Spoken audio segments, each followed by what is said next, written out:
go, go, go.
Hey, welcome back to the Crash Space. My name is Andre. Thanks so much for tuning in. It is February 22nd, 2026.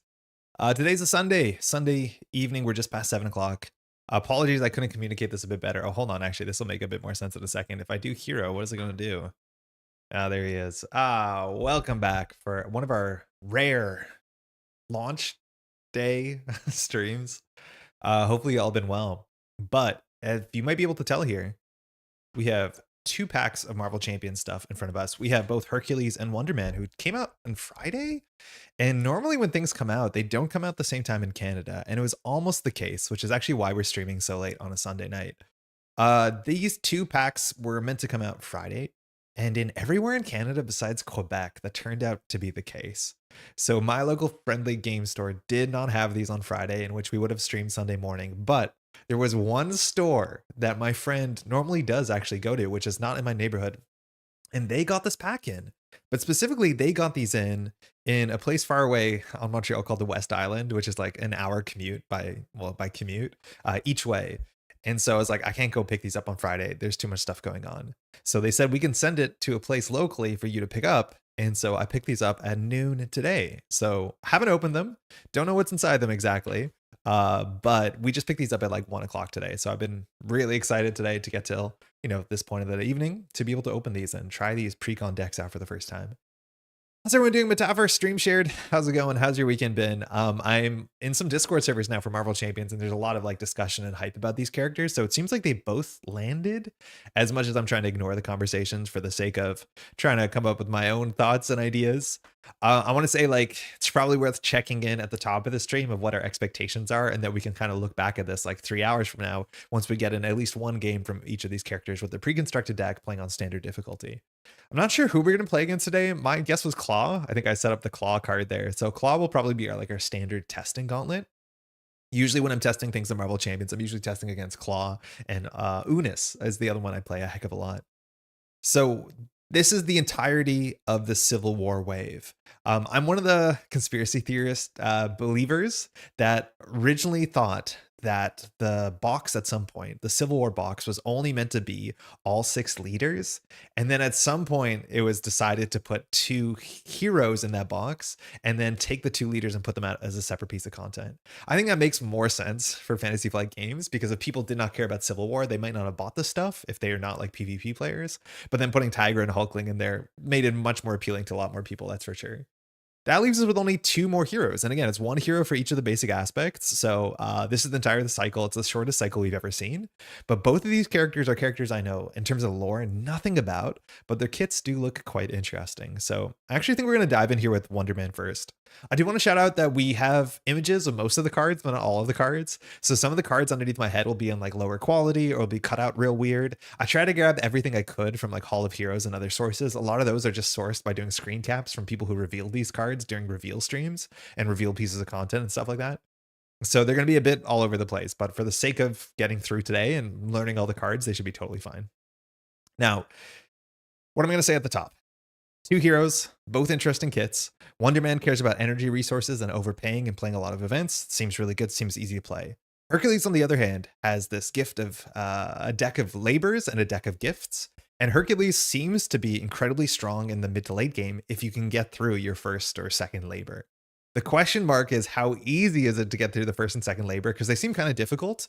And then trying to figure out how much of a build-up hero he is, how boring it is, how much variance there is when setting up. So it's also a leadership deck, which is like not my favorite. So my guess is that I'm going to like Wonder Man more than I think I will, because Wonder Man has incidental healing. Wonder Man has interesting deck building. Wonder Man plays events. I like all that really well. Hercules, if it lands, I think I'm going to like it a heck of a lot. If it's clumsy, it's clumsy. And I don't know if I'm going to be like, my guess is I might be a bit upset about the variance of setup to be like, oh, one of these 3 labors is so good for me. The other 2 of the 3 are going to be ruinous, and then trying to figure out if it lands. So I actually have like pretty high hopes for both of these. Heroes have been like really, really good as of the last dozens or so heroes. They've been really good. The hero designs in this set or in Marvel Champions have been like landing with me way more consistently than villains have. So I think it's going to be good. Glad to see you. Hey, Second Cap. Glad you could get the boxes. Wonder Man is coming in tomorrow for me, but Herc won't till March 14th. Whoa, why is there such a big difference between the two? I'm glad you can get one of them. That's strange. I wonder if did someone just run out of stock? Sorry, that is like that. It is not a conspiracy. It is common sense. They swapped out She-Hulk and Vision for Tiger and Hulkling. I mean, it's technically still a conspiracy. We have no facts. I think Matafa, you're the one who put me on the conspiracy theory, but it kind of makes sense. Hey, Ezra, how's it going? Hey, new content in this game too. I know it's exciting time. I need to be honest. This week has felt so long. Like we have a lot of stuff to shout out. We were on the winning hand just earlier this week. We put out a video earlier this week. All of that stuff feels like a year ago. No joke. And that's because in the world of Netrunner, we also have new content. There's a new set dropping in a week from now. I have to work on a spoiler video showing off a couple cards. That's like 90% done, but most of my weekend has been like working on that. My whole week has been working on that and doing streams and doing all this sort of stuff, which this is the first week ever since we've started this channel a year ago that I've played no Marvel Champions. I've literally gone 1 week since the last stream playing no Marvel Champions, so I don't think we're gonna be like falling off the bicycle here, but yeah, it's been so busy. So this is like something I was looking forward to all week. Really excited that we could get stuff in because Quebec seems like they'll only get the stuff technically next week. Hey, Glavin, how's it going? My copies are supposed to get here on Tuesday. Super excited for both. Heck yeah. Yeah, I'm assuming they're in the mail then. That's great. I guess we should dive in. If you get the defense labor, lol, just scoop if you don't get a good hand for Herc. A god hand? Is it that bad?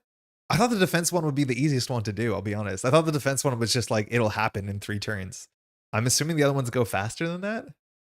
Wonder Man is smooth and designed similar to Skybite from Transformers, so I love him. Fun episode of Winning Hand. Thank you. Firstly, the Transformer shout out is very much expected. Winning Hand, if you don't know, hold on, I can just pull this up. I know we want to dive into the cards. I do too, but that button should have worked. It didn't. Maybe it'll eventually not break in a second. So Winning Hand is a podcast that's been running for a while. On episode 89, I joined, and the premise is, you probably know it if you're watching this to some extent. They pick a card and they invite somebody on, and then we all talk about the card, and then we generally present decks we built with the card. And Boom Guy reached out actually last year to be like, hey, would you like to be on an episode? And I was like, oh my God, that's awesome. Thank you so much. Yes, that sounds really, really fun. And then the whole time you're kind of like holding your breath, hoping that it's going to be a good card.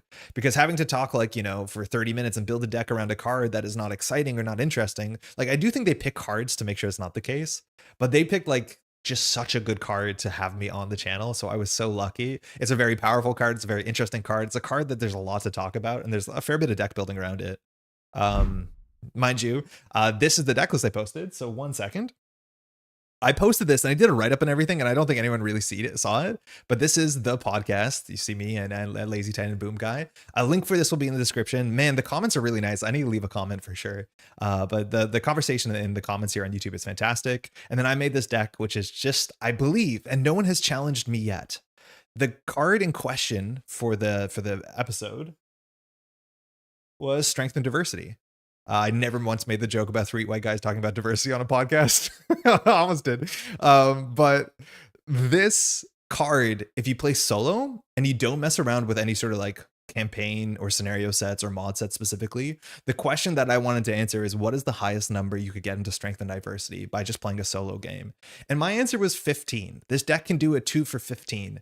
I cannot figure out with the current card pool we have, predating Wonder Man and Hercules, whether you can do 2 for 16 or more.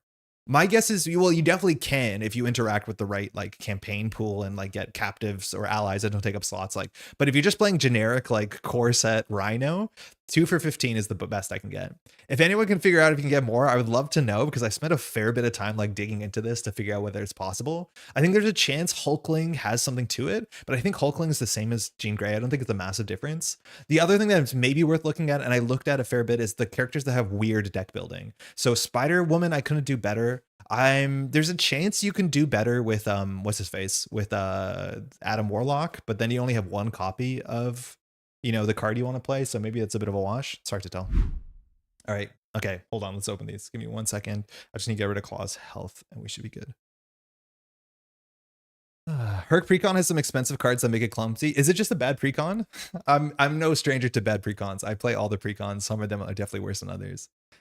The defense one just takes forever unless you have like toe-to-toe. Gotta do it once per stream at a minimum. All right, so I'm going to open with Hercules because I think Hercules is the one I'm more interested in because Hercules is like way more question marks.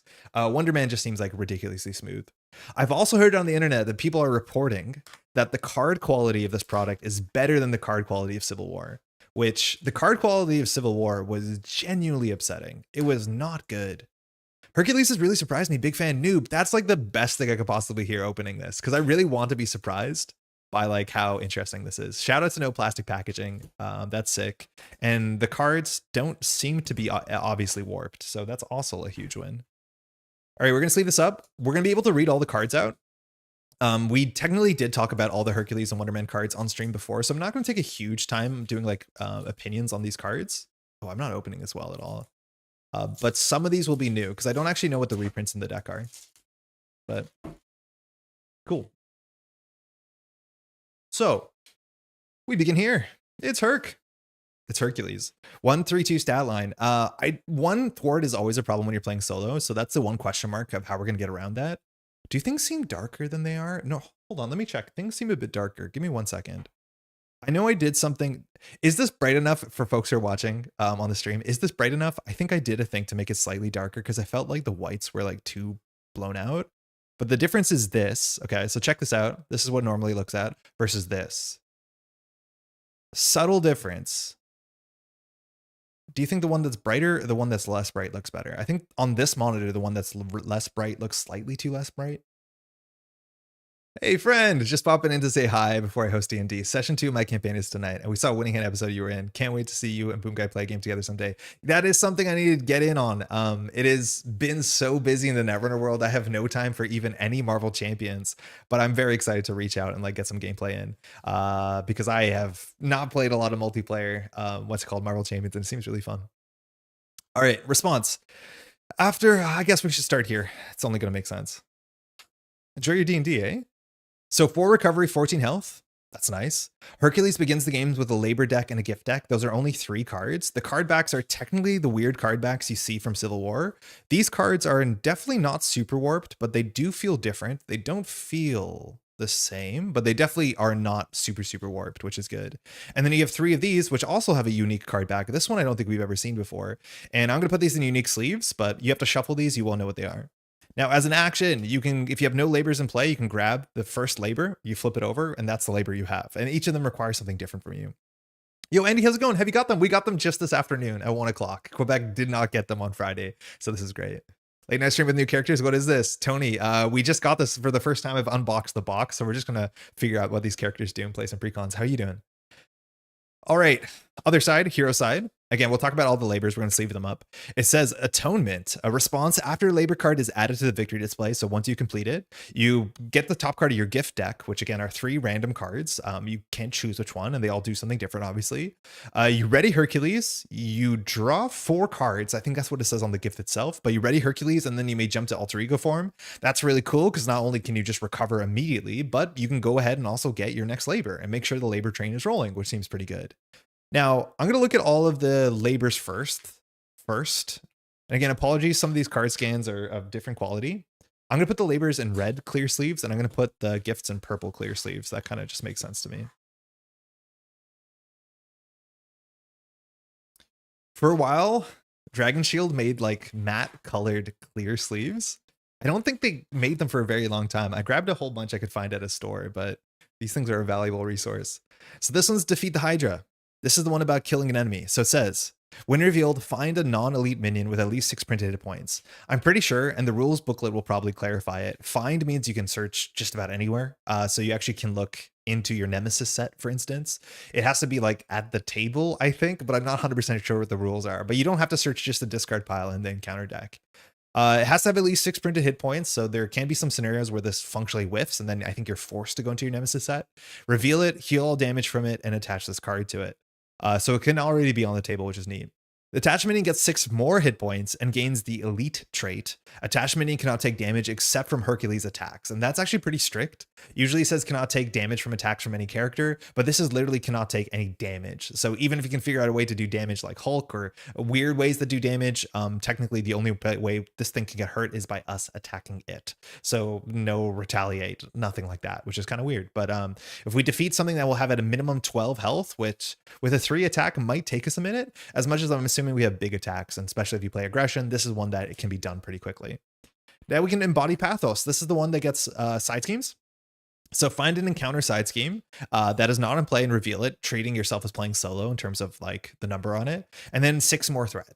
So this could be 7 threat in theory. There are schemes that come in with 1 threat, but this could be like 12 threat. So 12 threat is ridiculous when it comes to us having 1 thwart, and I do not know how good our kid is at thwarting. That seems incredibly surprising. This one looks very, very hard to deal with. Threat cannot be removed from the attached scheme except by Hercules thwarts, which that's really hard. Like 12 threat you can get rid of with, allies, but this one we have to do ourselves, like all of them.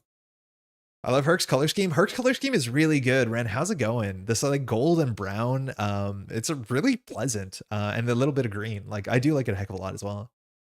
Is this on Dragon cards yet? Joshua, I don't know. I play a heck of a lot of Dragon cards, and I have no idea with how regularly things are updated in terms of either adding cards or fixing existing cards. Hopefully it's up soon.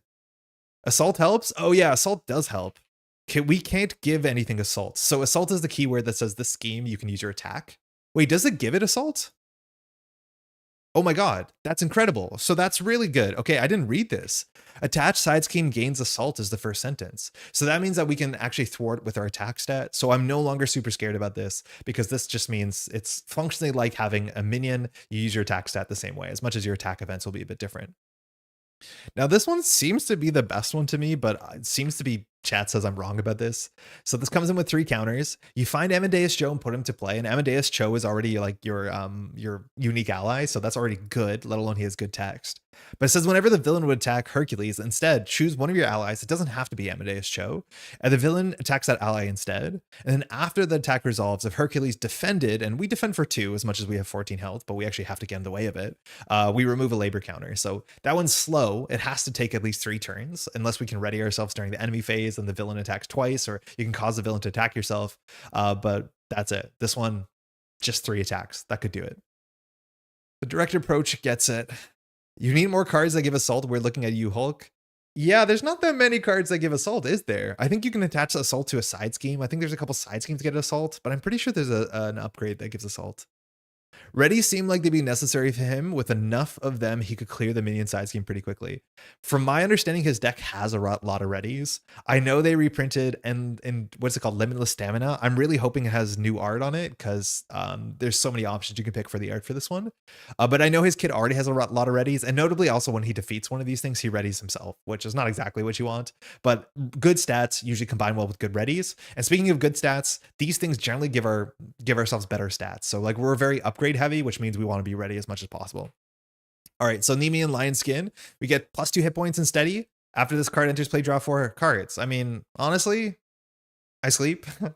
2 health and steady is not super important to me, especially because we already have 14 health. Like that, adding 2 health to someone who has 9 health or adding 2 health to someone who has 14 health, I don't know. Steady is probably important because we want to do a lot with our basic actions, but there's already a card we can put in our deck that gives us steady because we already have 14 health. So this one is whatever.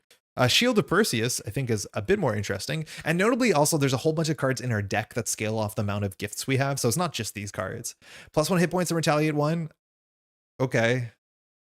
Again, there's cards in our deck that scale with the amount of gifts we have. And then finally, the Sword of Peleus. +1 hit points and attacks gain piercing. Okay, these are underwhelming. +1 health is kind of whatever. Now it's nice that at the end of this will be 18 health and we'll have all of this. We gain retaliate 1, which is fine. Steady is actually probably the one we want first. Piercing you want first sometimes depending on the scenario. These are not that good. I thought they would be better than this, but I know that a lot of cards in our deck say this gets cheaper or better the amount of gifts we have, let alone when you play them, they draw 4 cards. So obviously that's good. Oh my God, Assault just makes a scheme labor feel like nothing. Did you miss it too, Strong Style? Because I totally did not realize it gives it Assault. That seems incredibly important. Amadeus Force Interrupt interfered with Protect Humanity, so I think that's why it's such a pain. I haven't played Herc yet. So Amadeus says, 2-cost ally, 1/1 stats.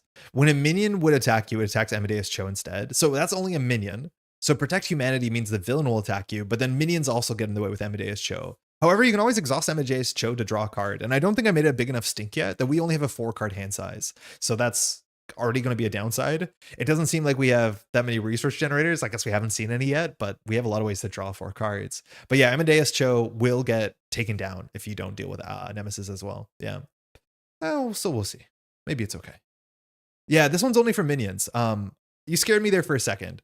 But yeah, the fact that it's only minions means that the villain will attack you. Sometimes minions will attack you sometimes. But Amadeus Cho, you generally don't want to thwart one and attack one. You just basically think of it as a 2-cost support you have to protect, which is obviously a weird sentence. All right, we have 3 copies of the Gift of Battle. And from my understanding, this is like a pretty consistent formula. There are 3 cost events that do 5, I think, and they get cheaper for every gift you have. So let me just tell you, 3 for 5 is bad. It's really bad because you're paying 4 functionally cards for 5. In theory, this should be a 4 for 8. In fact, I'm sorry, if this is a 3, we're expecting this to be a 3 for 8. A 2 for 5 is okay. A 1 for 5 is absurd. A 0 for 5 is incredible. So that's kind of the scale. It starts bad. As soon as you get 1 gift, it's like okay, but not amazing. And then from there, it gets better. Son of Zeus is, I think, a modular one too. So you get all of these effects if you get all 3 gifts. Either, well, at first you can just ready an identity specific upgrade, so hopefully that matters. 2 gift cards, you gain a tough status, that's not bad. And 3 gift cards, it draws a card. Now this one doesn't get cheaper, but it's not bad. Toughness, draw a card, ready an upgrade, that's probably pretty good. I'm assuming some of our upgrades give us resources. Now this is the one that I assumed would be next in the pack. This is the 3 for 4. Oh, it's not a 3 for 5, it's a 3 for 4. So again, 3 for 4, terrible. 2 for 4, okay. 1 for 4, really good. 0 for 4, obviously absurd. And we only have 2 of them. I'm assuming that's the only card we have in our deck that thwarts. The art on this is so good. And the scan is super high resolution because I think this is from Nelson, who released the full scan. I think it was Nelson who revealed this. This is a 0-cost support, which is just wacky. Exhaust this to generate 1 wild resource for each gift you control. So one of the good things about this deck is while it is a 4 hand size, by far the best thing is almost all our upgrades cost 0 or 1. And you definitely want to get them all on the table. And so getting a 0-cost support, even if it doesn't generate anything, it's really easy to get a 0-cost support on the table. Especially because it costs 0, like there's still some tension here. Because in the early game, if you're drawing your 4 hand size and you have a Wisdom of Athena or the one that does 5 damage, like you need to play that and that's your whole hand. So we'll see how clumsy that is. But obviously this is going to be absurd as soon as you get 1 gift at a minimum. Gauntlet of Hercules? Gauntlets, that's what I can find it. When Hercules defends against an attack, exhaust Gauntlets of Hercules. Hercules gains Retaliate 1 for that attack for each gift you control. So this can go up to Retaliate 4, because one of the gifts gives you Retaliate. Retaliate 4 is just a sentence that tickles me. However, you have to be defending, so readying is really good in that context. In the early game, this does nothing. Eventually, it's just 1 Retaliate for 0, which is fine. Seems like he really wants team building exercise. Why is that? He is Avenger Olympus. Are all these cards Olympus cards? His big attacks and thwarts aren't Olympus cards. Son of Zeus are Olympus. Amadeus Cho isn't. I'm assuming all his upgrades are Olympus. So like maybe, I just don't think there's any Olympus like allies we can really play. There's definitely Avengers and you want to consider that. But yeah, any resource generators are probably worth something. I'm surprised that these aren't superpowers. I feel like these are superpowers, but yeah, does Thor not have superpowers? Golden Mace. This card, I find it so funny that there's such a beautiful case with an inlay here. This says that when Hercules makes a basic attack, gets +1 attack for this attack for each gift you control and overkill. That's actually really quite good. Giving a big attack overkill means you don't waste any extra value when you're attacking a smaller minion. I like that a lot.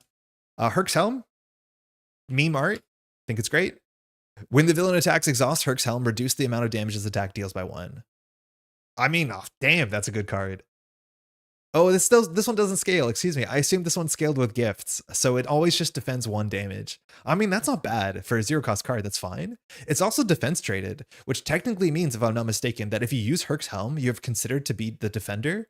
I think that technically reroutes the Amadeus Cho attack to me, but that might be wrong. But it definitely means you're defending, so you get retaliate. But can you use this to block for Amadeus Cho? Because this is when the villain attacks, not attacks you. Oh, but this one, like, okay, wait, how does defense work? As a protection player, I should know this. This reduces the damage from the attack regardless who it's attacking. But because you've activated a defense interrupt, I'm pretty sure it retargets to you, right? Yay, Mass Hero, how's it going? Hercules has given me the biggest gap between incredible first play and huge fall off second play. No. Oh, we're in for a good first play. Regardless, I think he's a fine hero. I mean, That's a level-headed response, I guess. Yeah, this is how it works, right? Herc usually ends up playing his aspect early game over his hero cards. Yeah, his hero cards on the first pass of the deck seem terrible. Like, I'm not going to play a 3 for 5 with a 4 hand size. That's awful. So yeah, you are encouraged to play good aspect cards. And then eventually you don't play your aspect cards when this becomes a 1 for 5, where like, obviously that's the best thing in your hand. I did a playthrough on my channel where thanks to Assault and Limitless Stamina, I was able to clear the threat labor first turn. Damn. That sounds good. Okay, cool.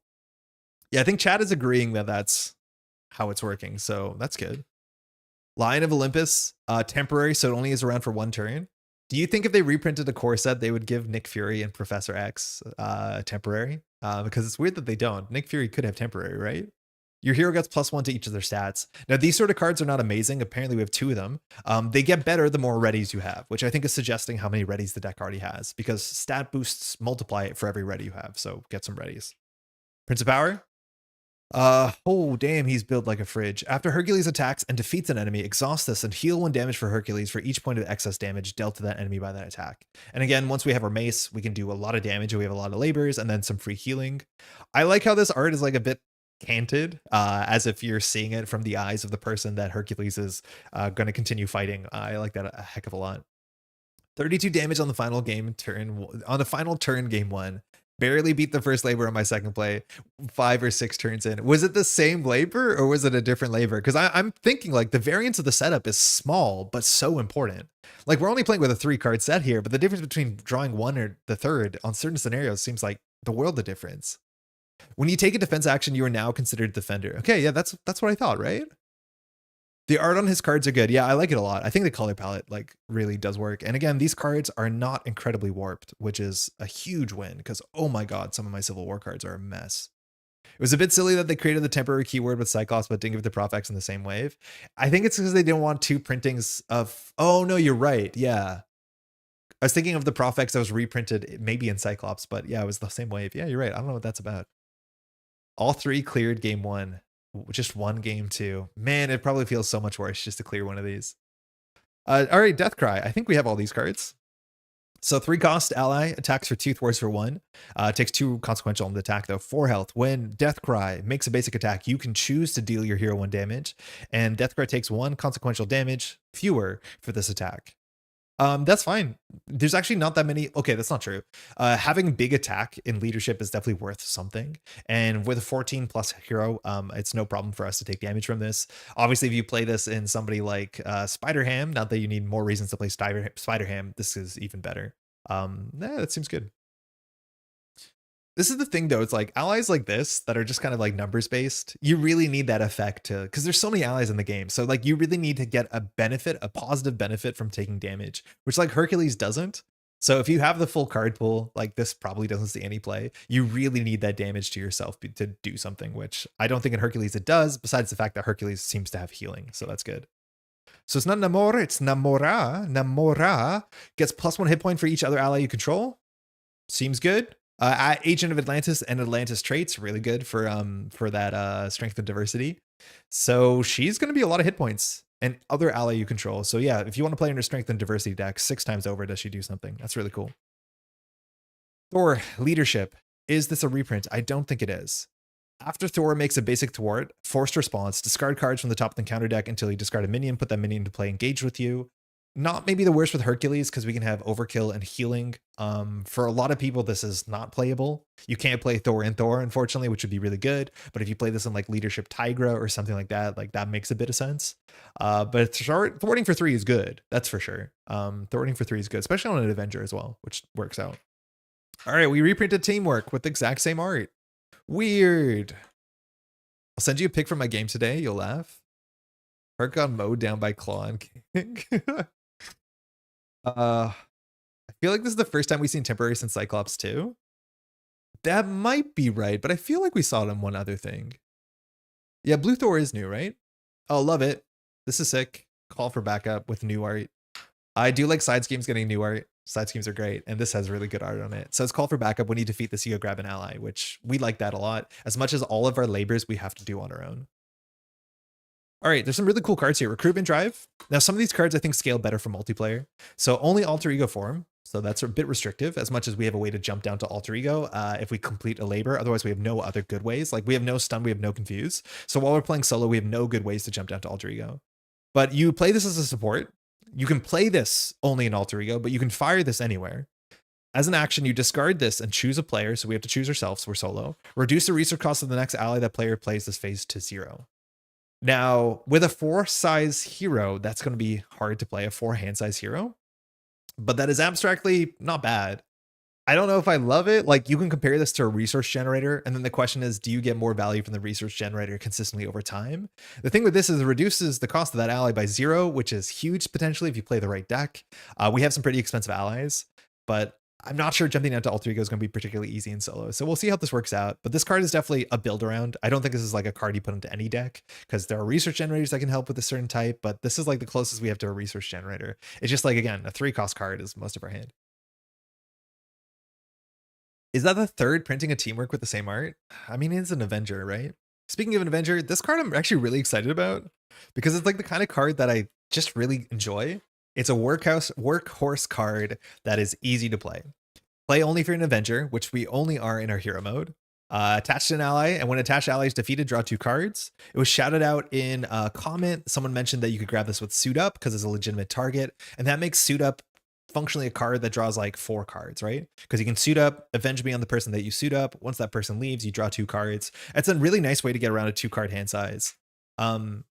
I want to say the word ancient Matham, and for the Lord of the Rings players, they can tell me if I'm correct or not. It's been a while since I played Lord of the Rings LCG, but these sort of little cards that you can attach to something that say like draw 2, they're just really fun and really easy to play. Like, they're smooth cards, 0-cost cards you can dump from your hand. You can compare this to an assess the situation, except it's a bunch more situational, but you can now have a bit more control over when you draw those cards, right? Like, you can put it on an ally who's just about to get knocked out. Technically, you only draw 1 card from that, so you really do want to wait a whole turn cycle. But these are just really flexible, really fun cards. 0-cost upgrades are good.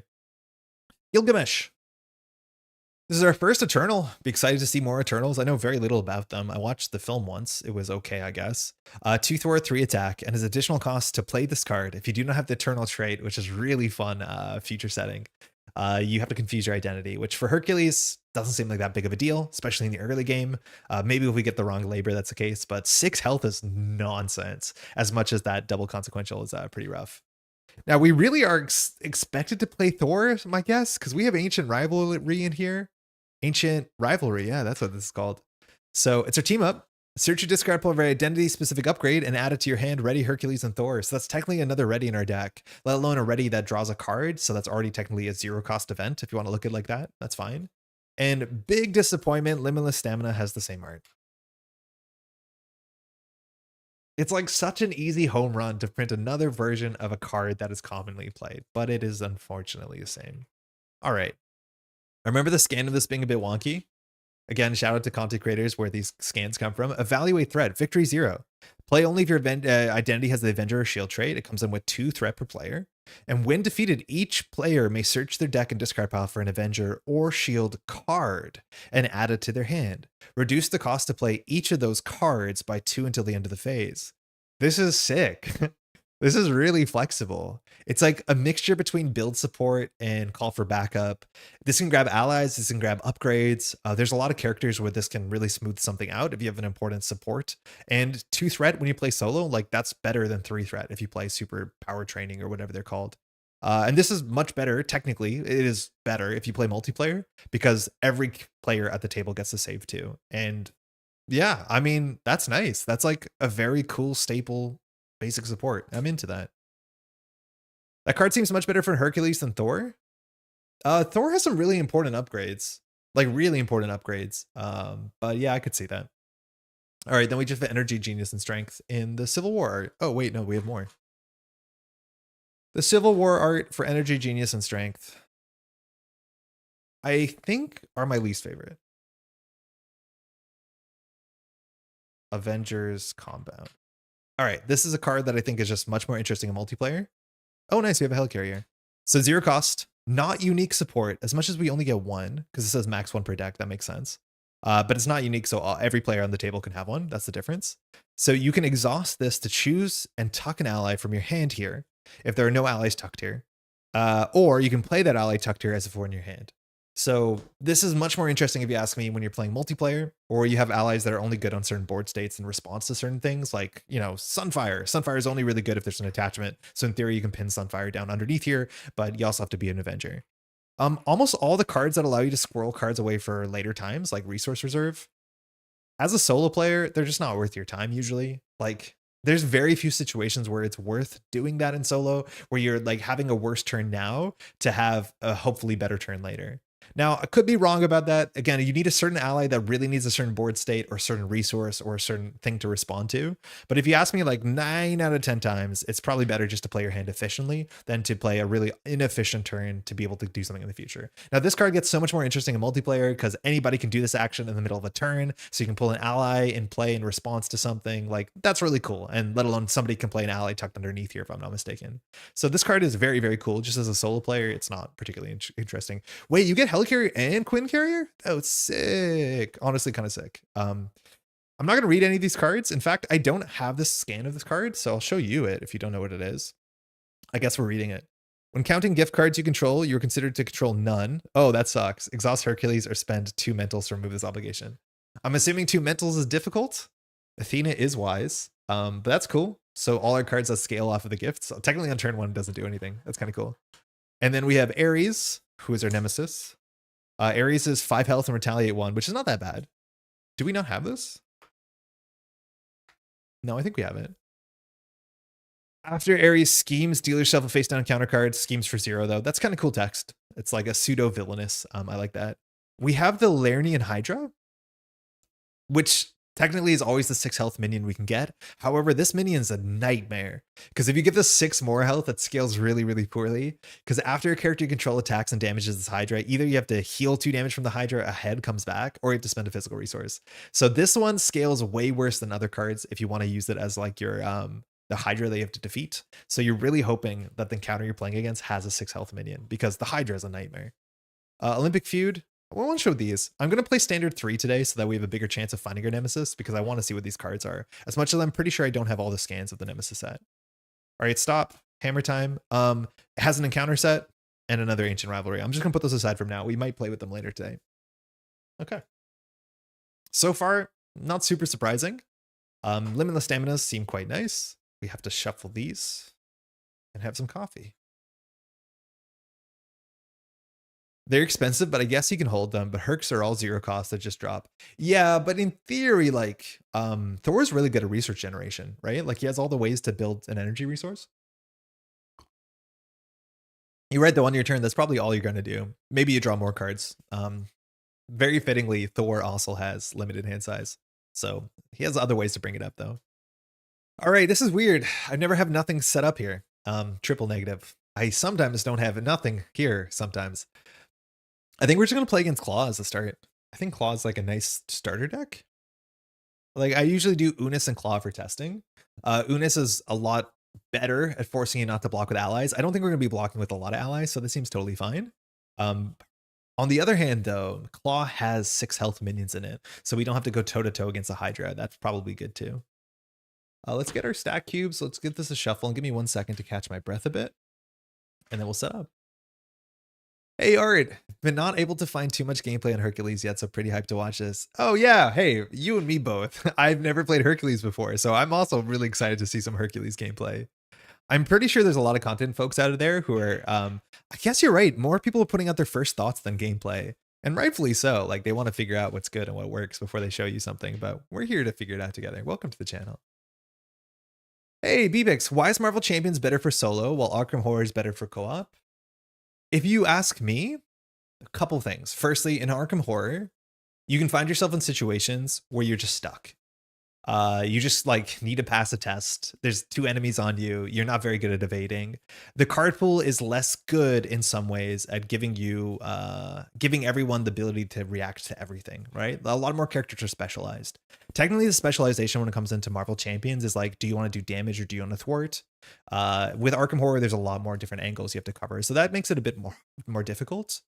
The other thing, though, is just like how you interact with the game. Like Arkham Horror is a campaign style game where you build a deck, you play through a campaign in order, you make choices, good things happen, bad things happen, you upgrade your deck. And stuff like that makes it harder to be like a casual sit down and play game. Like if I just wanted to play a game of Hercules tonight, it would take me 30 minutes, 20 minutes. If I wanted to play an Arkham Horror, it takes a bit longer, both for setup, but also for like, you know, overhead on deck management and upgrading and stuff like that. So I think Marvel Champions is just like a lot easier as a like solo pick up and play game for that reason. Now, a lot of people play Arkham Horror solo. A lot of people play Marvel Champions multiplayer. So I think those are two reasons why it comes up like that, but it's not necessary. Oh, I'm playing on standard, Metaphor. We're going to start out on standard. I don't think a lot of the precons... Okay, I think most of the precons can beat things on expert. Not every expert scenario, but a lot of them can. But we're going to start on standard. We don't play a lot of standard here, so it'll be fun. From using Herc all week, one of his best mod sets is Masters of Evil, as he can crush him pretty quick. Yeah, I don't mind. Masters of Evil are not very threatening, but they have a lot of health. I think that's going to actually work well for us. Let me get the box.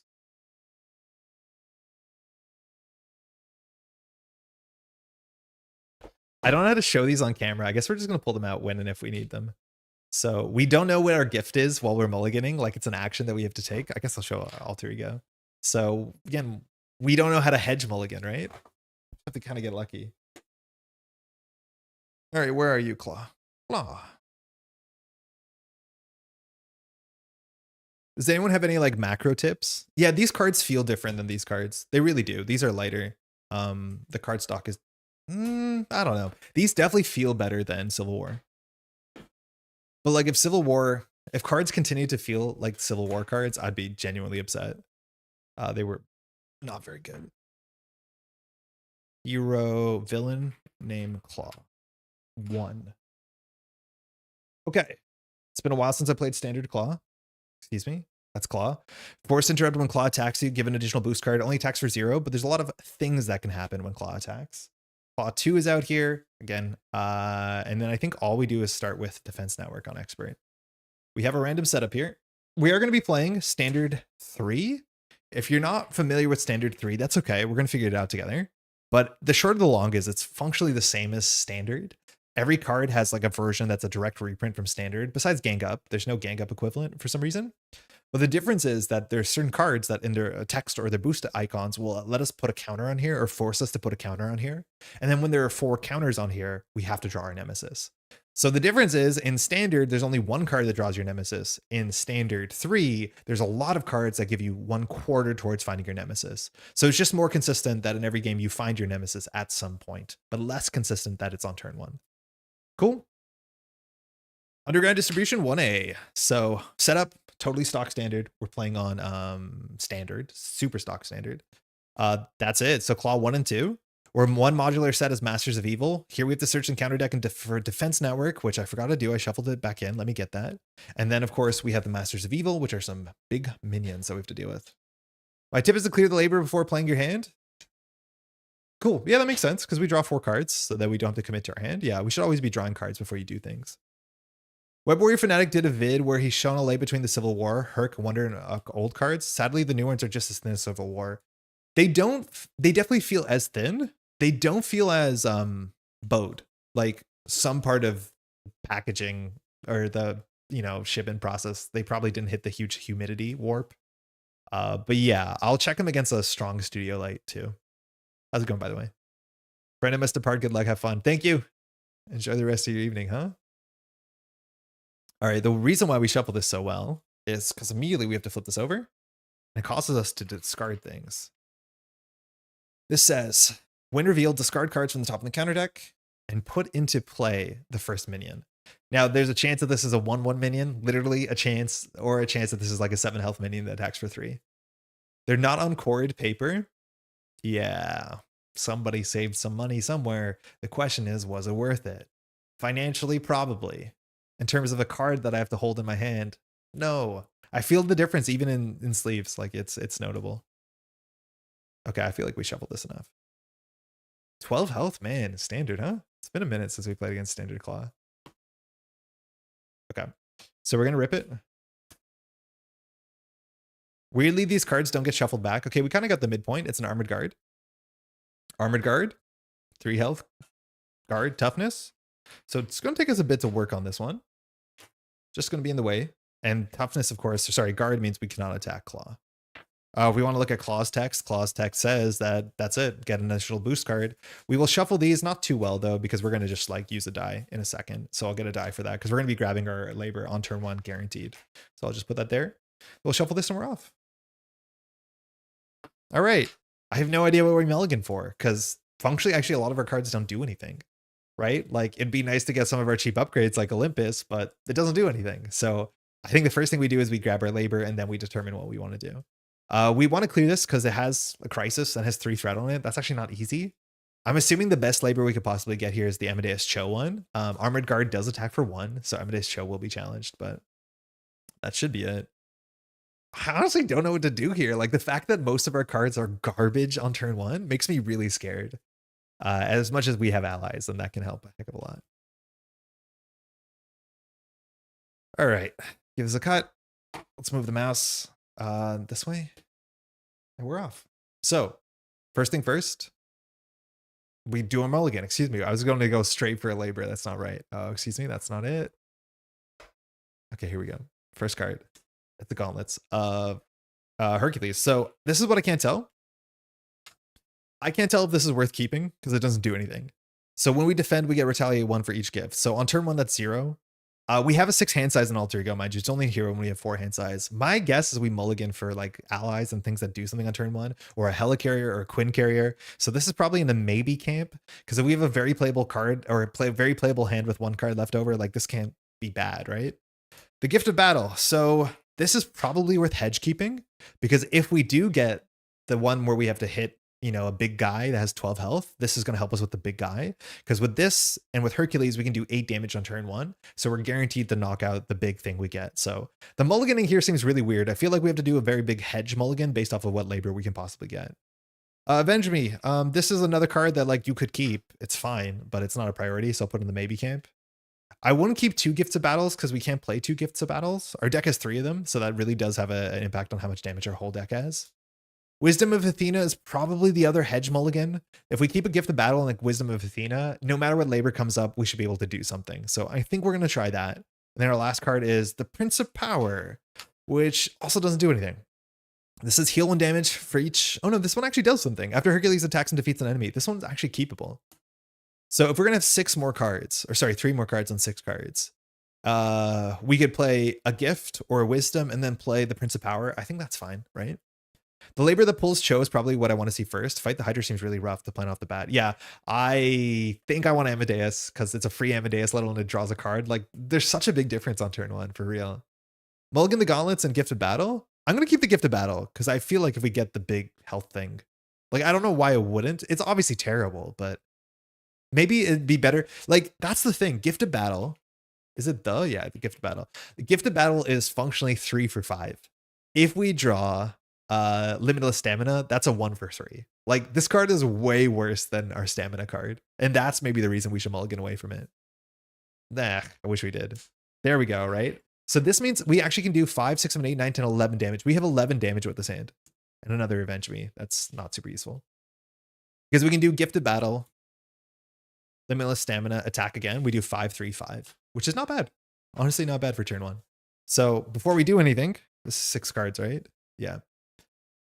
Action, see if there's no labor card in play, reveal the top card of the labor deck. So technically this is a top card, but we're going to just go roll a die because it's easy. We'll do 1, 2, 5, 6. 1, 2. Nice. And now our game is so different. It's Protect Humanity. So we're on the protection angle. So Protect Humanity says find Amadeus Cho and put him into play. Amadeus Cho is just a good card that we got for free. So that's kind of incredible. It's our unique ally. We have to watch out now because minions attack Amadeus Cho and the villain attacks Amadeus Cho. Amadeus Cho also can just draw a card. Now, Protect Humanity says, when the villain would attack Hercules, choose one of your allies. When the villain would attack Hercules, choose one of your allies. The villain attacks the ally instead. So even getting that 0-cost helmet would help here. All right, and we have to just basically protect 3 attacks on Amadeus Cho, which can't be that bad, as much as it will guarantee take us at least 3 turns. Because we have no way to ready ourselves during the villain phase. All right, Amadeus comes in with 2 health. I guess our goal right now is to attack Defense Network and attack the Armored Guard. So that shouldn't be that hard. We'll see if we want to use Amadeus Cho to draw a card or whether we have something more efficient here. Okay. So not an Avenger, so Avenge Me is useless. If we want to play Wisdom Athena for like 1, 2, 3, that clears Defense Network, which is like mediocre. It leaves us with these cards, which is bad. I think it's much better off that we play these 2 cards because they're setup cards, let alone we can attack for 3, attack for 3, the Armored Guard, and then protect Amadeus Cho. That means Amadeus Cho is not going to do anything. There's a whole bunch of minions that have 1 attack, so keeping Amadeus Cho at 2 health is actually kind of useful because there's a bunch of minions that come into play that have Surge or they have boost icons that say they attack already, so like weapons runners. So because that weapons runners exist in the set, we don't want to leave Amadeus Cho on 1 health. So I'm just going to use Amadeus Cho as an action to exhaust to draw a card. Nice. That's another good setup card. So this is the one that heals us, if I'm not mistaken. No, sorry, that doesn't do that at all. The one in our hand that already heals us. All right, we'll flip up. Okay, I think we'll just attack for 3 to take the toughness off. Okay, so we will do a Limitless Stamina, which readies us, and then we'll attack for 3 into the guard. And then with this hand, we could like get rid of Defense Network, which you only have 1 more Wisdom Athena for the deck, so we're really relying on our allies to do that. Otherwise, we could just set up, and then hold the Wisdom for next turn. Again, we'll only have a 4-card hand size, which is like pretty ugly. I mean, spending your whole hand to get rid of the Defense Network is like not amazing, but it could be worse. Well, we'll have 1 more card with Amadeus Cho. No matter what, we play this. It's a golden mace. So when Hercules makes a basic attack, it's +1 attack for each gift, and overkill doesn't matter. We'll play the Prince of Power. So when we defeat something, heal 1 damage to Hercules for each point of excess damage. Fortunately, Amadeus Cho is going to be attacked, not us, but we will get hurt. And I think I'm actually going to hold on to the Wisdom of Athena just to clear the Defense Network because it is a bit tricky for us to deal with. And we'll pass. We'll drop only to 4. So 1, 2, it's a teamwork, which when you use a basic thwart, exhaust Amadeus Cho to add that matching power. I don't love this card. I honestly think any card that exhausts an ally is usually overcosted, right? Like this, all this card does is basically it's a small healing card. It's a small healing card. I don't get it. I never liked this card. We have Namora, which we want to play. It's most of our hand. We also have to like draw a card with Amadeus Cho, but she's not bad. She'll have a lot of health. And then finally we have a Genius. Okay, so it's a bit more playable, which is nice. Okay, we have options here. Getting the piercing gift in the scenario is key. Yeah, for the armored guards. I could see that for sure. All right, underground distribution, no text, just gets 1 threat. And then the villain is attacking us. Again, we're playing on standard right now, so the attacks are not that big. It's just 2 cards. The problem is technically the attack is targeting Amadeus Cho, so we're going to have to put ourselves between us and Amadeus Cho. So Klaw's attacking for 0. We're blocking for 2. 3, 4, we take 2 damage. We want to take some amount of damage, and we lost 1 of the big attachments, so we'll take 2. First encounter card, Whirlwind. Okay. So that's going to be hard for us to knock out. That's a problem. We might have wanted to keep the 1 in our hand that does damage because Whirlwind is going to be attacking Amadeus Cho and it knocks out Amadeus Cho perfectly. That's not good. I forgot we're going to be exhausted here. So that's not good. So we played Namora. Namora can attack for 2. Cho can attack for 1. If we jump down, we don't do Protect Humanity, but also if we play Namora, Namora can block Whirlwind's attack, which is probably the play here. If we do 1, 2, 3, 4, that's our whole hand. Teamwork is useless because we're exhausted. So we could use Amadeus Cho to draw a card. It's not super useful. We always discard the card, but I don't think we're doing anything with Amadeus Cho. So for now, we'll do 1, 2, 3, 4. Yeah, and we'll play Namora. So she has 4 health, plus 1 hit point for each other ally you control. Okay, so she's on 5. Her health will go down if we lose Amadeus Cho. The other thing we can do with Protect Humanity is with Protect Humanity, we can let anybody attack. In theory, sorry. We can let Klaw attack Namora if we wanted to. Aren't you supposed to get a counter into the labor? Yeah, I forgot. Thank you. It's definitely at 1. This is meant to get a counter at 3. We complete. And it's nice that we ready immediately when we complete it as well, which is good. So that stinks. We could draw a card. Not really good. It just means that we can like mulligan a bit deeper or like draw a bit deeper into our deck. Again, it's a bit dangerous to attack with Amadeus Cho. Check your labor after defending. Because of the counter or because of something else? The villain would attack, choose one of your allies. The villain attacks that ally instead. If that attack resolves, yeah. We have the counter. We're getting there. We're getting there. So I think we just have to tank Namora into Whirlwind. If we kept the 5 damage attack, it would still be kind of ugly. So I'm going to use Namora. I think she's actually going to... We'll be exhausted. She'll be exhausted. So I think we have to work on this. This Whirlwind's actually going to be an issue. Amadeus Cho can bring this down to 3. She's going to take 2 damage. And she'll be exhausted. So we're in a pretty ugly spot, actually. Like, let's be honest. This is not good. This is bad. This actually sucks. Oh, it has 3 and you remove counters. Oh, okay. Uses labors, remove counters. Okay. That's the same. That's the same idea. But yeah. It starts with 3 and then we remove 1. Okay. Because it has uses. I don't know what we're meant to do here.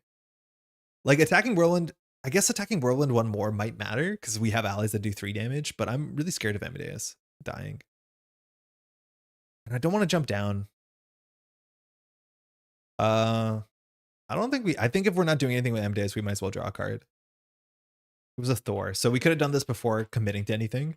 Would it have been better to play Thor? No, I think we have to keep Thor because Thor is the only way that we knock out Whirlwind next turn. So we'll hold on to Thor and we'll pass. 1, 2, Helicarrier. Unfortunately, if we're playing Thor, we can't play that. Evaluate threat. That's the cheap search card. And a teamwork, which is just not a card I like. Like, not a card I like at all. The cool thing about teamwork is it makes your stats better. So it's a way to use Hercules to complete Hercules' labors, which he has to kind of do solo. Goes to 2. Klaw's attacking for 2 cards. We will block to protect Amadeus. So 0, 1, 2, 3. That is our, what's it called? Our obligation. So we take only 1 damage. This goes down 1. And now Whirlwind has attack, but Amadeus Cho would technically be targeted here. So Amadeus says, when a minion would attack you, attacks Amadeus Cho instead. So we're going to have to block with Namora. We could technically let Amadeus Cho go, right? Because Protect Humanity doesn't care who we protect. Yeah, maybe we just let the guy go. She loses the health. Nah, we'll block. We'll be nice. We need another resource generator. So instead, Whirlwind's going to attack Namora, who's going to block. So she'll take 2 damage. And when Whirlwind attacks you, also resolve his attack against each other hero. That's not real text. Sonic Boom. Oh, this sucks. Either spend 1 of each type of resource or exhaust each character control. Luckily, we can still exhaust. Oh no, the way this works is cursed. Because we can't exhaust each character, we're forced to spend 1 of each. I hate this ruling.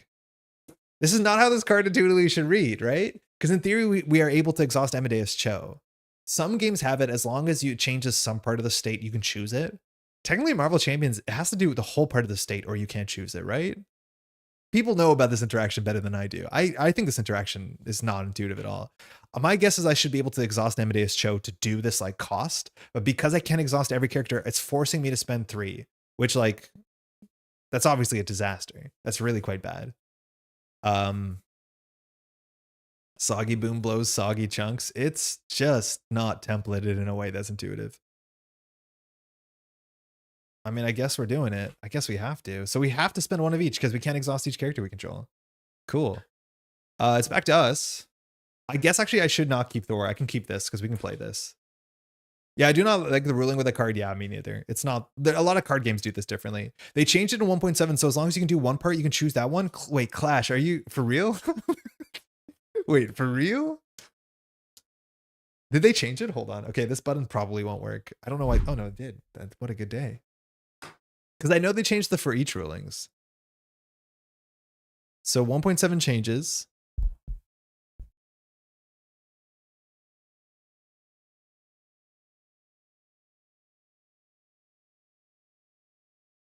I don't know what section it would be. Choosing an option on a card. That's it. That was the first one. I read in reverse order. Okay, hold on. I'm going to have this printed in paper because it's actually really hard to read on the screen. It's really small. That sounds right. 12. Okay. Choose option. When an encounter card requires a player to choose an option, they cannot choose an option that requires 1 or more targets if there are no valid targets. So this says either spend a resource or exhaust each character. So you're saying that we're allowed to do it because there is at least 1 target. Right? Right? Is that the change that we wanted? Because that text doesn't make me think that's a possibility. When a player card requires a player to choose an option, they cannot choose an option that cannot be at least partially resolved. That's good, but that's an old text. This includes options that have a cost the players cannot pay, requires one or more targets that are no valid targets. So yeah, that sounds right to me. Okay, cool. So we should be able to do this. Sonic Boom doesn't say choose. No, it says either spend. And this says when a player requires a player to choose an option. You're saying because it's not worded like a choice, it should act differently? When a counter card declares, yeah, but both of these are choose. So why are we here? I don't know why we're here. If they like they all say choose on it, I don't know what to do. I think we're okay throwing this. Yeah, I honestly don't know. Can someone explain why that wording would actually matter with Sonic Boom?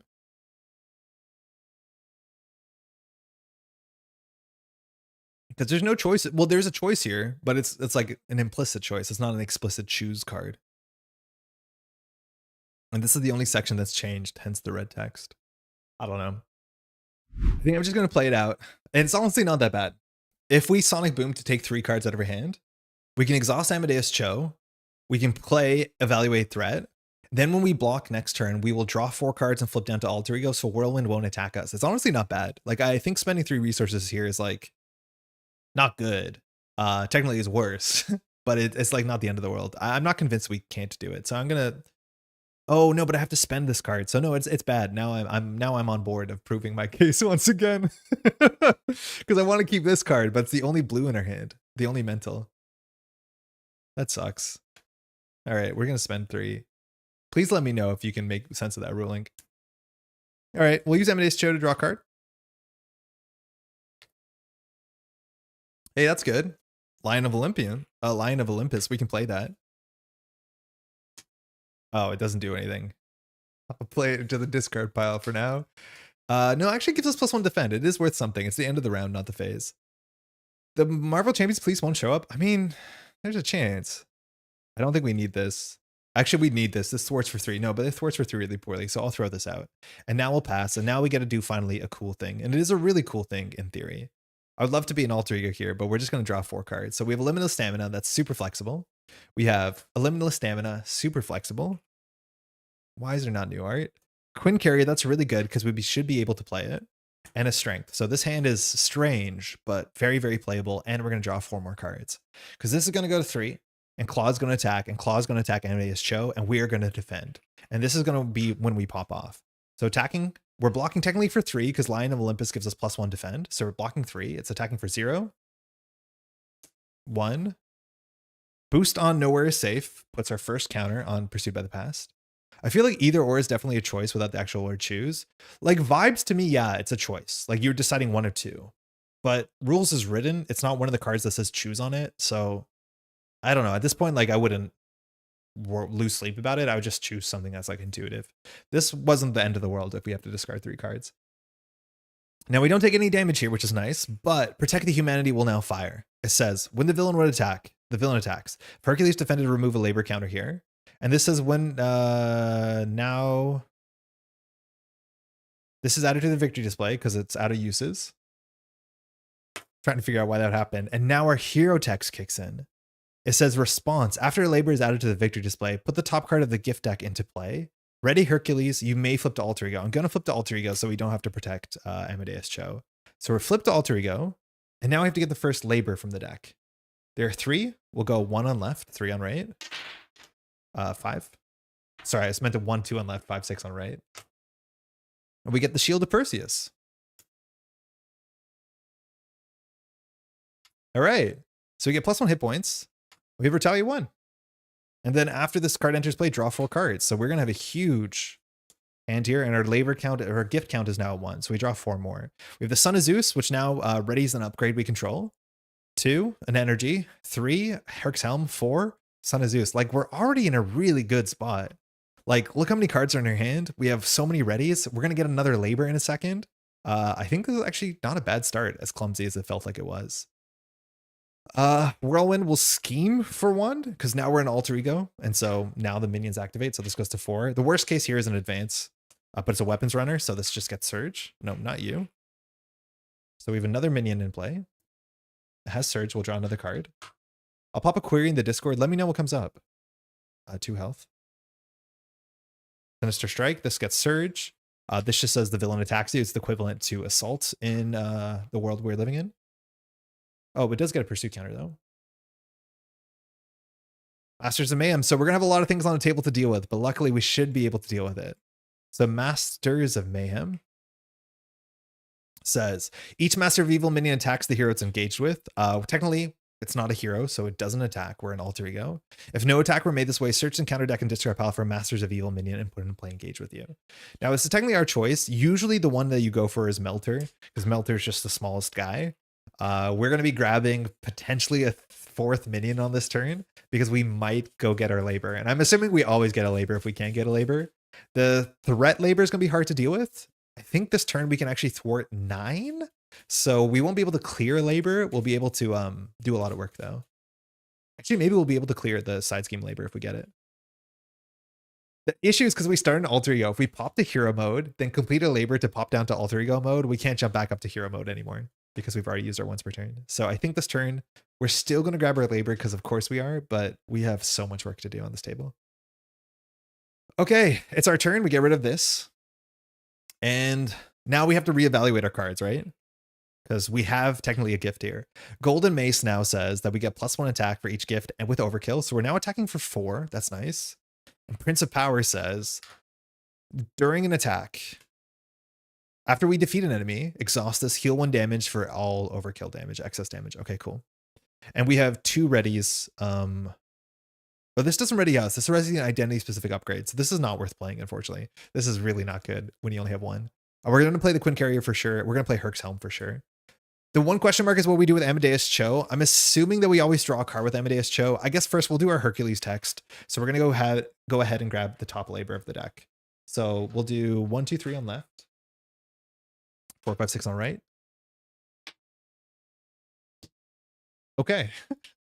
This might be okay. This is the one that cares about threat. Embody pathos. Embody pathos. This might be a bit of a too big of a chew on this turn because we have a lot of other problems. But I mean, like, we're not going to go down to alter ego. Read the first line of Son of Zeus. Oh, it does ready you. Oh, nice. Yeah, ready Hercules if you control at least. Okay, so this card actually does do something. So it's a ready, and a ready is one of our upgrades. The upgrade part, honestly, is not that good, but readying ourselves is really good. Yeah. Very good catch. So Embody Pathos, we have to make a decision here. This says, find an encounter side scheme that is not in play and reveal it. And we're going to be adding 6 additional threat to it. So it has to be an encounter side scheme. That's fine. We could get the Immortal Klaw, which is going to add an acceleration icon. That's frightening because there's already 4 threat of 6 and we have Crisis, so not great. An extra encounter card is not good. I mean, I think they're all going to be kind of bad here. Let's be honest, because there's not that many options. Yeah, that's kind of it. So I think we have to go for it. I think we have to go for the Mortal Klaw. This does have Assault on it, so we can clear it with ourselves. I think we're going to have to clear it this turn because we do technically thwart for 3 and we can ready ourselves like 3 times this round. My guess is if everything goes nice and good, we're going to be able to defeat the Immortal Klaw and we're going to be able to defeat all minions on the table. That is my hope. And I think maybe we can do it. We're going to have some issues though, because we waste some of our good readies in this mode. So this is on the table. It has 9 threat. It's the Mortal Klaw. So a couple things happen. Firstly, it comes in with 9. That's more intuitive. And it technically gives Klaw plus 10 health. So we haven't done any damage to Klaw, but at some point we'll start. And then once we clear this, it gets Assault. Mind you, Assault means that we can use our basic attack against it. And I think that's it. Okay. We will flip up. I'm assuming, we'll use Amadeus Cho here. Mind you, the minions will defeat Amadeus Cho sooner than later. We draw a recruitment drive, which is not very useful here. That's the one that allows you to play an ally for free. We have no allies here. So we have to do the math. If we do 1, 2, 3 for Quinn Carrier. Quinn Carrier plays Limitless Stamina. Then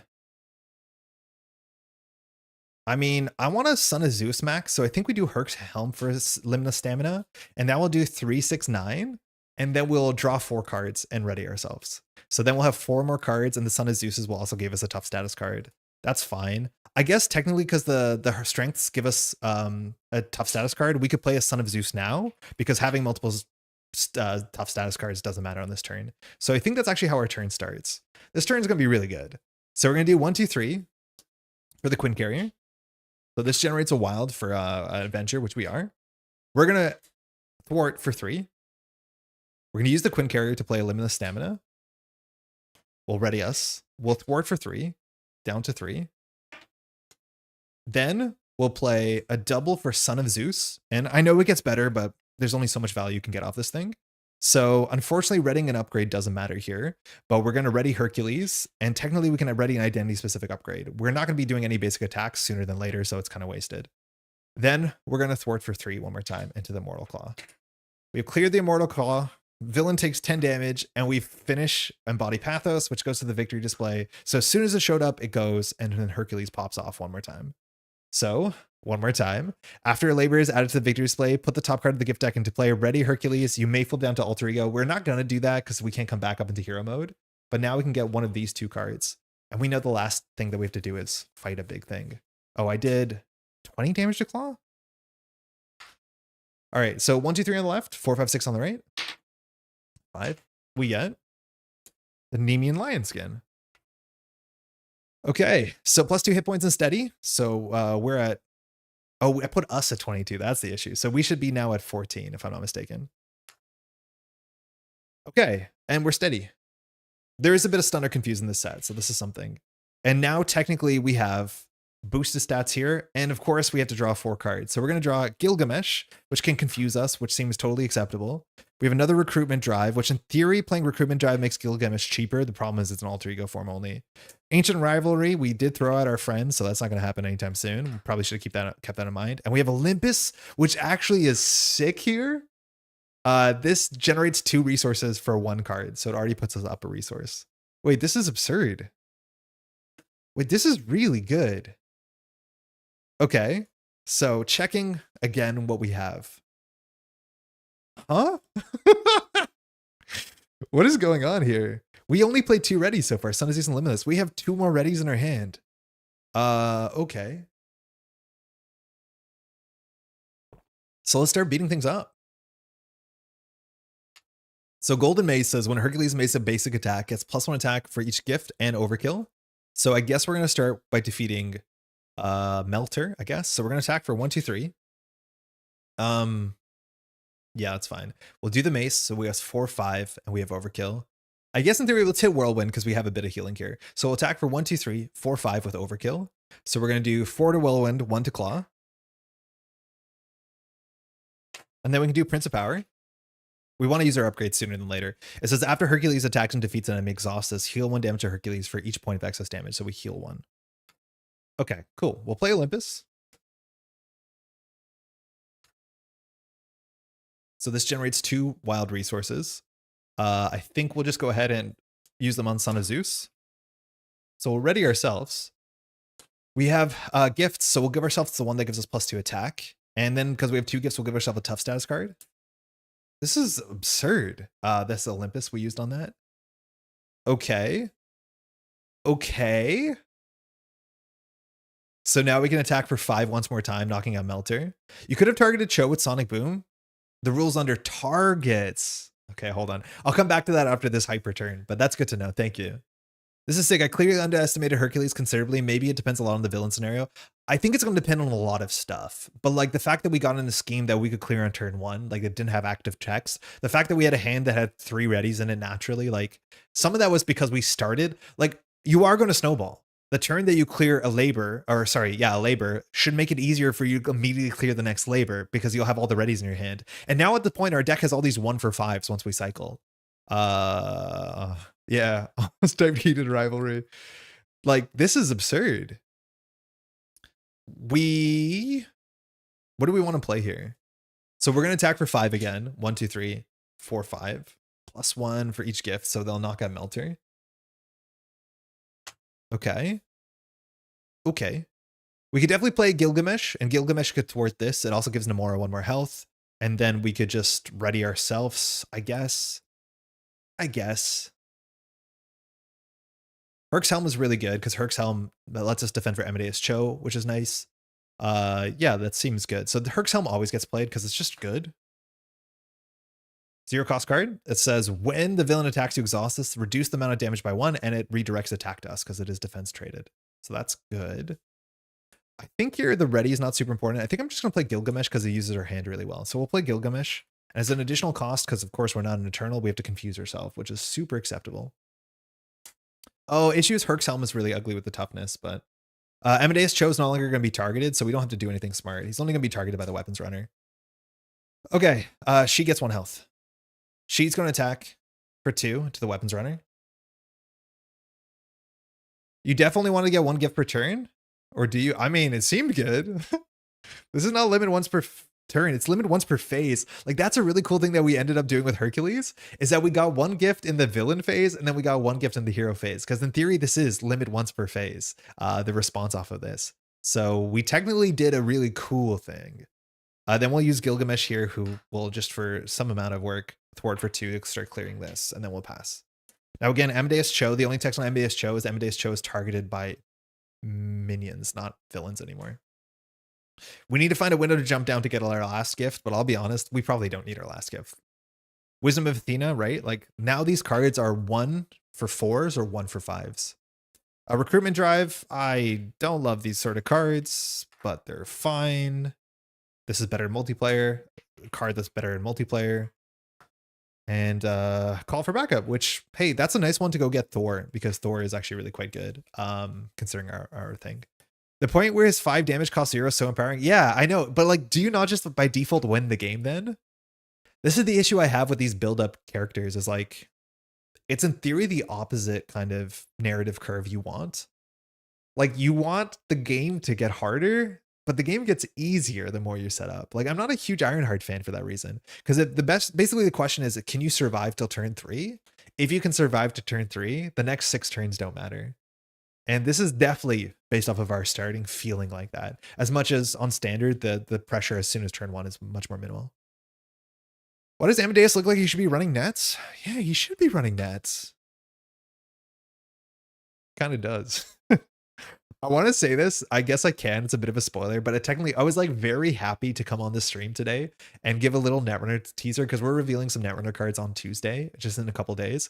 And the only teaser I was going to be able to give to the Marvel Champions community was that one of the cards I'm revealing has a name that is the same name of a card in Marvel Champions. That's what I was going to say. And then I looked into it and it's technically not correct. But there's a card that's like very close to a Marvel Champions card.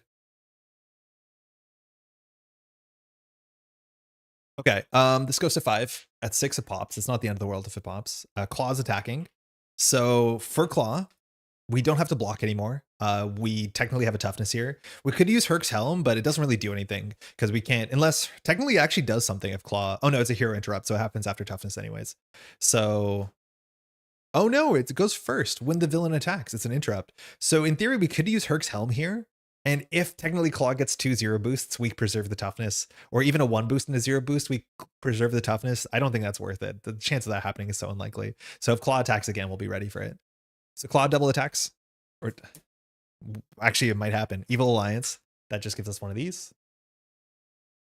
It's good. It didn't happen. Sound manipulation. So technically hits us for 2 damage. Toughness takes off 1, and we do retaliate 1 to the villain. Got him. 1 encounter card. Drawing nearer, looks like we're gonna get our nemesis. So forced response, after your turn begins, discard the top card of your deck. It's a teamwork, love it.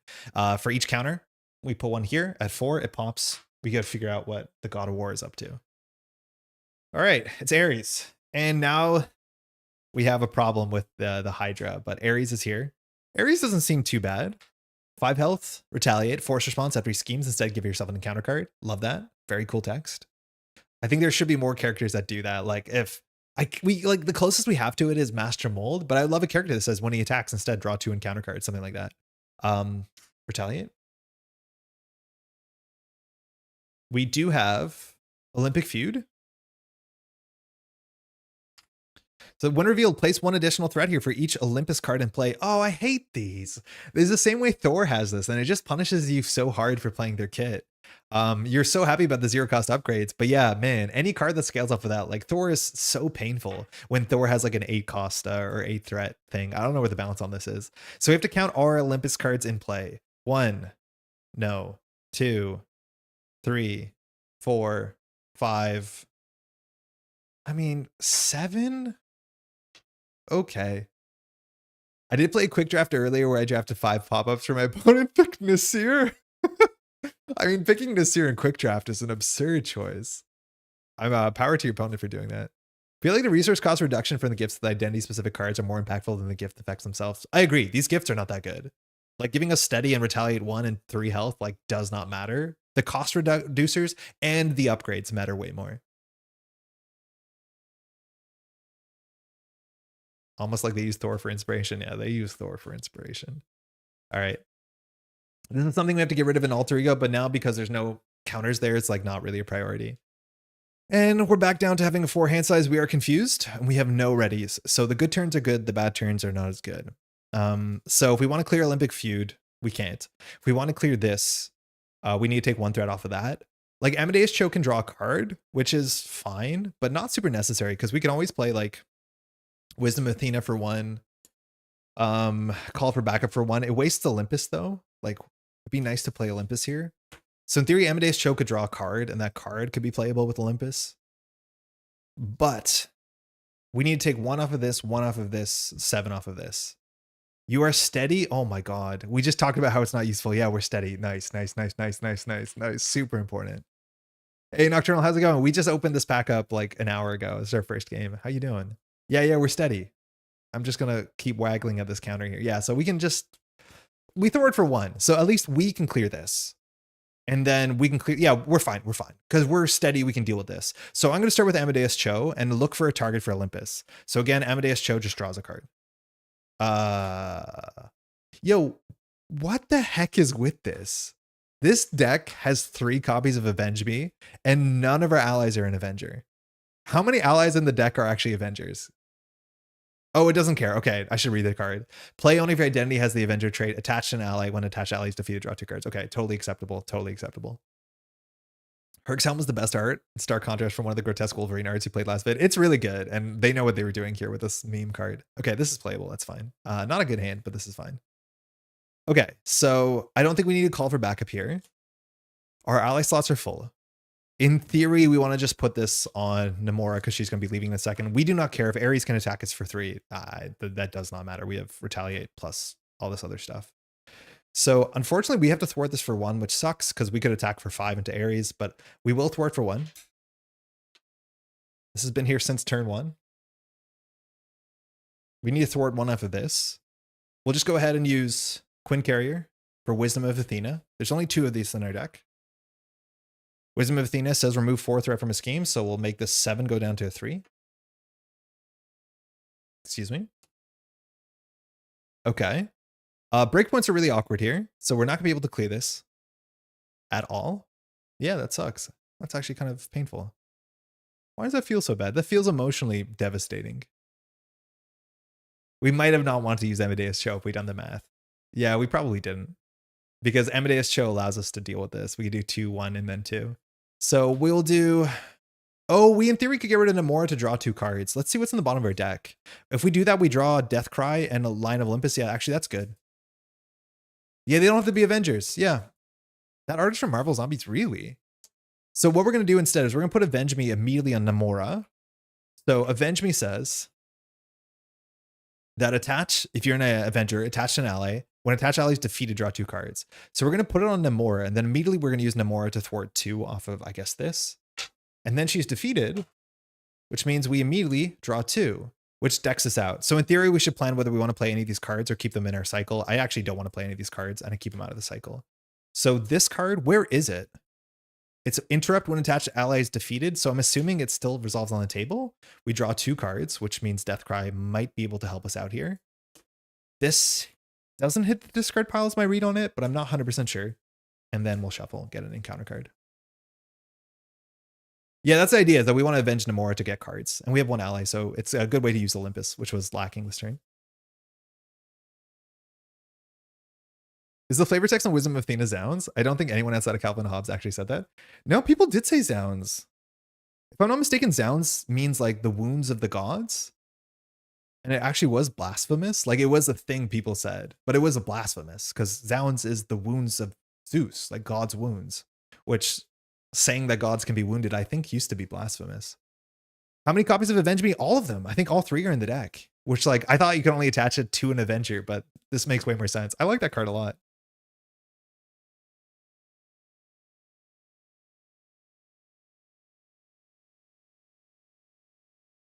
Okay, so now we're still rolling, which is good.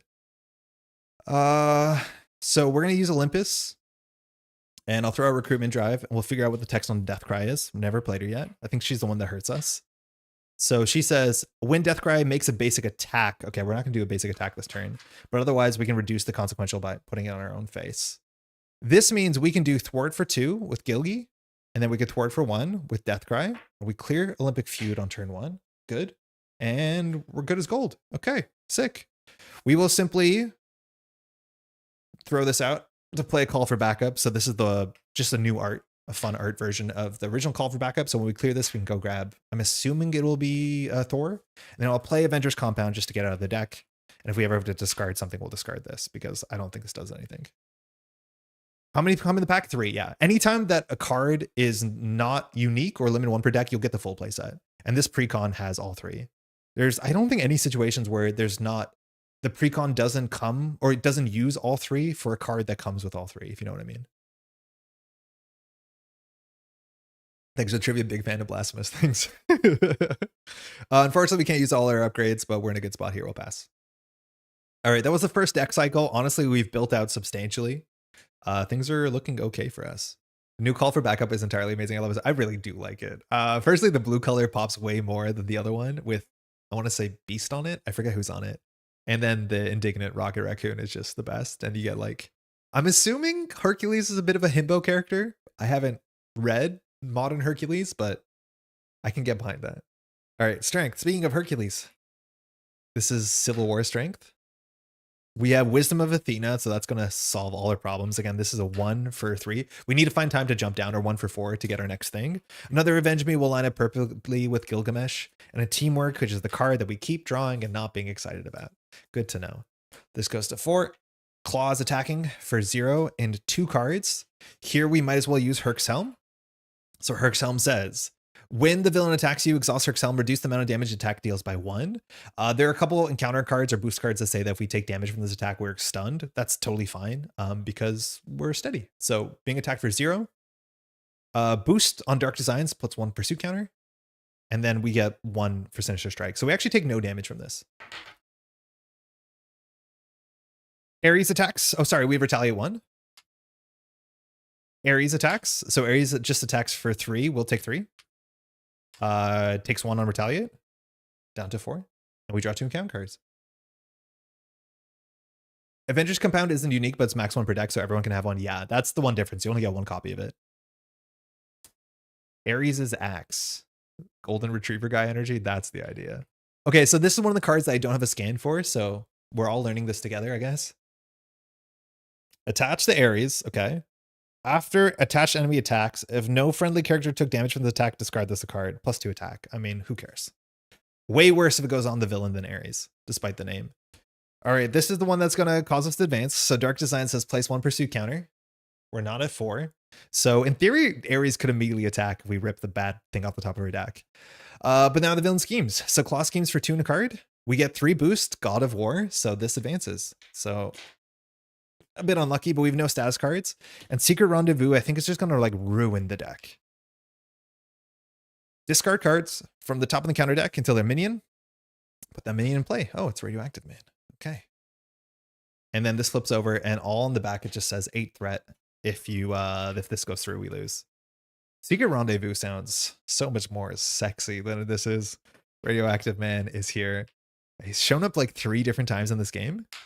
The original Radioactive Man has 7 health, and when he attacks, regardless if you take damage or not, discard a card from your hand at random.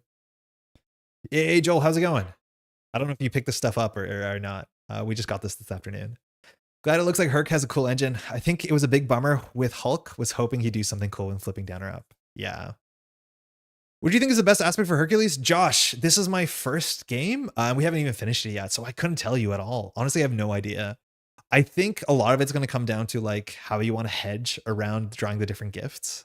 Off the top, honestly, I have no clue. Aggression seems like straightforward. I think I guess Justice probably helps you to some extent if you're playing solo because you have one thwart and that's a problem. But your kit seems to be able to scale up to do everything relatively well. I think Justice is probably the part that he struggles with the most, and maybe adding a bit of status effects helps you jump down a bit, which like you don't have any alter ego stuff, so it's not super important, but we technically need to jump down if we want to get our next gift. All right, we have to do drawing near. So we're just hoping not to get a double resource because in theory Ares will attack us. We get a single resource. Oh, I wanted to play that card. So this goes to 3. So we have a couple reasons to jump down. Firstly, this is a 0 threat, so it should be easy to jump down. But we need to knock out a bunch of people here. Shouldn't be too hard. And we can always go get another ally, which is good. It's been in the way for a few days and a blizzard coming in tonight. Oh yeah, right. I don't know if that's meant to reach us, but hopefully everything is well. I know there's a big East Coast storm coming up. Aggression and protection are the best for Herc. Why do you say Noah? I'd love that answer to be protection, honestly. Okay. I'm going to put Avenge Me on Gilgamesh, who's leaving. So we'll put Avenge Me on Gilgamesh so we can draw some more cards. I guess Amadeus Cho, there's no way we're going to use him, right? There's no breakpoint that really matters. And drawing more cards just seems good. So I'm not going to do any maths. We're just going to vibe. And we're going to exhaust Amadeus Cho to draw a card. We drew Teamwork. Lovely. So good. At least with Hercules, we can in theory like Teamwork Deathcry, but this hand wanted a ready or two and we have none. If we jump down, Radioactive Man is allowed to scheme for 1. We just need to knock out Ares before we do anything else. So we'll just knock out Ares now. So we'll attack for 3.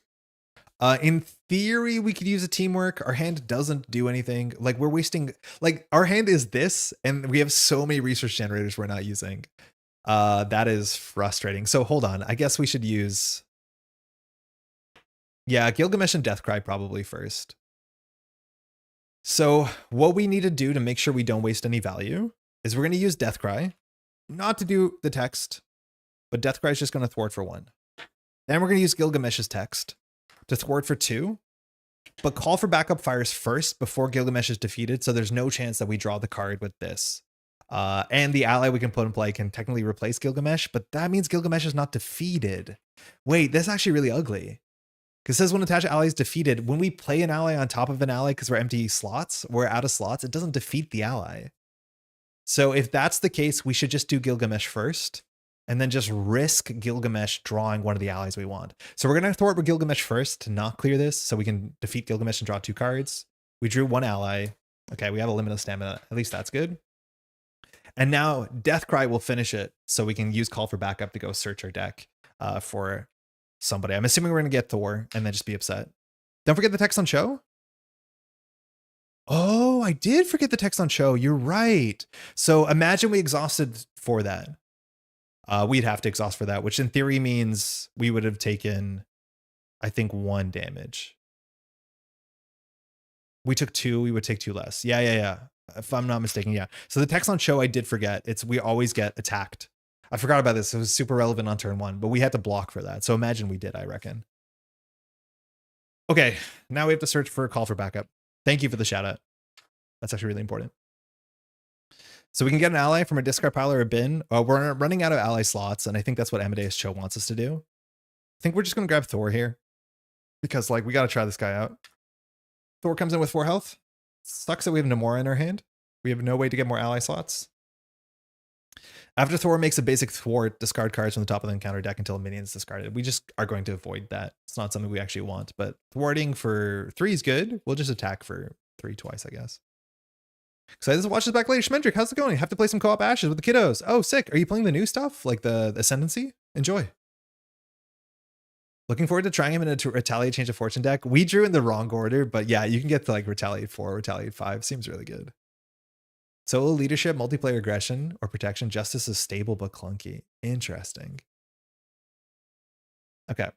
Also, wow, that doesn't go up there. For this, we need to discard an identity-specific card, so that's going to be Wisdom of Athena, which is not a problem. All right, to not waste resources, we're going to do some weird stuff. So we're going to do Twin Carrier, Limitless Stamina to ready ourselves. Now we're going to attack for 3. That's fine. 3, 4, 5. So we do 5 damage to Ares. We defeat Ares, so we don't have to take Retaliate. And then we can use the Prince of Power to heal 1 because we did 1 overkill damage. We could have used Teamwork there, but I'd rather just use Thor to attack Radioactive Man. But we could easily use Teamwork there if we wanted to. Yeah, I'd rather just get rid of Radioactive Man. So Thor is going to attack. So going to attack for 3. 7 goes down to 4. All right, and before this, we're going to use Olympus to generate 2 wilds. And then we'll do Strength for 4, and we're going to play Namora. And that gets rid of 1 ally. Honestly, Amadeus Cho might be the ally to get rid of, but we'll play Namora. She comes into play. She has 4, 5, 6 health. She's going to attack for 2.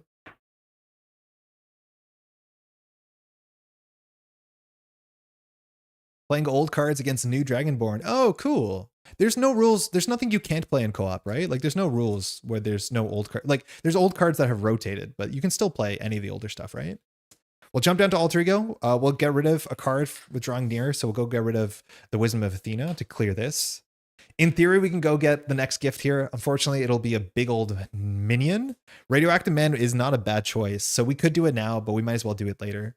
Our hand has 2 Teamworks. I'm honestly going to keep 2 Teamworks, as cursed as that is, because with 2 Teamworks, if we draw a big minion with our next, our next labor, we can attack for 3, 4, 5, 6, 7, 8, 9, 10, and almost one-shot it. So I'm going to keep these 2 Teamworks because I think it's kind of a fun thing to do, and it'll make us feel better about playing the card. So we'll pass.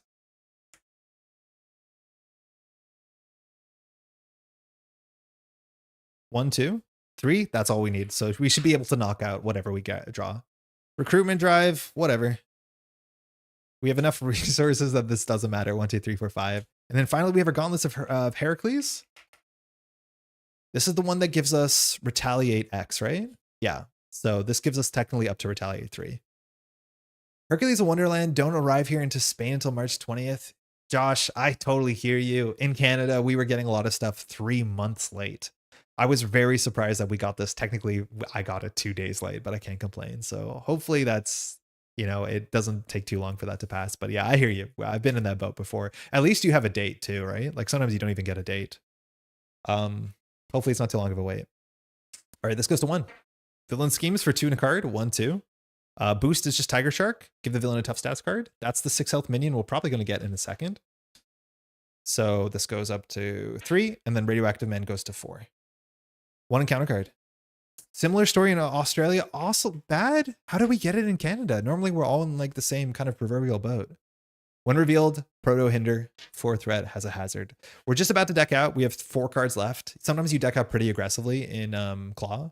And we talked about Klaw only having 12 health, and look at us now, like with doing no damage. All right, we're just going to use our Alter Ego, and we're not going to have to roll a die because we get defeat the Hydra. And by Hydra, they mean Hydra soldiers. I like the split art on this for the 2 meanings. So we have to go get a minion with 6 or more hit points, give them 6 more hit points, and then we only can damage them. I'm just going to grab Tiger Shark because Tiger Shark is here. Tiger Shark does attack for a lot, but I think we're going to be able to one-shot Tiger Shark, or at least 1 turn Tiger Shark. So 6 health. I just want to make sure there's no text on this that I'm missing, because I have been missing sentences. Gains the elite trait. Okay, that doesn't matter. The minion cannot take damage from anything except attacks from Hercules. Find a non-elite minion, reveal it, heal all damage. Yeah, I think we're good. We're on the same page on this one. Okay. This should be ready. We'll flip up. We'll just use Amadeus Cho here to draw a card. We draw the Gift of Battle. I think that makes it so absurdly easy. Oh my god, that makes it so easy. So this does 5 damage. We can do an attack that does 5 more damage. We can ready ourselves. Like we don't even have to use our Teamworks, which turns out to be fine because we have threat to remove. Really awkward. I wanted to remove the threat, but I guess we're not doing that. So that seems fine. So we will Twin Carrier, to generate 1. In theory, if we wait, this is cheaper, but like we have no reason to do a 5 damage attack on Radioactive Man. So we'll just do 5 to the Tiger Shark. That's one of our attacks. That's legit. We'll now attack for 1, 2, 3. That's enough. So 7 goes down to 4. We will recruitment drive for limitless stamina. We'll ready ourselves. And now we'll attack again for 1, 2, 3, but this time we'll give ourselves +2 attack and overkill. And then we're going to do 1 overkill damage, so we'll heal 1. So we'll recover 1. We knock out Tiger Shark, and we do 1 more damage to Klaw, which takes off the toughness. Last labor done. So this goes to the victory display, and we got to do all our good stuff. So on Hercules, it says we get our last thing. I'm going to slide these over. Our last gift. Sword of Peleus. We recover 1. The +1 hit points is like so seemingly meaningless, but it does add up. Our basic attacks gets piercing as much as we wasted that on Klaw. And then we draw 4 more cards. Okay. 1, 2, 3. These turns are absurd. This hand just drew like an extra 15 damage. Okay. Maybe you confronted this at the beginning of the stream. How come you chose Klaw to test Herc against? My 2 like basic testing scenarios are Klaw and Unis, usually. Klaw is like relatively straightforward, and you've played it so much that you can focus more on your side of the table. It also does bring up a bit of everything. Like there's guard, there's toughness, there's stun, there's confused, there's small minions, there's big minions, there's side schemes. It's like pretty perfect in terms of bringing the very, generalist Marvel Champions experience. That's why. I do think Masters of Mayhem is like surprisingly, or Masters of Evil, excuse me, is like surprisingly kind to Hercules, because there's a lot of high health minions that are not that threatening. Don't forget to ready Herc. Yeah, good call. Yeah, we're there. This is nonsense. What is this? We'll attach Avenge Me to Thor. I think we're just going to use Thor and Radioactive Man to get rid of Radioactive Man. Thor is defeated, which we did not draw the team up, but whatever. But we draw 2 cards with Avenge Me. She loses a health. 1, 2.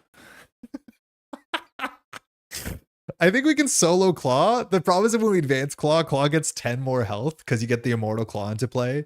But I don't think that matters. Like, how much damage do we have? This is exhausted. If we drew a Son of Zeus there, we'd be like really, really gaming. Unfortunately, we're not. We had the gauntlets into the helm, so every turn, Klaw's just taking 4 damage during the villain phase. Like, that's nonsense. I'm just going to play this. So this card says that as long as we're defending, and technically if we use Herc's Helm, we're considered to be defending, Hercules gains Retaliate X, which is 3 + 1 that we base have. So yeah, we reduce our damage by 1 and do Retaliate 4. Like, again, Retaliate 4 is absurd. Very, very absurd. Okay. I mean, we have to do some thwarting. I'm not going to do any thwarting. I think we're just going to send it. We might have lethal here. So we're going to give ourselves the Lion of Olympus. So all our stats go up 1 for 1 phase. For 1 phase. Okay, breakpoints. Breakpoints are perfect. So we'll attack for free for 5 damage. So deal 5 damage to the minion or to the villain. So villain takes 5. We'll basic attack for 4, defeating Klaw. Klaw advances. Klaw 2 heals to 18, and we get Immortal Klaw. Immortal Klaw has a crisis, I'm pretty sure. No, it has an acceleration. Both of the ones that cause Klaw to scheme are out. But unfortunately, when we have the Mortal Klaw now, Klaw heals 10. So Klaw is technically at 28. Oh, that's us. So that's going to slow us down on our rush strat. Yeah, Herc's Helm is ridiculous. Okay. Do we have 28 damage this turn? Probably not, but we have a lot. Thwarting, we're not very good at.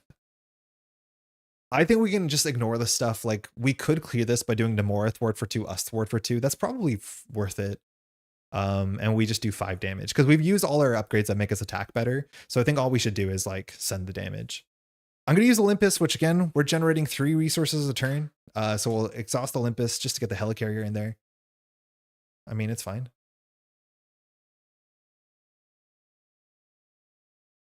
We'll exhaust the Helicarrier to play our next copy of Limitless Stamina. We're going to be drawing into every copy of the Son of Zeus, so those are going to be really good in a second. So we'll ready ourselves. We'll thwart for 2. Namor, we'll thwart for 2. We'll clear this. Actually, no, let's not clear that. Let's clear the Mortal Claw. It seems way better. Because then he takes a lot of damage. So the villain's going to take 10 damage. So we'll just take 2 encounter cards. If we get exhausted, that's the worst case. We'll do a Gift of Battle.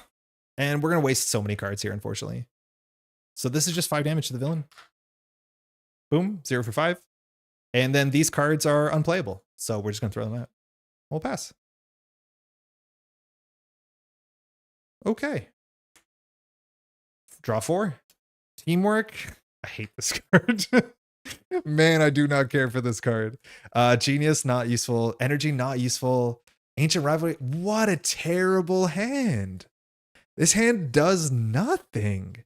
Like, we don't need these resources anymore because we have 5 resource generated every turn. All we need is cards, right? Like, the bottom of our deck is 2 copies of Son of Zeus. And at this point, Son of Zeus would ready us, ready an upgrade, draw a card, give us a tough. And they're both in the bottom. We just needed to draw one of them. A really unfortunate draw there. Yeah, Dumpster Doggo would have been really good. This goes to 5. Technically, our defense is still better here, but we won't be defending. Well, technically, we'll defend, but not exactly. So Klaw's attacking for 0 still. Oh, no, we didn't flip this. Physically, we didn't flip it. For 1 and 2 cards. So we won't block, but we'll do 2 things. Firstly, Herc's Helm will kick in. So the villain is now, we technically count as defending. And because of that, I need to remember we have piercing. I might forget that. We technically have retaliate 4 here. So attacking for 1. 2, it's the Hydra. Weapons Runner comes into play. So this will attack us in a second. It'll immediately destroy itself. Oh, actually, no, that's not the case. So we're attacked for 1, 2 damage. We take 1 damage. The villain takes 4. Cool. Weapons Runner runs at us, is attacking for 1, because this gets into play, and then the villain's attack, excuse me, the minion's attack. Amadeus Cho could save us here, which is good. Weapons Runner, in theory, attacks Amadeus Cho, so I guess Amadeus Cho is going to take 1. It doesn't need a block, because Amadeus Cho gets targeted by all minions, so quick strike minions you have to watch out for. The 2 encounter cards we draw, excuse me. Armored Guard, okay, that has guards, which will slow us down, but our attacks have piercing, if I'm not mistaken. I think it's our attacks. Oh, only basic attacks. So Sword of Peleus, we have to basic attack into Armored Guard. So technically 3 health piercing guard. And then we get Sonic Boom, which this one is annoying. It says either spend 1 of each or exhaust every character. Luckily we can, oh, we decked out, mind you. When we drew these 2 cards, the deck was empty. So in theory, these don't go into the discard pile. We make a new deck. So we're not going to exhaust each character we control. We're going to spend 1 of each. And luckily Olympus is perfectly designed for this because it's not an action, it's a resource. So we're going to generate a physical, a mental, and an energy. And we're just going to Olympus our way through a Sonic Boom. That is so funny because this card's a real nightmare to generate 3 different kinds of resources. And we have a resource generator that just deals with it. Okay. Ibiza final boss, you're gonna cut Klaw in half with a ridiculous retaliate stat. Yeah, really, really bad. Like Klaw will just die. If we do, like if we just kept passing turn after turn after turn, well, admittedly, this is gonna be a problem. Klaw will just defeat himself. Like we don't have to do anything. Like 4 retaliate is nonsense. Just nonsense. Technically, we're at max health, so the most health we can have is 18. So we're very full on health. Okay. And it's back to us. Hurrah! Our stats go down. Okay. We'll draw with Amadeus Cho. Please be... It's a 2 and 3 chance of being Son of Zeus. We got Son of Zeus. Perfect. Okay. So that's good. We definitely wanted that. So we're going to attack for 3. We're going to make it +3 with overkill for 6 with piercing. So Armored Guard takes 3, Klaw takes 3. Armored Guard is defeated. In theory, we're going to do the Prince of Power here. It doesn't matter. But because we did 3 overkill damage, we can recover 3. I think the most we are is at 18 health, so that's fine. We're going to go ahead and just, I don't know, I guess we'll energy a Son of Zeus here. So ready your hero. We have at least 1 gift card, so we can ready an upgrade. We'll ready the one that gives us +3 damage. We'll give ourselves a tough status card, and then we'll draw a card. Could be another Son of Zeus. It is. So the combo keeps comboing. Keeps comboing. We'll attack for 3, 4, 5, 6 with overkill. Our overkill damage didn't go through. Excuse me. The villain should take 3. So we'll do 2 the weapons runner, 4 to Klaw. Once again, helicarrier, twin carrier. Actually, we don't have to do that. We'll just go Genius into Son of Zeus one more time. So we'll ready ourselves. We'll ready the +3 damage one. We'll draw a card, give ourselves the toughness. In theory, we draw the Wisdom of Athena. This is in the discard pile. This is resolving. We deck out. Wasteland Sniper. Yeah, we were meant to stream this morning. Like ideally we streamed this morning, but I wasn't able to get this pack here in Montreal until 1 o'clock this afternoon. So we decided to go for an evening stream. Hopefully you've been well. Really excited to be here. Hercules is ripping Klaw apart. This is our first game from Hercules. We're playing on standard, which like we mostly play on expert here, so that is a bit of a difference for sure, but it has been easy mode. Like once we got set up, we did 2 labors by like turn 4. Our first 3 turns were a bit clumsy, but at this point, like what we do doesn't really matter. Like we're just smashing through Klaw. Okay, I guess we'll just, that's it. Yeah, that's it. Okay, well, we'll just play Wisdom of Athena. We'll clear this. And then we'll just attack for 3, 4, 5, 6 into the villain. Nice. Hey, from Wisconsin, Matthew. How's Wisconsin Sunday night looking like? That's Klaw. I definitely would make changes to this deck. I'm not a recruitment drive fan. I think having recruitment drive in a solo deck with no confuse and no stun is definitely a choice. As soon as you play multiplayer, this gets a lot better, but because you can only play this card in alter ego form, it is really hard to play this. Particularly jumping into alter ego is very, very difficult. And once you're set up, you don't need the resource generator off this thing. But Herc is like, I'm pretty sure the more we play this, we either will get a bad setup every once in a while, we'll draw a bad gift, or more likely a bad labor every once in a while. But so far, so good. So far, really so good. Let's give this another shot. I think we're going to shuffle this up and jump up to expert. I think it does. It's like very easy to tune this precon deck. It's probably going to be the next gameplay you're going to see on this channel is a tuned version of the precon deck, which is something I like always to do. But yeah, a lot of the blue cards in this deck I'm not a big fan of. 18 degrees Fahrenheit. I have no idea what that translates to. Is that cold or is that hot? That seems probably cold is my guess. Also, we got Amadeus Cho on turn 1, which like that seems good. We just functionally got an extra hand size as much as Amadeus Cho did force us to like do something. Shout out. Excuse me. If you're watching and there's a certain villain you want to see Hercules toe-to-toe against, I can see Falcon and leadership and multiplayer using recruitment drive well. Soup Kitchen makes it so cheap, then give other allies for free could be fun. Yeah, exactly. Like I think there's a lot of space for it in multiplayer because again, it is a teamwork card. It's an action card. There's so many reasons. And notably you can play this in alter ego, or you have to play this in alter ego, but you can use this action anywhere. So -7. Okay. Is that cold for Wisconsin? I've seen like wintry Wisconsin. I think, what is the last film I've seen that's in Wisconsin in the winter? That like Quentin Tarantino one, right? The shade he was thrown before release was unwarranted, I think. He seemed like had a really bad fail state. I'm assuming he probably still has a bad fail state, but like his power level is nonsense. I think the narrative was like, if the power level, like if you can't get to that obviously disgusting late game state, he's very hard to play. But yeah, it seems relatively smooth. It's all the ready. It's like 3 stat ready is really, really good.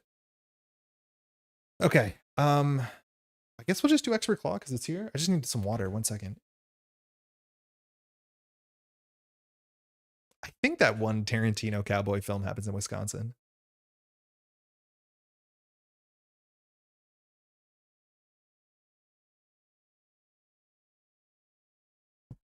Okay. Now expert Klaw is going to definitely shift things around. In that game, we barely thwarted. An expert Klaw does start with 2 side schemes on the table turn 1. So thwarting is like a premium we have to deal with. So I could see this being one of the fail states of this deck without having to make any changes. I seem a bit like Star-Lord and Deadpool. You have to figure out when to lean into the mechanic and when to back off. That's the issue, is I will never back off, right? Because there were some turns where it might have made sense for us not to get the next gift, because maybe the next gift would have been a disaster if we, or sorry, the next labor would have been a disaster. But the way that I see it is if you're not hitting that button, why are you playing them? But you're right. Like a lot of times, well, not a lot of times, sometimes at least when it comes to a Star-Lord, you don't hit the button. Deadpool, you always hit the button though, but Deadpool's really bad at punishing you for hitting the button inappropriately. There's almost no inappropriate time to hit the button, but I know what you mean. I largely agree with that. I'd be happy if Hercules was like that. Hearst versus Magog. I think we played Magog recently. I'm just gonna try this one more time, and then we'll go from there. So we'll just have to take out the these cards. The Nemesis set. Should be one more. And we're gonna need, excuse me, the Immortal Klaw. Klaw. Fence Network. Immortal Klaw. Okay. So you know the setup. We start on villain side. This comes in with no threat. Once we get the deck ready, we're just going to discard cards until we find a minion. We'll put that minion in play, and that's it. There's like a lot of range in how difficult the setup can be in Klaw. Like drawing Tiger Shark or Radioactive Man, really bad. Drawing Weapons Runner, not a problem. There's also a lot of variance when like you can discard half the deck, and then you start with a really thin deck, which both hurts and helps in certain ways because you're more likely to draw into a certain encounter card, but also you're quicker to decking out. So those are both bad things. So all we have here is Underground Distribution 1B. So it says when revealed, discard cards from the encounter deck until a minion and put that into play. And we're now going to be on Klaw 2. So let me just do villain name Klaw 2. Okay. So again, oh, that didn't work, did it? There we go. You think Expert Claw is very difficult? Yeah, let's find out. Now that you said that in the chat, I'm allowed to like totally tank this and not feel bad about it. So I appreciate that. That's good.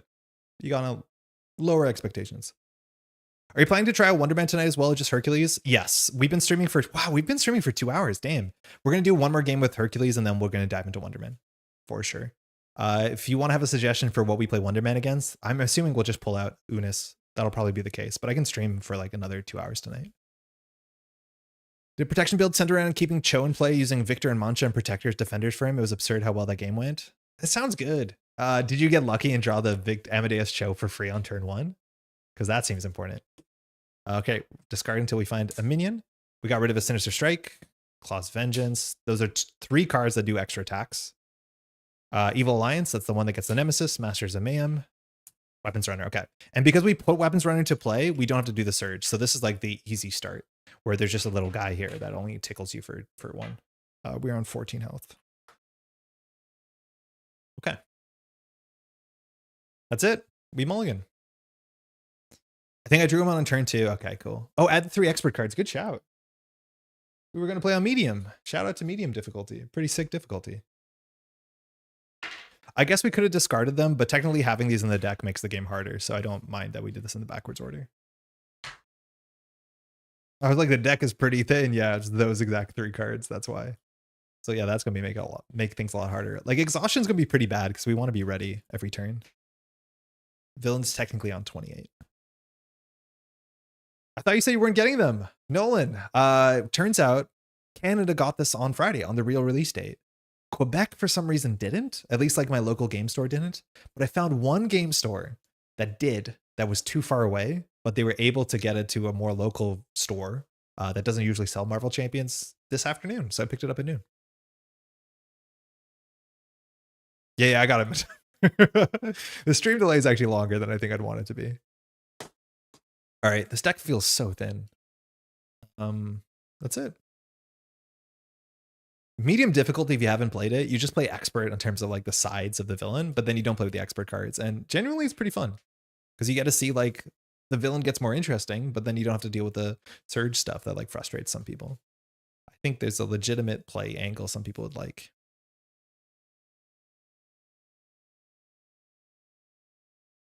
All right. So mulliganing is also very strange. That's one of the most interesting things, is because you want to do this like weird hedge mulligan where you mulligan technically towards 2 out of the 3 labors. Yeah, that's it. We have Crisis, we have Acceleration. In theory, Acceleration is the one we want to clear first, because if we clear this first, this is better. The issue is our precon is not good at thwarting on turn 1. So let's see how this can go. The Gift of Battle. We did keep one of these as a hedge mulligan. That means we can do 8 damage on turn 1. In theory, if we can do 12 damage on turn 1, it's best. The problem is with the Gift of Battle and 1 ready, we only do 5 + 3 + 5. So in theory, if we draw the Gift of Battle and we get the 0 card, the Son of Zeus, I think it's called.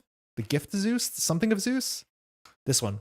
No, not this one. Sorry. The one that gives you the golden, it gives +1 to all your stats.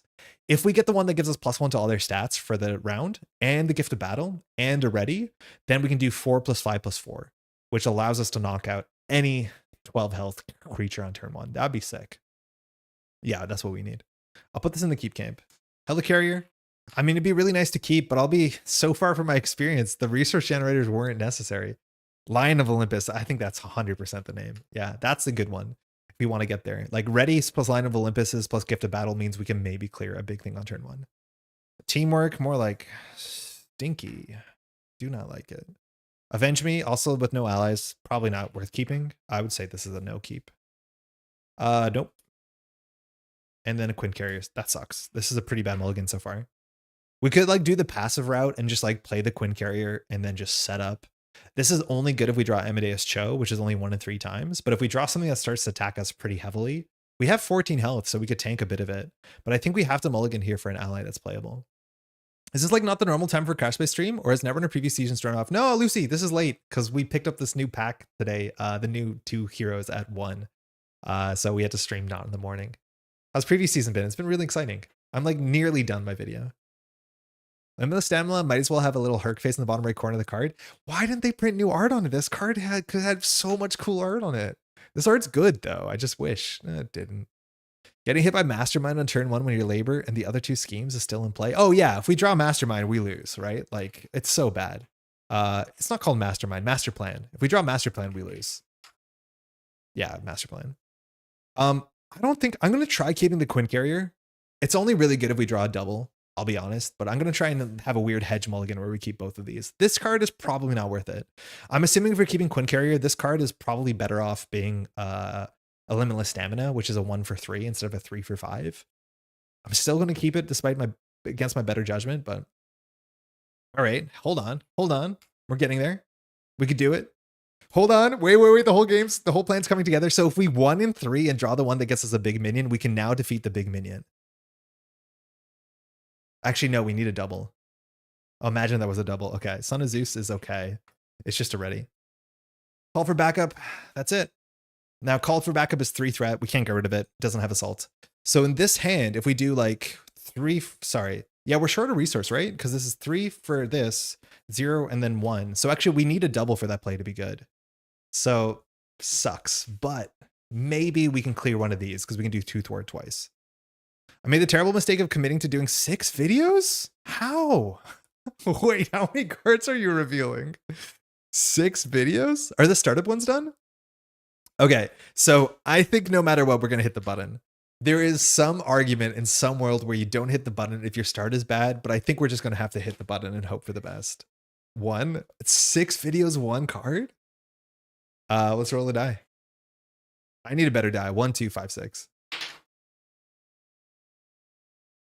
Sick. Okay, that's good. Same one we got last time, so we're not learning too much, but this is the one that gets Amadeus Cho. And now we have to be careful about minions and the villain because everyone's going to be attacking us. So humanity must be protected. Comes in with 3 counters. Whenever we defend against attack against a minion, sort of, we remove a counter. And this just gets us Amadeus Cho, which draws us a card. None of them are even startup. We're doing a startup. Wait, none of them are even startup?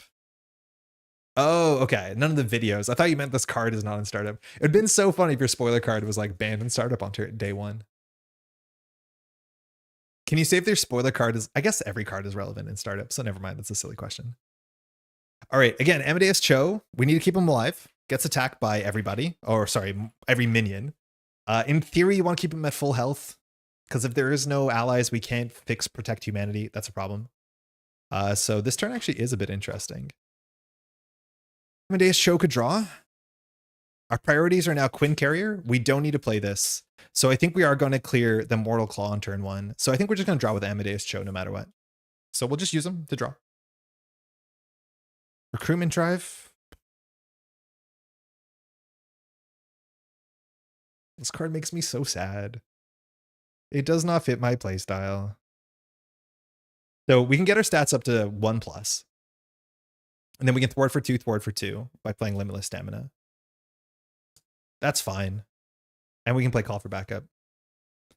2 Yu-Gi-Oh! Wargamer review Netrunner cards. 3 show matches, playing the new IDs. Oh, that's cool. That's really good content. And 1 video revealing someone else's scoops with permission. Okay, that's cool. All right. Not perfect, but can be fine. We'll flip up. There's a chance Amadeus Cho should have... Oh, I guess this has 2 attack. The first attack from Weapons Runner can hit Amadeus Cho. That's fine. The second one's going to be an issue. So we won't deal with Weapons Runner, I don't think, on turn 1. So we're going to spend 1, 2, 3 for the Quinn Carrier. So it's good to get this down on turn 1. Of course it is. So this generates a wild a turn, which, you know, some of Klaw's cards care about generating the right kind of resource. We will now use the Line of Olympus. We have 2 of these in the deck. So +1 to all their stats for the round. This is the way to give our thwart stat solo playable. We will simply thwart for 2 off of Mortal Klaw. Oh, we can't play this whole hand. Bummer. Yeah, whatever. We'll Quinn Carrier for Limitless Stamina. Did we do this wrong? What about if we don't play Quinn Carrier so we can play Call for Backup? We clear Call for Backup. No, that can't be it. We're short 1 resource. Have you played Wonder Man yet? Nah, still in the box. We'll get to him after this game. You have the best Marvel Champion setup on YouTube, clean, practical with the dice, and you even show the cards you're playing large print so we can see them clearly. Thanks. Thanks, Josh. Glad you appreciate it. Generally, my goal whenever I am making content on the internet is to make the things I like as approachable as possible. So a lot of that is like clearly explaining and clearly showing, because I know how it is getting into a game and you can't read the cards, right? Like I don't know all the text on the cards anyways. So there's a lot of work that goes into it. So that feedback is super appreciated. Glad you like it. Because we want to use all the new cards. I'm limited in how much I can do ahead of time because we have to wait for all the cards to be out. So it's a panic frenzy 2 a.m. editing time for me the next week. Get some sleep, Lucy, of which are currently keeping me company during. So I appreciate the late crash space stream. Okay, cool. At least that lines up. But like I'm overextending for my spoilers video and like you do have to take care of yourself. So hopefully you are. We're going to ready. We will thwart for 2 into this. Klaw loses 10 health. Yeah, that's fine. Klaw takes 10. Call for Backup. I don't think we're going to keep it because this will keep the thwarting that we're going to need for Defense Network and a rather clear Defense Network. We prioritized Acceleration over Crisis because getting through this, like every turn that you leave a Crisis on the table, it's like, you know, this goes up by 1. So in theory, we cleared 4 threat for, well, technically it was worth 4 threat, but you know what I mean? Maybe. And then we'll pass. It was a good setup. We thwarted that. We should have been exhausted. Draw 4. Ancient Rivalry. So far, this is fired 0 times. Maybe today. Wisdom of Athena, it's technically a 3 for 5, which is not good, but we might need it.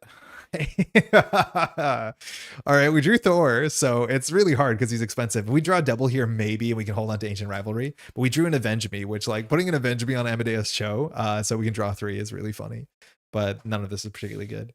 We still can draw 1 more card with Cho. So Underground goes to 1. Klaw's attacking. Technically attacks Amadeus Cho for 1 and 2 cards, so we'll have to put ourselves in the way. So we will. We're looking for not drawing another Weapons Runner. We'll defend for 3 because we have boosted stats. So 1, 2, 3, 4. So we take 1 damage. We want to take some amount of damage because we have healing in our kit. We remove a counter. Weapons Runner attacks Cho for 1. Draw 1 encounter card. Oof. No. Kind of, but no. Radioactive Man, 7 health. After Radioactive Man attacks, discard a random card from your hand. 7 health. Schemes for 1, schemes for 1, schemes for 2. So if we jump down, we're very likely to advance. But then also if we jump down, we can't clear Protect the Humanity. This goes.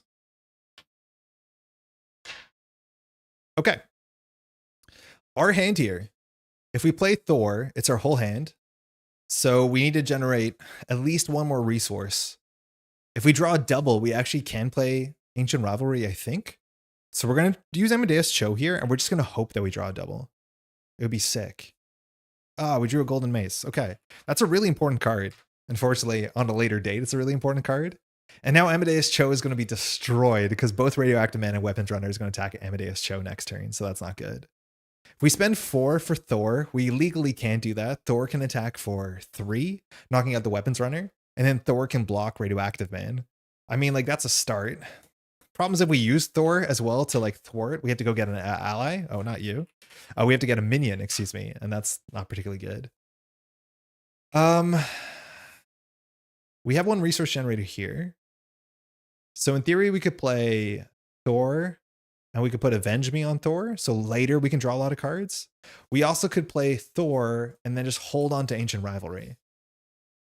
The issue is Radioactive Man actually only attacks for 1. So Thor would be on 1 health. And then next turn, if we play Ancient Rivalry, if we drew a double here, it would have been so good. We can search our discard pile for an upgrade. We can get a 0-cost upgrade and we can ready Hercules and Thor. Readying Thor is not super impactful because Thor will get knocked out. That might be better. It'd be fun to play this. But yeah, the big problem is that Klaw's going to attack us. We have to block it. Weapons Runner will attack Cho, and Radioactive Man's going to attack Cho. So Cho is probably cooked here. The thing about Protect Humanity, though, is it doesn't matter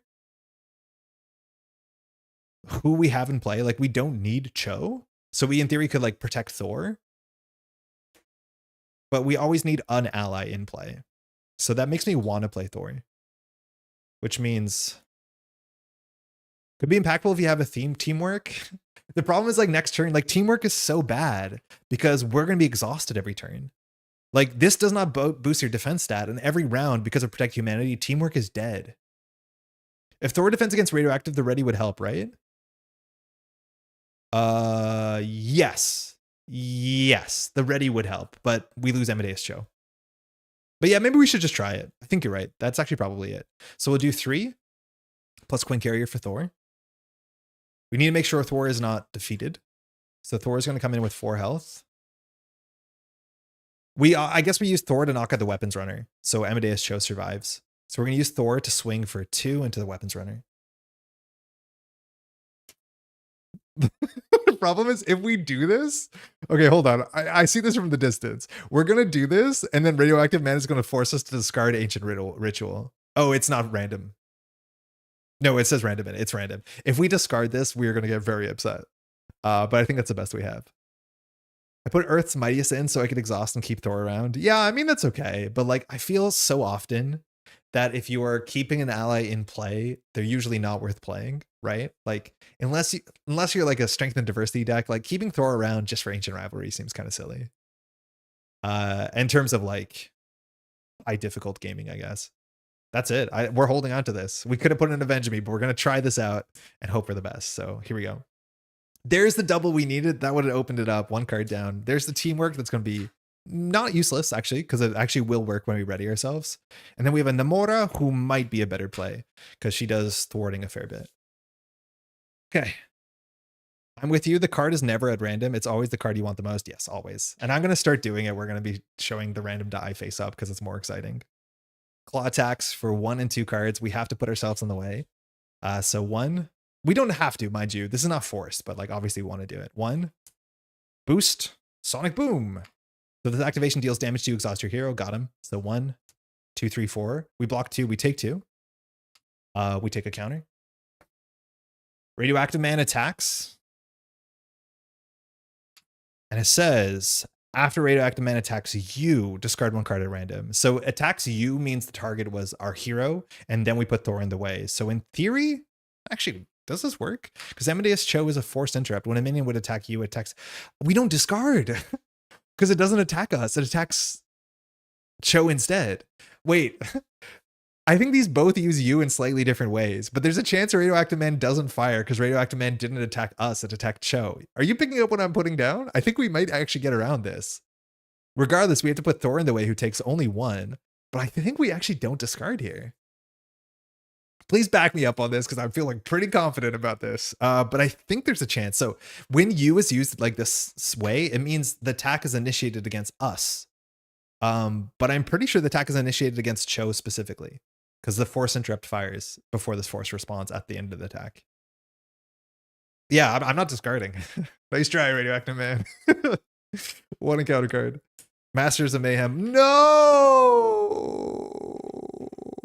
Our young boy is dead. So this just causes an attack. Oh, that's bad. So it says each Master of Evil minion attacks the hero it is engaged with.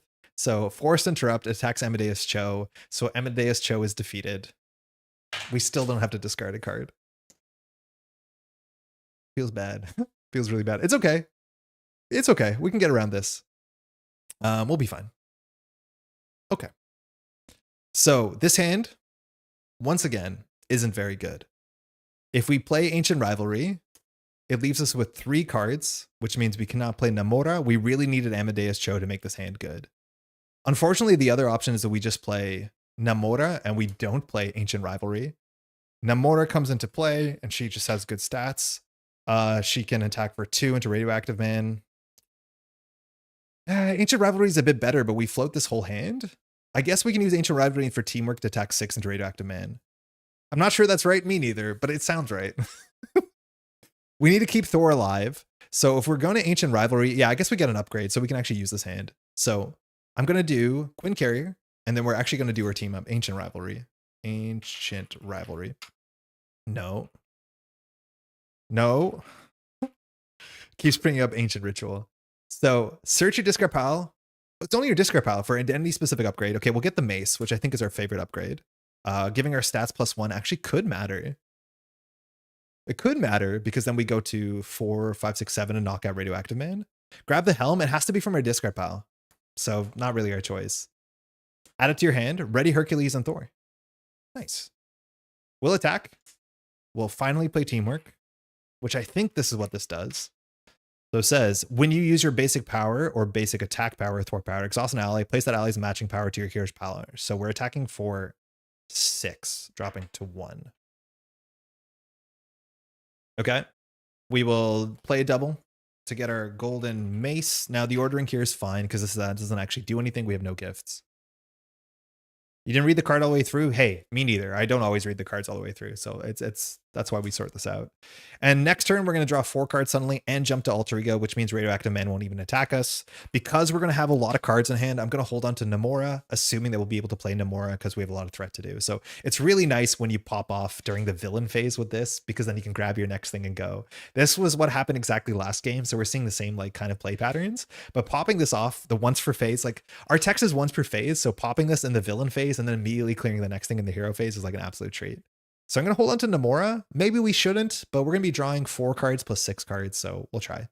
That's a great start because next turn, we're definitely going to need to ready a fair bunch. Yeah, okay, cool. And then we have Wisdom of Atlantis, of Athena, which is going to be a threat. 2 for 5, which is acceptable. All right, this goes to 3. Klaw's attacking. And so we're going to do our thing. We're going to exhaust. Klaw's attacking for 1. Technically attacking Thor. We're going to make it. So we're going to block with ourselves. So 1. Boost, give the villain a tough status on target shark. That's fine. We might get piercing. So 1, 2, 3, Masters of Evil. So we'll take 1 damage because we exhausted. I think we exhaust, right? And then this clears.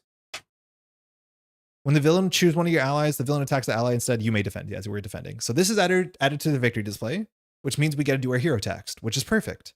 So we get our top gift. So I'm just going to roll the die. So 1, 2 on left, 3, 4 in the middle. We get the Nemean Lion one. Is this the steady one? That's actually surprisingly good. So hold on, I messed our board up. So the Nemean Lion comes into play, the skin. So we get +2 hit points. We get steady. No. Funny if I'm not mistaken. Oh, Retaliate is too late if we got Retaliate off of this. And then we draw 4 cards. We ready ourselves too. Son of Zeus is okay. That readies an upgrade, which might matter. Gift of Battle is now fine as well. Lion of Olympus is the cheap stat booster, and we have a Death Cry. And then the last part of text we can do on our hero mode is we can choose to jump to Alter Ego, which we are, because now Radioactive Man just schemes for 1. Let's go. Ass. That makes it much harder to immediately clear our thing, but we'll exhaust ourselves. Our hand has 3 readies in it, so we still might be okay. Weapons Runner has Surge. We don't mind. Armored Guard. Okay. So that one's a bit more annoying. We have a lot of minions, and there might be 1 more minion or 1 more side scheme. If we draw 1 more side scheme, we're going to have the exact same progression that we did in the last game, but I think we're well equipped for both sides of the story. So it's back to us. We're going to use our Alter Ego text, and we're just going to go ahead and rip it. We'll do odd, even, odd, even. It's a 1, so we have to do odd. So 50-50 chance to have the exact same narrative. we have the exact same narrative. It's embody pathos. So we have to search the deck. Embody pathos. Pathos. So we have to go search the deck and discard out for a side scheme. You can get your side scheme from your Nemesis set, right? Oh, I don't want to do it. It's bad. Yeah, I don't want to do it. So I think we're just going to get the one that gives us... I think we're just going to get a Mortal Klaw again. Let's be honest. It's going to come in with, I think, 9 threat. And it has an assault. So we can use our basic attack against it to thwart instead of our thwart. Thor here will attack for 3, which will knock out probably Radioactive Man or Weapons Runner. And we should be good. It's another game where we leave Defense Network on the table for like 4 turns. It doesn't really matter. Should be at the bottom here. The Immortal Klaw. All right. So coming in with 9 threat. Sounds like a lot. Losing a 1 activation this turn is no good, but we should be okay. So that's 9. Only we can take threat off of this, mind you. That's part of the condition of Embody Pathos. Pathos, is that only we can thwart this. We'll flip up. Okay. So looking at our hand here, I think playing the Lion of Olympus doesn't actually hit any breakpoints because we thwart for 3. We just need to thwart for 3 times.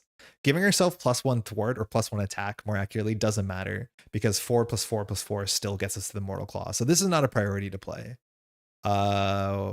Wisdom of Athena is technically a 2 for 4, while Limitless Staminas are both 1 for 3s, which is slightly better. So I think we're going to start there. Gift of Battle we might use later. I don't think we're going to play Namora when we can play Death Cry. I don't like Namora. Before we play any of our allies, I think we're going to try and draw 4 more cards and see where this goes. So if that's the case, we will just Quinn Carrier for Limitless Stamina. So we ready ourselves, and then we'll thwart for 3. Okay. We have to make a decision. I think Namora might be hard to play, so we're going to get rid of Namora to play a Limitless Stamina. Threat for 3. Now... Oh, actually, it might have been better than Wisdom of Athena, because it's 4 + 4... No, it's the same. So I don't think we need the Lion of Olympus. It's just a really good card. Like, it's an easy card to play. Gift of the Battle doesn't look good on this table. Even as a 1 for 5, it doesn't seem incredible because toughness and only our basic attack gets piercing. So I think we do Gift of Battle plus Death Cry, I think, for Son of Zeus. It might be right to get rid of the Lion of Olympus. We'll do that because Death Cry might be playable. So we'll do Gift of Battle plus Lion of Olympus for Son of Zeus. Unfortunately, we don't get all the text on this. So ready and in any specific upgrade, so we can't use anything there, but we'll ready ourselves. We would have loved to be able to clear this. That's why the exhaustion was bad, because if the exhaustion doesn't fire it, we can do this and actually ready our thing and get a toughness, which is a lot better. And then we'll get rid of this. So we've cleared Embody Pathos. So same text. We're not going to jump back to Alter Ego. So we get randomly one of the benefits and we draw 4 cards. So we either have steady or piercing on our basic attack. We'll do odd on left, even on middle. Sorry, odd, even. We get odd. All right, the Sword of Peleus. So this one we did not get last. We got last time, excuse me. So we get 1 + 1 hit point. Our basic attacks get piercing.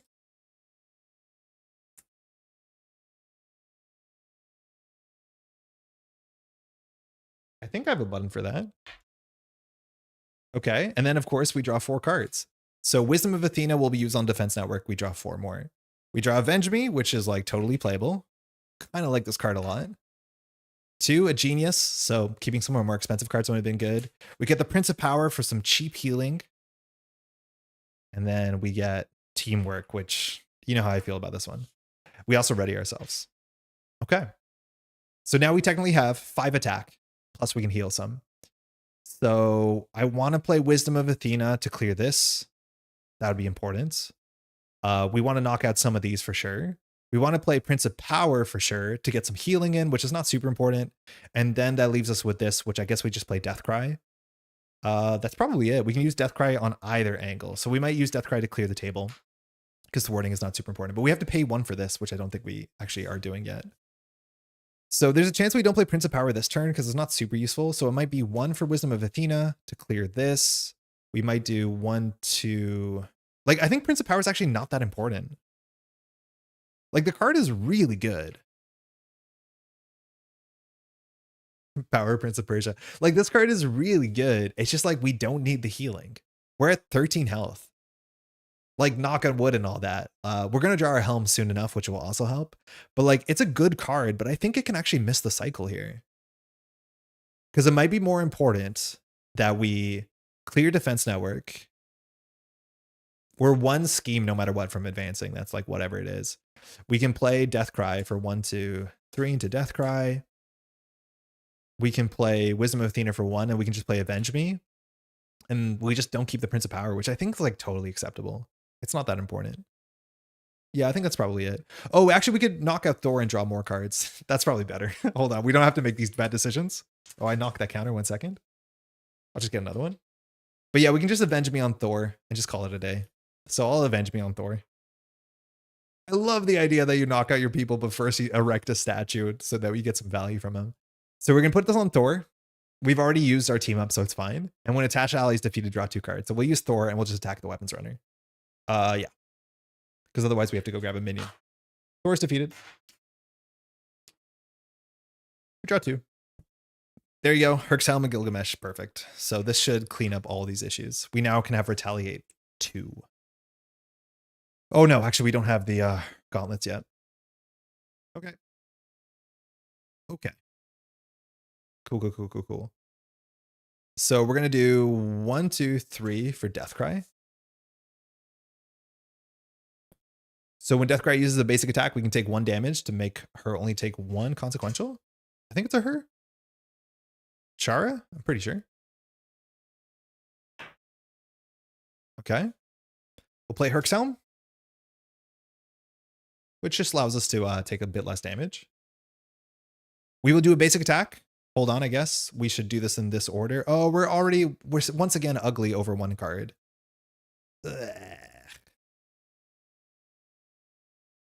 Yeah, I think we hold on to this. We're wasting a bit of healing this turn. Herc's Helm gives us healing immediately next turn. Yeah, this is fine. So we'll play Wisdom of Athena first before we do anything. So we're just going to remove 4 threat from this. Only cost 1. We'll hold on to the Prince of Power. Then we'll do a basic attack for 3. We'll use the Golden Mace. Mind you, our basic attacks have piercing. So we're attacking for 5 into Armored Guard with Overkill. So 3 goes into Armored Guard. 2 comes off the Toughness.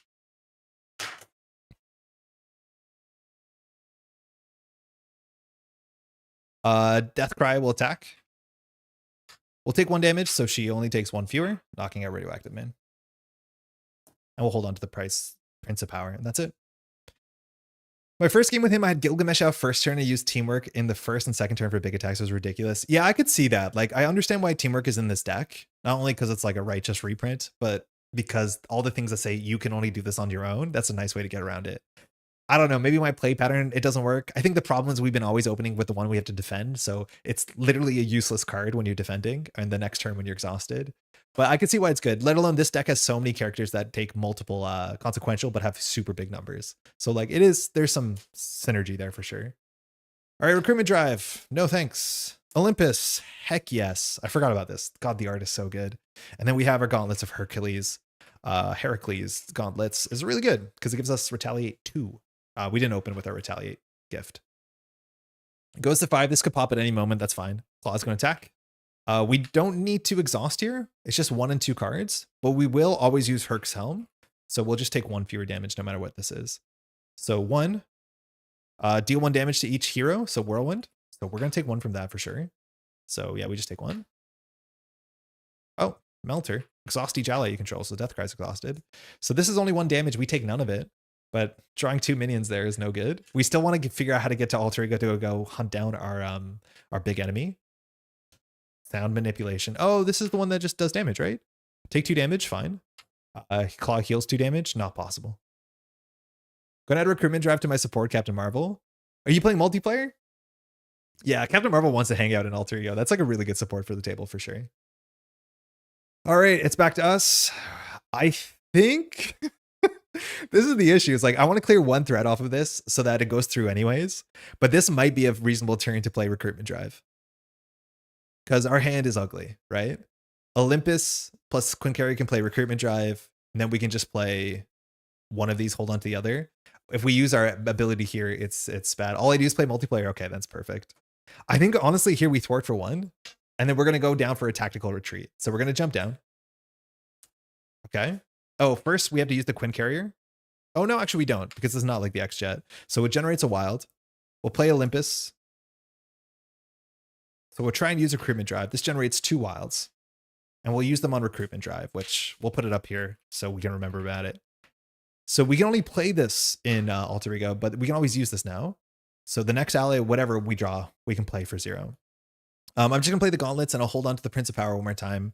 So the gauntlets just give us massive retaliate. So only for defending, though. We'll pass. We're not going to go grab our labor now. We'll go grab it next turn. This is obviously going to go through, but it'll go through on the thwart, not the step 1, which means we have a bit more reach. And that's going to draw another minion, which hopefully we're ready for it. I don't know how bad the bottom of the deck is in terms of drawing things, but Prince of Power is good for that. We'll drop the 6. Missed opportunity not to print a basic Olympus bird trade ally with the Phoenix or Eagle Zeus. We need more birds. It's funny how like that trade is actually like directly attached to the strength of a single hero. Okay, 2. Recruitment drive, hate it. 3, 4. This is not a good hand. We're decking out. So Gift of Battle, at least that's good, because we know we're going to need a fight, but we have to deck out here. But yeah, we have a lot of cards that don't do anything in this deck, which is good that you have really big stats, but like a lot of these cards functionally do nothing. And that's kind of frightening. Some of that's on us because we kept this like 1 upgrade in our hand for 2 turns, which we probably should have just discarded. Howard the Duck. I'm assuming Howard the Duck will show up, but not have the bird trade, have the duck trade.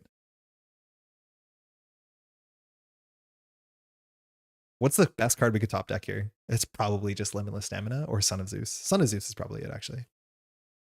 I don't think we have a moment to recover 4 here, but it should be okay. Because we're going to be the Prince of Power soon. We also want to draw a really big ally because we have recruitment drive. Like the biggest ally we can get. Like this one. No, that's useless. This hand is not good. That is a garbage hand. Very scary. Like it makes us think we don't want to lean on the button, but I think we lean on the button. Yo, Quesadilla, how's it going? I just subbed this channel too. I don't know if you play Marvel Champions. Hopefully your spoilers week has been good. How you doing? Klaw's going to scheme on us. So for 2 in a card, no matter what it goes through, 2 boosts, that's the one that does damage and heals. So this goes through, which, as we know, the Secret Rendezvous just says discard cards until you put a minion into play. That minion will scheme against us because of the order of things, but that is what happens here. So we're going to Secret Rendezvous.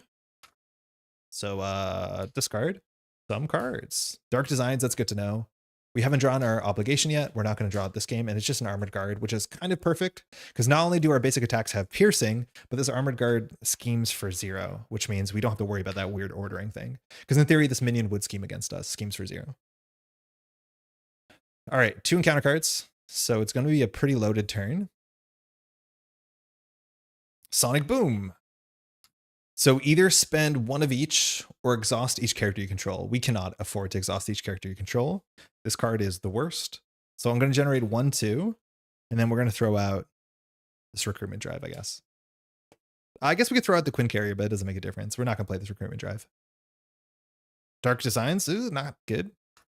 So place 1 pursuit counter. That's the first pursuit counter we've gotten all game. That's unbelievable. Villain's going to scheme. 2 in a card. 1, 2, 3, 4. Okay, so this goes to 4 of 8. So at least 2 Dark Designs are out, but we can't stay in Alter Ego on return. I haven't gotten to Marvel Champions yet, but I liked Arkham and haven't tried Lord of the Rings. MC seems likely up my alley. It reminds me of Legendary, but much better.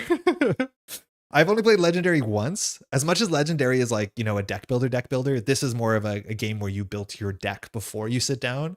It plays exactly like Slay the Spire, which I imagine you've played, and it's really quite good. Like I was not the biggest Marvel head, and this game like really pulled me in. It is basically like a more approachable deck builder that you get to play cool hero kits.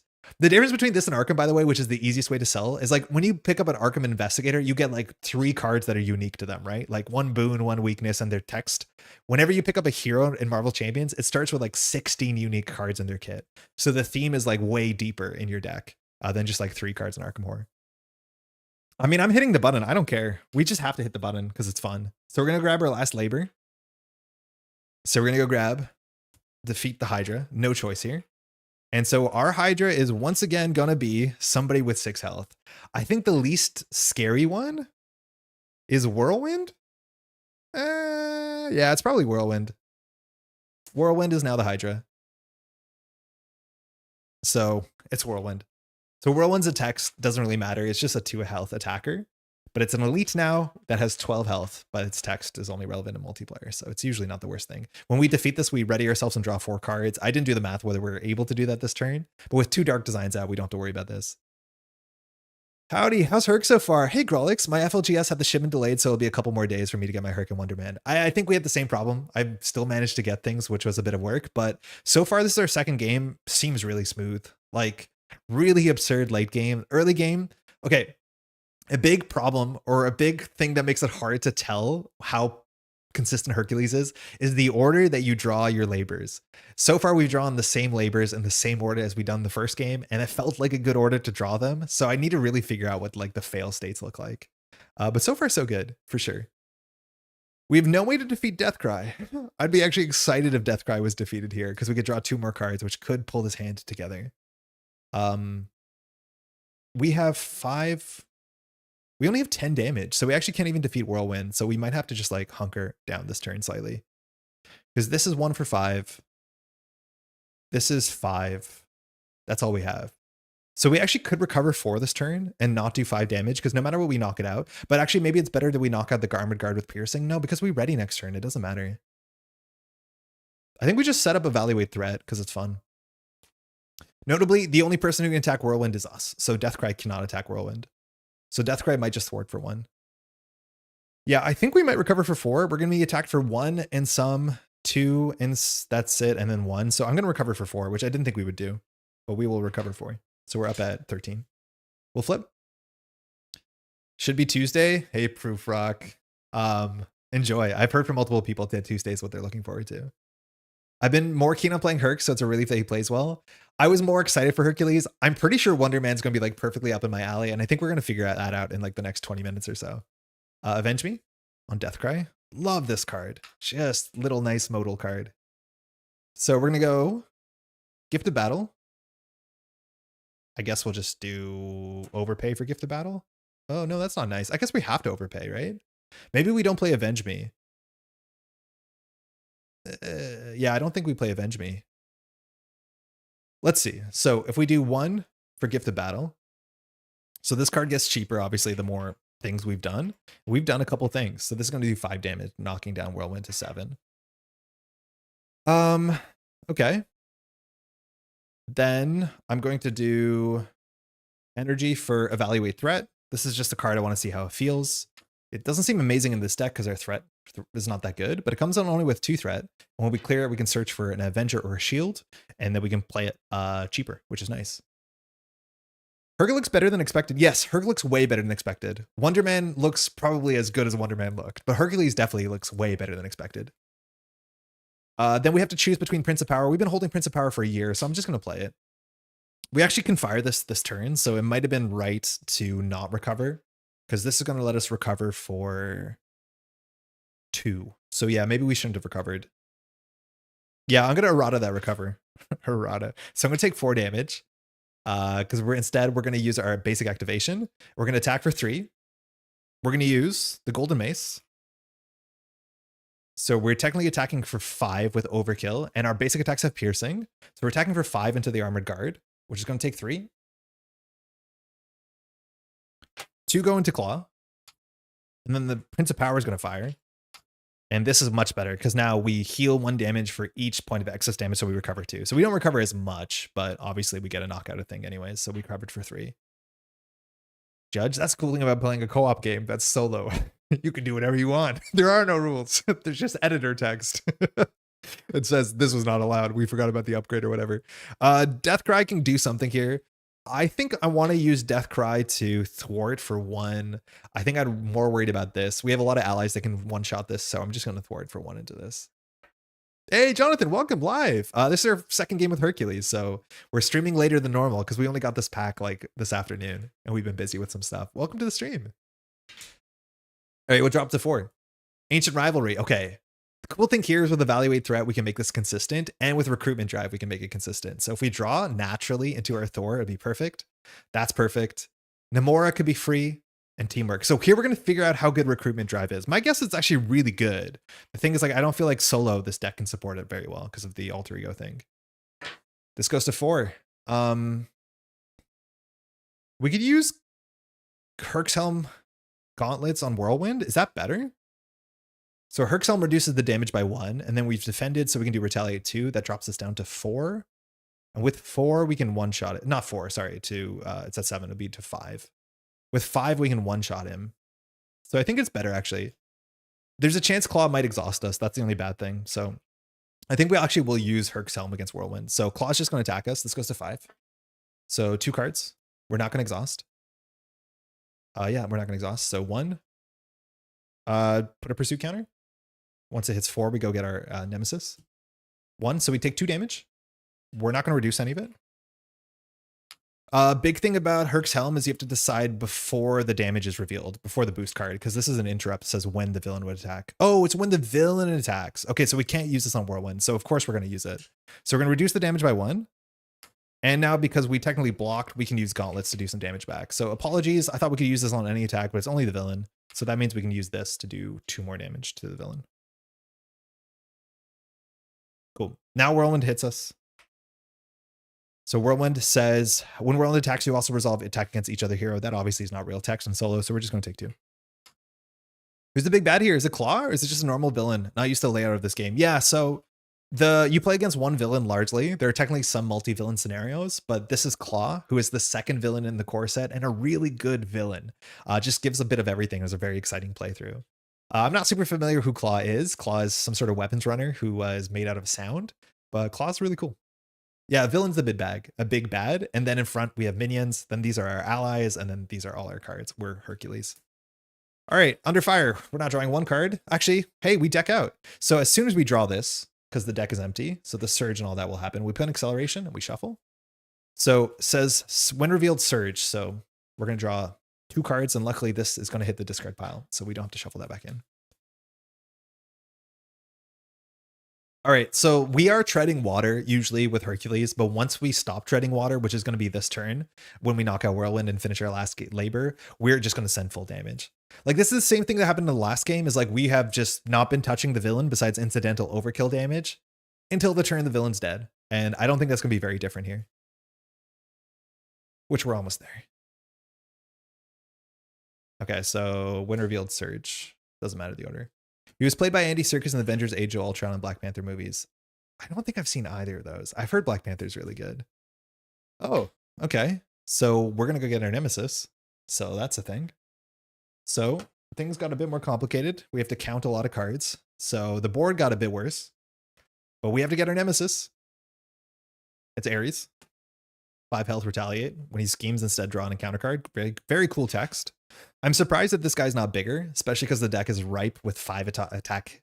Like, it feels like Ares should be 6 health, just so the retaliate matters, because this deck has so many cards that attack for 5. It is this card that is much worse, and shout out to the theme of the Modern Olympics. So while it comes in with 2 threat with the hazard, we have to count all our Olympus cards. So we have, 1, 2, 3, 4, 5, 6. So this is 8. Disgusting. These sort of cards really frustrate me. These cards are shuffled in the full deck, so they're not super relevant, as much as there's now a Hydra in there. Last card. Oh, I don't know what you have that. Okay, not the last card. We surged a lot. This is what I talk about, like treading water. Weapons Runner comes in with 2 health. Surges. I need to shuffle this, because we could draw an Ares card. This is what I mean. I was never the biggest Marvel fan. Like I grew up reading Spider-Man books, but there's a lot of like Marvel Cinematic Universe stuff I haven't seen.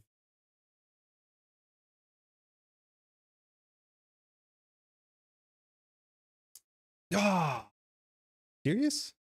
We only have so many red dice. Oh, GG.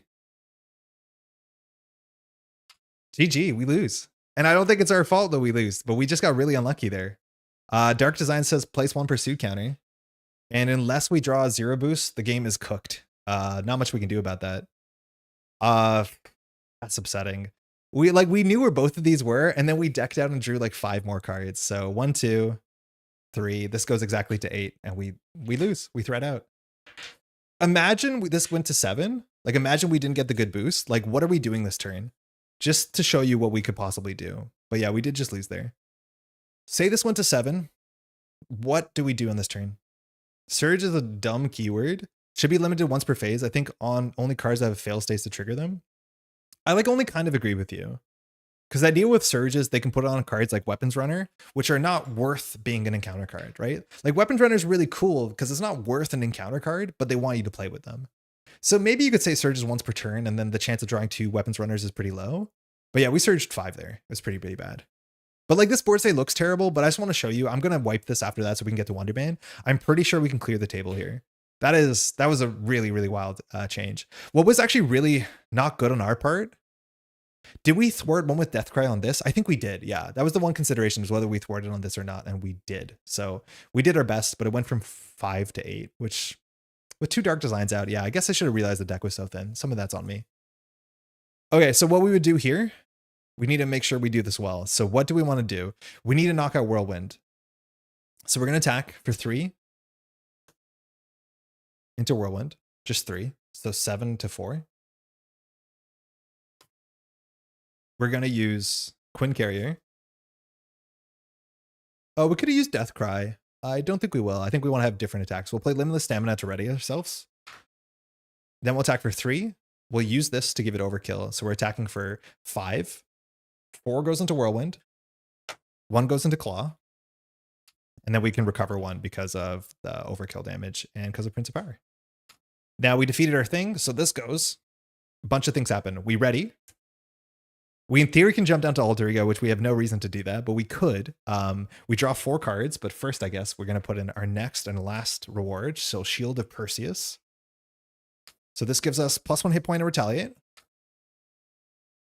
Draw 4 cards. 1, Wisdom of Athena. 2, 3, 4. Nice. Okay. We didn't draw any Son of Zeus's here, but now every Wisdom of Athena is very, very cheap. So we can definitely clear this board. I wish we drew another ready here. I'm surprised we didn't. Actually, we technically do have another ready here. Yeah, we do have another ready here. So what we have to do here, this is going to be cool. And indulge me on this turn, if you can for a second. We're going to use Recruitment Drive, which we can do in hero mode. Reduce the resource cost of the next ally the player plays this phase by full. So we're going to play Namora. Namora is going to come into play. She has 5 health because we have 1 more ally. Namora is going to take 2 consequential, thwarting Evaluate Threat. This is going to fire. We can do some really cool stuff here. So Evaluate Threat's going to fire. It says when defeated, each player may search their deck for an Avenger or Shield card. We'll search our deck. We're going to get Thor. Reduce the cost to play each of those cards by 2 until the end of the phase. So Thor costs 2. Gained a lot of comic knowledge by collecting the trading cards as a kid and then running a comic book store for many years. One of those seems more important than the other, but I guess they did roll into one another. That's pretty awesome. How was the comic book store? I guess with the Grolix name, that can make a lot of sense. Okay. Olympus generates 3 resources, which lines up with Gilgamesh. So I'm assuming we're just going to do teamwork, plus, I don't know, Lion of Olympus for Thor. The problem with Thor is it's harder for us to get the kicker on Thor in a second. Or more accurately, it's harder for us to get the kicker on the team up in a second. Yeah, the team up's okay. The team up's not that good. Like we're doing all this for the Ancient Rivalry just to get her ready. But the problem is like the ready is actually just worse than a Wisdom of Athena. So this is search your discard pile for an identity specific upgrade. The problem is, oh, we do have one because we threw one out. So like not amazing, but we can do Wisdom of Athena for Ancient Rivalry. So first we'll use Thor to attack for 3. We'll just knock out a Weapons Runner. Then we'll play Ancient Rivalry. So we'll ready ourselves and Thor. We were exhausted. And we can go grab an identity-specific upgrade. So we'll grab this. We can now use Olympus. Oh, our ally slots are full. So I guess we use Deathcry to attack for 3 into the Weapons Runner, defeating Deathcry. Namora loses a health. Well, Olympus for Gilgamesh coming to play, we'll confuse ourselves. We will attack for 5 into Ares, I guess. No, that's bad. We can just take a hit by Ares. Before we let Gilgamesh come into play, we will play Wisdom of Athena. Sorry, the ordering here is scuffed. We'll play Wisdom of Athena first to remove 4, so 7 goes down to 3. We'll put a Lion of Olympus on us. We will thwart for 2. We'll play Gilgamesh using Olympus. We're confusing ourselves. Gilgamesh will attack for or thwart for 2. That was what the turn was meant to be. So like off the board that we started, that was pretty absurd. And then our ending state here is pretty good. Yeah, unfortunately that scheme was just the only encounter card I think that we lose to specifically into a not 0 boost, which would be lucky. But from this point, we're coasting for sure. We are steady. So technically the take back I did with the confused doesn't matter. I forget that we're steady. So this single confused doesn't really matter when it comes to Gilgamesh. But Gilgamesh would be like this. Thor could do nothing because we don't want to do anything with Thor. But that's the turn. Like you saw how bad the board was, and this is where we are. Seems really good. Herc seems pretty good, and this is on expert with just the precon deck. And the precon deck definitely could use some easy improvements, but not too bad. It's 10 o'clock. Oh man, do we have time for a Wonder Man game? I think we have time for one Wonder Man game. I'm just not gonna be able to like talk about the cards too much, and we are gonna just go straight into playing against expert Klaw. So bear with me for one moment as I clean this up really quickly, and we'll sleeve up Wonder Man in a wonder second. Got schemed at once a 0 threat and confused villain feels bad. Do you remember what villain it was? Because that's sometimes the hood experience. This deck looks cool. Looks really, really cool. I can't tell like what aspect I'd be most excited to play in. Leadership is fine. You can tell like I'm not super excited to play the leadership cards. Like the allies are really good. That's good for sure. But so much of our cards in our second cycle, the cards are way better than our aspect cards. Vision. Oh, I haven't played against Vision yet, so I don't know how expected that is as an outcome. I still haven't played Vision or what's her name? She-Hulk. Heard good things though. 1, 2, 3, 4. There's a card in here, right? Well, give me 1 second. Okay, for the sake of the thumbnail, did we miss one card? 1, 2, 3, 4. God of War. We're missing Ares himself, who we already picked out. Okay, so that's good. All right. Welcome to another shot at Expert Klaw. Now, you've seen Expert Klaw once, but you're going to see Expert Klaw again with a character that I know nothing about besides something about Hollywood. Let me just reset this really quickly. So we're going to discard cards until we find a minion. We're going to have to get out 2 side schemes. One has Crisis, one has Threat. We'll just do the setup really quickly, and then we'll get to the unboxing, sleeving experience. Where are you at? Hello? Wait, where is Immortal Klaw? Did I scoop it up? That's not good. 1 second, please.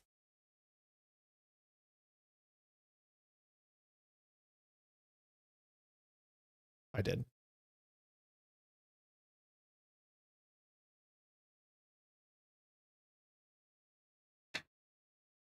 Wonder Man is an actor and a superhero made of ionic energy. What is ionic energy? Is he a pacifist? Because it seems like in some of the lore of the cards that he does not want to fight. Wonder Man is great fun. I found he was much less straightforward than I'd expected to be. Fun decision points. He seems straightforward. I do think you're right that there is some interesting decision points. Basically like where you put the events and stuff like that. So I am quite excited. Let's give it a shot.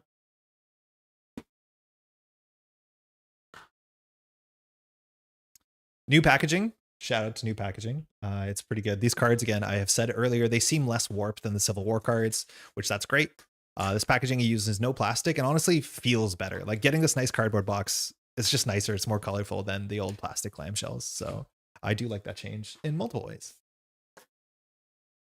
It's just like wax paper a lot. I don't know. It reminds me of lunch. After watching the Marvel series, excited to play. Was it good? Hey, by the way, how's it going? Free red? Free red. Free red. You need to take damage. That was an early mistake for my play. I love characters with incidental healing because you feel like you're allowed to take early damage. In fact, you want to take early damage. This is so much more fun. This is like opening a present. It's no different with Hercules that you have that Prince of Power healing stuff. All right, we're not going to spend too long talking about the cards. Wonder Man. After Wonder Man takes a basic attack, makes a basic attack. Discard each card tucked under Ionic. That is a forced, and it's every card, and you'll be healing 1. This Ionic, is this a permanent card? It is, so I'm going to get a purple sleeve for this. Because that's fun. This is our like key card.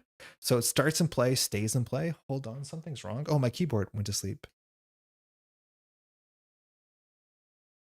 So it starts in play, stays in play, permanent. So that comes in play. It's never into your deck. Technically, it doesn't count towards your deck size, I don't think. So we'll see if this deck does count it.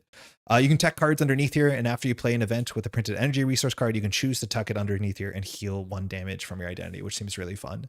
Mind you, we have really weird deck building, which this just says you may include events from any aspect that have printed energy icons, which this deck obviously swings into that. We do have another multicolor deck, which there's only a couple heroes in the game that can do that. Otherwise, the setup is just put this into play. A relatively reasonable hand size, 6 and 5. Okay. All these cards care about energy, and I'm pretty sure almost all our events, if not all our events, will have energy resources on them. So 3 copies of Active Altruism, remove 1 threat, remove 2 additional threat for every time you overpaid for this with energy, up to a cap of 2. Ionic Blast will be similar. We are an event-heavy deck. 3 damage and 2 damage for each additional. Very cool here now, the scheduling of the turn. Oh, we only have 2 of those, so we're more thwarting than attacking. The paper deck wraps reminds me of ice cream sandwiches. Yes, the exact ones. I know what you're talking about. Deal damage to the enemy equal to your attack, which we can boost. And if you overpaid with this, also stun. We have 3 of these. Oh, that's not what I thought. I thought it'd be 3 Ionic Blasts, 2 Starstrucks. Usually the CC effect is just a bit more rare. And then we have Energy Siphon, which seems so good. This can generate up to 3 additional resources. So this can be a 4 resource card. However, you have to take damage. If I'm not mistaken, when you spend this card, take up to 3 damage. This card generates 1 additional. That's really, really good. All right, Wonder fans, as an alter ego action, exhaust this and choose to either tuck an event from your discard pile or draw a card. Floor on draw a card, really good. Tucking a card underneath us is good because it's technically +1 healing, but also we have ways to grab the card underneath us. I think specifically gated to when we jump from hero to alter ego, if not vice versa. Jet Belt, mind you, we're already aerial, which is something worth building into. And Jet Belt doesn't give us aerial, but it can exhaust this to generate an energy for a resource event, which is good. Or exhaust this and discard a card tuck to generate an energy for anything. So not bad. 2-cost resource generators are really quite good. This is a 1-cost resource generator, but it's only to overpay for a card, which is not useful on all board states. There's only, I think, 7 cards in our deck that care about that, maybe more. Signature Sunglasses is such a good card name. After you change form, this is what I mean. Either tuck an event, which is really fun, toolbox-like, or add a card from under Ionic to your hand, which is great. What are you? When Wonder Man would die, don't. And then you have a bunch of good kickers on this, so cool. Hercules seems pretty rich once you get set up. His Precons seems to have some really expensive cards, namely the leadership card. So rough hand at the start must feel really bad with 4, but looks really fun, so start to try him out. I think I agree with that. The problem with the deck too, to some extent, is like even once you get to the mid to late game, you have a lot of cards that don't do anything. And because you're only drawing a 4 hand size, and once you're set up with your all your boons, you can't draw more cards. That gets me. So I think, like, you know, maybe it's ugly earlier, but having maybe an Avengers Mansion, it's just there's so many cards that drawn on their own don't do anything. Like the Avengers Mansions, the recruitment drives, the doubles, they just don't do anything. 8 cards, okay. Firebird's good. She just keeps coming back, which is quite nice. Hawkeye is nonsense. Not you. You're also nonsense. I like Hawkeye a lot. But this Hawkeye is just so good. After an ally makes a basic thwart, deal 2 damage. That's not limit once per phase. That's so good. Scarlet Witch, I don't remember being super excited about. Okay, once again, very excited about Scarlet Witch, but this Scarlet Witch, after you play Scarlet Witch, discard the top card of the counter deck, and then if it's a treachery, do its when revealed. So you just get a good on-rate minion. Or ally, excuse me. Leadership Sentry, sorry, Justice Sentry. After enters play, search the counter deck for a side scheme and reveal it. Good stats, I guess. That's the thing. This card is really nice. Not you. You're good too. This is Battlefield Awareness. Heal 2 damage from an enemy, confuse that enemy. That's great. 2 damage is not super consequential. The higher the I guess in multiplayer, 2 damage is less valuable, but confuse is less valuable, but that's not bad. Bombs Away might line up well. This is a reprint. The new art I do have. It says exhaust each or an aerial character for 3 damage to each character engaged with you. So it could be on turn 1, 2 for 6, which is really quite good. As much as you have to exhaust yourself, which does cost something. This card I don't think I care much about. It's X cost. It's nice that you can overpay for this. Actually, no, you're not overpaying. You're paying. It's just paying X. Remove 2 threat from each chosen scheme. So this is either a 1 for 2, a 2 for 4, a 3 threat if you overpay. Hold on. Okay, the math gets really weird. That seems fine. The new Art of Bombs away I like a lot. Yeah. I think that's really cool. Stronger Together, they did the math. I love the idea of this card. I don't know if it's amazing in this deck, but when a character other than your hero would take amount of damage, if that character shares a trait with your hero, reduce the damage by your defense, you don't have to exhaust. This technically is just a healing card. This works off an attack. This works off of consequential damage. That's really quite flexible. We have Unified Strike, which this is a build around. There's a couple characters you can really boost into this, but when an ally uses a basic power, exhaust your hero and add your stats to the ally. Again, these cards are really very important that you're not exhausted. I think they're usually a bit too expensive because they're a bit too situational, but the ally at least doesn't take consequential, which is a nice kicker on a card like this. Heroic Conditioning, they're all here. So we're not going to get a leadership conditioning, which kind of makes sense, I guess. But +3 hit points and thwart. We already have 12 health and some healing. We'll find out if this is a priority. These are the sort of cards that are really ugly. You get 3 ofs in the precon. Obviously, you can swap them out, but any of the 1 per decks are usually should only be a 1 per deck in a deck. Swordsman, really excited about this card. I think it's actually really good. If you need piercing, and this scenario has a bit of piercing, but it's just like a really flexible panic button that you can choose to block with Swordsman if you need to. Wait, this deck only has... Oh, that's so funny. I didn't realize this deck only has energy. That should make a lot of sense, but I was like, where are the other ones? This deck is the only deck I think we've ever seen that only comes with one of the basic ones. That is so funny. And I guess it makes a lot of sense. Jarvis isn't particularly good in solo. I'm not going to play him. Passivism. We'll see this when it comes up. This is our thing. Oh, I don't have the art for this, so I guess we're going to learn it together. Supposedly you can overpay. You declare the cost, pay it, and then overpay. Yeah, that one you have to overpay. I didn't realize that was the case. So this is passivism. Wonder Man cannot attack. Good flavor. Exhaust Simon Williams or discard 3 cards tucked to discard this card. That can't be bad.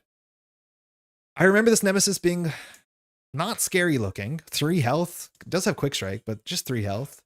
But there's a bunch of cards in the deck or in the Nemesis set that will just spawn Grim Reaper. So that gets a bit worse. There's 2 of these Death Cannot Die that just say Grim Reaper activates. If not, reveal Grim Reaper. And then there's a whole bunch of other cards, which we will not deal with. The one card here I think that's really exciting is Cameo. I know I've said this on the channel before. I'm not super excited about Cameo. It's definitely interesting. One of the most interesting cards they've printed in a long time, and that's worth something. But the ability or the forced response, the forced cost of having 2 fewer cards in your opening hand is absurdly expensive. That is such an expensive cost that like you really need to be doing something good or pursuing flavor or something weird instead of pursuing something consistent. Turn 1 is the most important turn of the whole game, and having 2 fewer cards on that turn and no chance to draw the 8. Mind you, you shuffle the thing into your deck. Yeah, it's not great. That's the problem with Cameo, and like I need to play it to see if that's not the case, but this is the sort of card that should just be fun. Instead, they made this card looking like it would break the game, and they had to balance it around some sort of competitive play angle. So they have a lot of like restrictions on this. This is the sort of card that I feel like there should be no restrictions on it. Like, I don't care. If it's really busted, that's fine. Like, it doesn't really matter. Cameo's good. You need to have solutions quick. I don't know. Cameo just looks like something fun to mess around with, even if it's not optimal. But it could have been both, right? Like, clearly, this is something that they were like very concerned would be busted, especially because this card, I think, like, that might actually be a smart thing to do. Because going forward, anytime that you build an ally for a hero kit, you have to be like, oh, but what about if somebody plays this and this, and it'll break the game. So, like, making Cameo a real expensive card is maybe like has some future proofing into it. I just think this is the sort of card that should be fun, and only fun.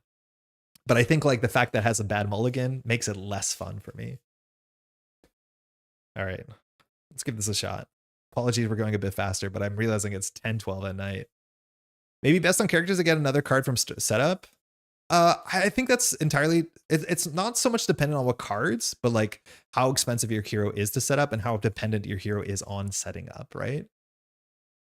Like maybe there's some heroes that are just good out the gate, and then you're like, okay, that's fine. Or maybe your hero is that good with the card that Cameo puts into your deck. That I could see. But at the end of the day, like this game, like a lot of card games, having a good turn 1 sets you up for a good every turn. And so it's very expensive to have a bad turn 1. If you want a fun but absolutely busted way to play, try the custom Stan Lee hero. It's just a hero card. You populate the deck with 15 hero cards among your collection. Oh, that sounds fun. That sounds like draft. I like that. He has the traits and abilities of all characters from cards that make up his deck. Yeah, but that's like the thing. It's like when you print a character like that, you know this is not balanced. This is just meant to be good fun. And I think Cameo could have been in the more good fun camp. The mulligan to me like has such a stink on the whole game.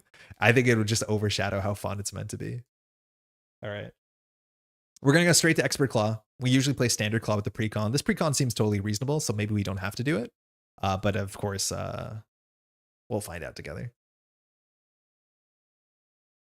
We've lost one Expert Klaw game today so far.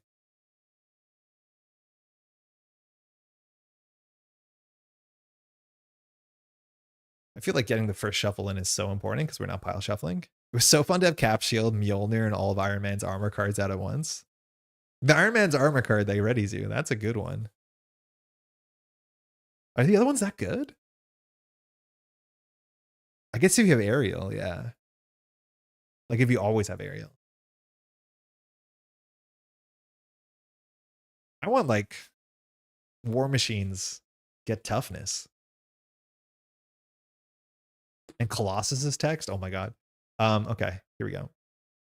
So first thing we have to do is we have to rip a card from the deck. We have to put, oh, we already did. We have to put in our obligation, which we did. So we're gonna rip cards until we have a basic. I wonder if Cameo could have been basic card. Yeah, that's another thing. It's because it's leadership. It's like so restricted. I think that was the other problem with the Captain America title. And I guess that one makes a bit more sense because it's, you know, a leadership thing. But that like really restricts the amount of fun you can have. And again, maybe they had to put so many guardrails on the card, but you're totally right. The leadership part of it like really restricts it. I would be so much more excited if it was basic. Leadership already like has a cost on your deck building. So there's like a cost on top of a cost. Not that leadership is a bad thing to do. All right, discarding cards. Okay, we start with Radioactive Man. That's the biggest guy. And technically is an issue because we have to discard cards. So we'll see. This is probably, I would say, one of the worst starts that you can have in this scenario. We've been really lucky today, only drawing armored guards and gun runners, weapons runners. This is definitely scarier. I have no idea what we're mulliganing for because we haven't played this at all. Again, just so we're on the same page, Ionic Physiology says, after you play an event with a printed energy response, you can choose to tuck it underneath here. Heal 1 damage. So that doesn't technically matter for now, but in the hero mode, forced after Wonder Man makes a basic attack, discard each card in here, underneath here, and we get +1 attack for each card underneath here. So yeah, this actually seems quite interesting. And we're off. Again, our text here just puts this into play, and we have some deck building stuff. Let's start. Energy Siphon. I'm assuming this is what we want on turn 1 every time. Not only because it can generate 4 resources, but because we want to take damage on turn 1, so Ionic Physiology can heal on turn 1. So that seems really good. Scarlet Witch, she can draw another encounter card. Excuse me, that's going to happen a lot.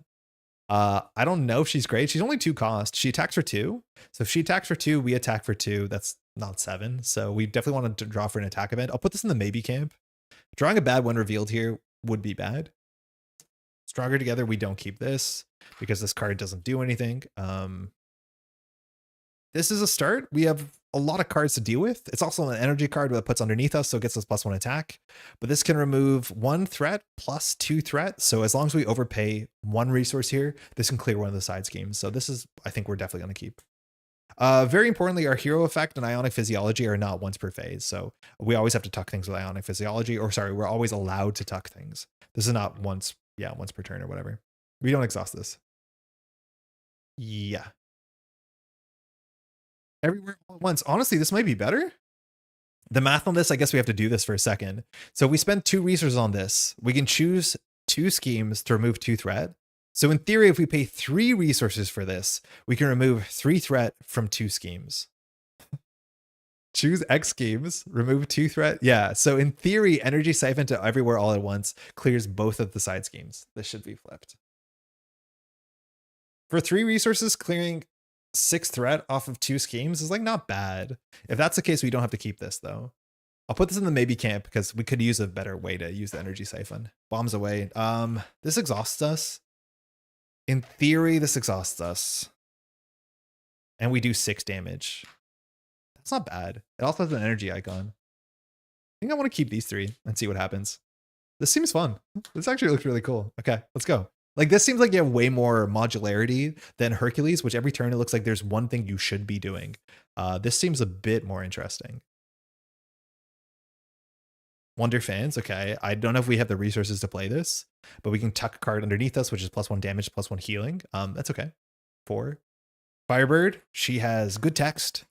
So she says, if you overpaid for Firebird, put a counter on her. When Firebirth would be defeated, by consequential, remove a rebirth counter and heal. So in theory, you get a massive ally as long as you pay 3 for her up front, which is cool, flexible. And then we have Battlefield Benevolence, which we cannot play this because a very important part of this card is that, okay, nice try. A very important part about this card is healing 2 damage from an enemy is a cost. So if you can't heal the damage, you cannot confuse them. So we actually can't play this against anybody this turn. Okay, really weird turn. So we want to play everywhere all at once. We probably want to play Wonder Fans. With Wonder Fans, this is really interesting. We can already draw a card, which can put a up one, or we can put a card underneath us. If we draw a card, if it's a double, which is not very likely, we only have 3 resource cards, 2 energy siphons and 1 energy. We go overpay for Firebird. If we don't overpay for Firebird, we can do Bombs Away. Bombs Away will do 3 damage to Klaw. Our attack will be at 3 damage, so we will not knock out Radioactive Man, but it is a start. I'm assuming that's what we'll do. So we'll try this. We'll play Wonder Fans. We'll exhaust this and draw a card. Okay, what our use our don't die button, which is not a priority right now, so we're just going to keep this. And we're going to jump up, see what we do here. I'm so excited to see how this hero works. This kit has a lot of moving parts. One again, it's +1 attack for each card tucked under Ionic Physiology. I'm not going to move this die up and down. You're just going to see I'm going to tuck the cards here on the table. So first thing we're going to do is we're going to do Energy Siphon. So we need to generate 3 resources. So it already creates 1. So when we spend this, we're going to take 2 damage to make it generate 3 resources. And we're going to play everywhere all at once. So X is 3. We overpaid. And because we overpay, we can remove 3 threat from 2 schemes. That actually felt pretty good. That's a really good start. And now, because we played this, we can tuck it under Ionic Physiology. Now, in theory, the names of the cards tucked will matter because you could pull them up in certain board states, but now we're just going to tuck it. Yeah, so this says, after you tuck a card with a printed energy resource, tuck the event from a discard pile underneath there, heal 1 damage from identity. So we immediately heal 1. Cool. Then we're going to pitch 2 for Bombs Away. The other option is to play Firebird. I'd rather play Bombs Away. So we're going to play Bombs Away. So we're exhaust an aerial character. That's us. To choose a player, deal 3 damage to the villain and each minion engage that player. So this goes down from 7 to 4. And Klaw takes 3. Mind you, Klaw was at 28. It's not really anymore. So villain takes 3. And then we tuck this underneath here and we recover 1. So perfect healing. Wait, that's pretty cool. Now these cards are forced to be used when we do a basic attack. Which will probably be happening next turn. But Wonder Man can attack for 3 next turn. So if we play 1 more energy event, we have some good stuff going for us. That's it. I mean, that was sick. That was really, really cool. Very genuinely interesting turn. We draw 5. Signature Sunglasses. So this... That's a WebP file. I didn't know we could load those. After you change form, you can tuck an event with a discard from a discard pile underneath us or add a card underneath to our hand. That's very cool. We have Swordsman, which might be a bit expensive unless we draw one of our, make a lot of energy cards. Hawkeye's good. Hawkeye is a nice way to maybe deal with Radioactive Man. Expensive. We didn't draw any resource generators. Bombs Away will clear the table. This exhausting us is actually really quite expensive. We might have some aerial allies. I'm not sure. So far we don't. And then finally we have Unified Strike. So this is an ugly hand. We want to be drawing an event we want to play every turn with an energy icon. And none of these are great because Bombs Away has to exhaust us. So this is not a good hand. We might have to jump down. Goes to 1. Klaw's going to attack us. We do defend for 2, but we want to take some damage here. We're going to have to discard a card to Radioactive Man, but we'll just take this attack. 1, 2, deal 1 damage to each hero. So this is technically like it has 1 boost on it when you play solo. So we'll take 1 already. And then Dark Designs just puts 1 on Pursued by the Past. So we only take 1 damage from the stack. Radioactive Man attacks us for 1. So we take 1 and we have to do the attack. So we choose to discard a card from our hand. It's not, oh no, it's at random. It's at random. So we'll do 1 to 5. Signature Sunglasses seems like the card we want to keep. I think Firebird and Sentry are aerial traded. Sentry for sure. Firebird would make a lot of sense. But Sentry's clearly fine. Yeah, so they both are. So 1 on left. 4, we get rid of Bombs Away. That is the one card I think we could have considered playing. Okay. Encounter card. Sonic Boom. Either spend one of each type of resource or exhaust yourself. Now, we can't spend each resource, so we are exhausted. We probably are going to jump down and run away. Not much we can do here. In fact, nothing we can do here. The only thing we can really do here is play Hawkeye. Hawkeye can wart and deal 2 damage. That's actually not bad. We could also like draw a card with Wonder Fans and Alter Ego, but yeah, we have nothing to do here. So I think we will jump down. If this goes through, so be it. But we'll pay 3 for Hawkeye. So Unified, Signature Sunglasses, that's a bummer. But we have Hawkeye, who seems really good.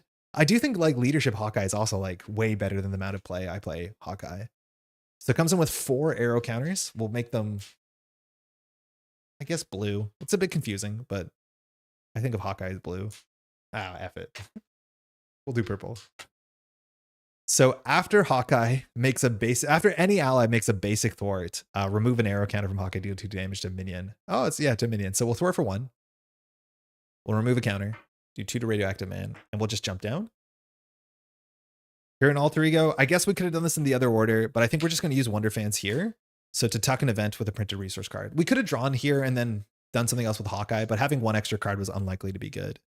So we're going to put a card underneath us. Has to have an energy icon. Oh, weirdly, Battlefield Benevolence has a physical icon. That's super strange. I guess we're just going to do a Unified Strike and we'll put it underneath us. Doesn't heal us because this is after you play an event, but now we have 4 attack and that is overkill. So how do we get these cards underneath us? I guess we have to do a 4 attack. Hawkeye will defeat Radioactive Man. He'll probably be fine. We'll draw 6. Stronger Together.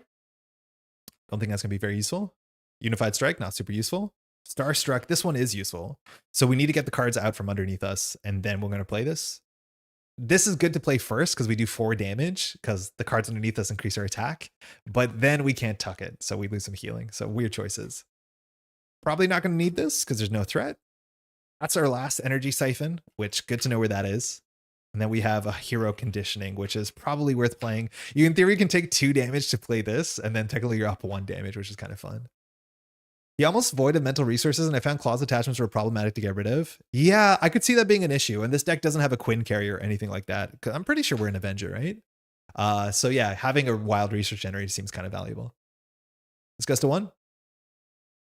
Klaw's going to scheme for 2 and a card. 1, 2, 3, 4. Unfortunately, that brings us to 5. Radioactive Man takes it to 6.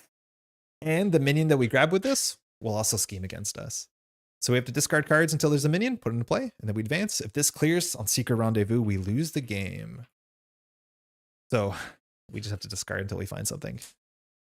Okay, it's a Tiger Shark. Scary, but at least we have 4 attack this turn. Tiger Shark will scheme. After Tiger Shark attacks, give him a tough. Otherwise, he's just going to pull 1 threat on the main. All right, 1 encounter card. No. No, I hate this card so much. We literally can't do it. We're getting Sonic Boom. That's so bad. Drawing 2 Sonic Booms back to back. Oh, that's so absurdly ugly. The other character we played, Hercules, has so many readies, and now we're sitting here with cards underneath us we can't use. I mean, that's awful. Wonder Fans will draw a card. Okay, it's another heroic conditioning. I mean, we can still do stuff. I think we Starstruck Tiger Shark. We don't have an ally here. Like attacking Radioactive Man would have been good, but yeah, this stinks. We could also stun Klaw. Tiger Shark's a bit worse because like 3 damage is on average what Klaw does, but this also gives a tough status card, and we have no piercing in the kit, so like there's some value to that. Oh, that's so bad. Like these cards are both useless. That's upsetting. We'll flip up. Okay. So most of these cards are totally useless. So we'll spend 2 on Starstruck. So deal damage to an enemy equal to your attack. Our attack is technically 4 because we have +1 for every card underneath us. So we'll do it to Tiger Shark. So that's 2 and a stun. We can't tuck anything because these are full. Like, we actually cannot eject these. They only get ejected when you attack. So we're wasting so much value this turn. And then we'll just do 1, 2, 3.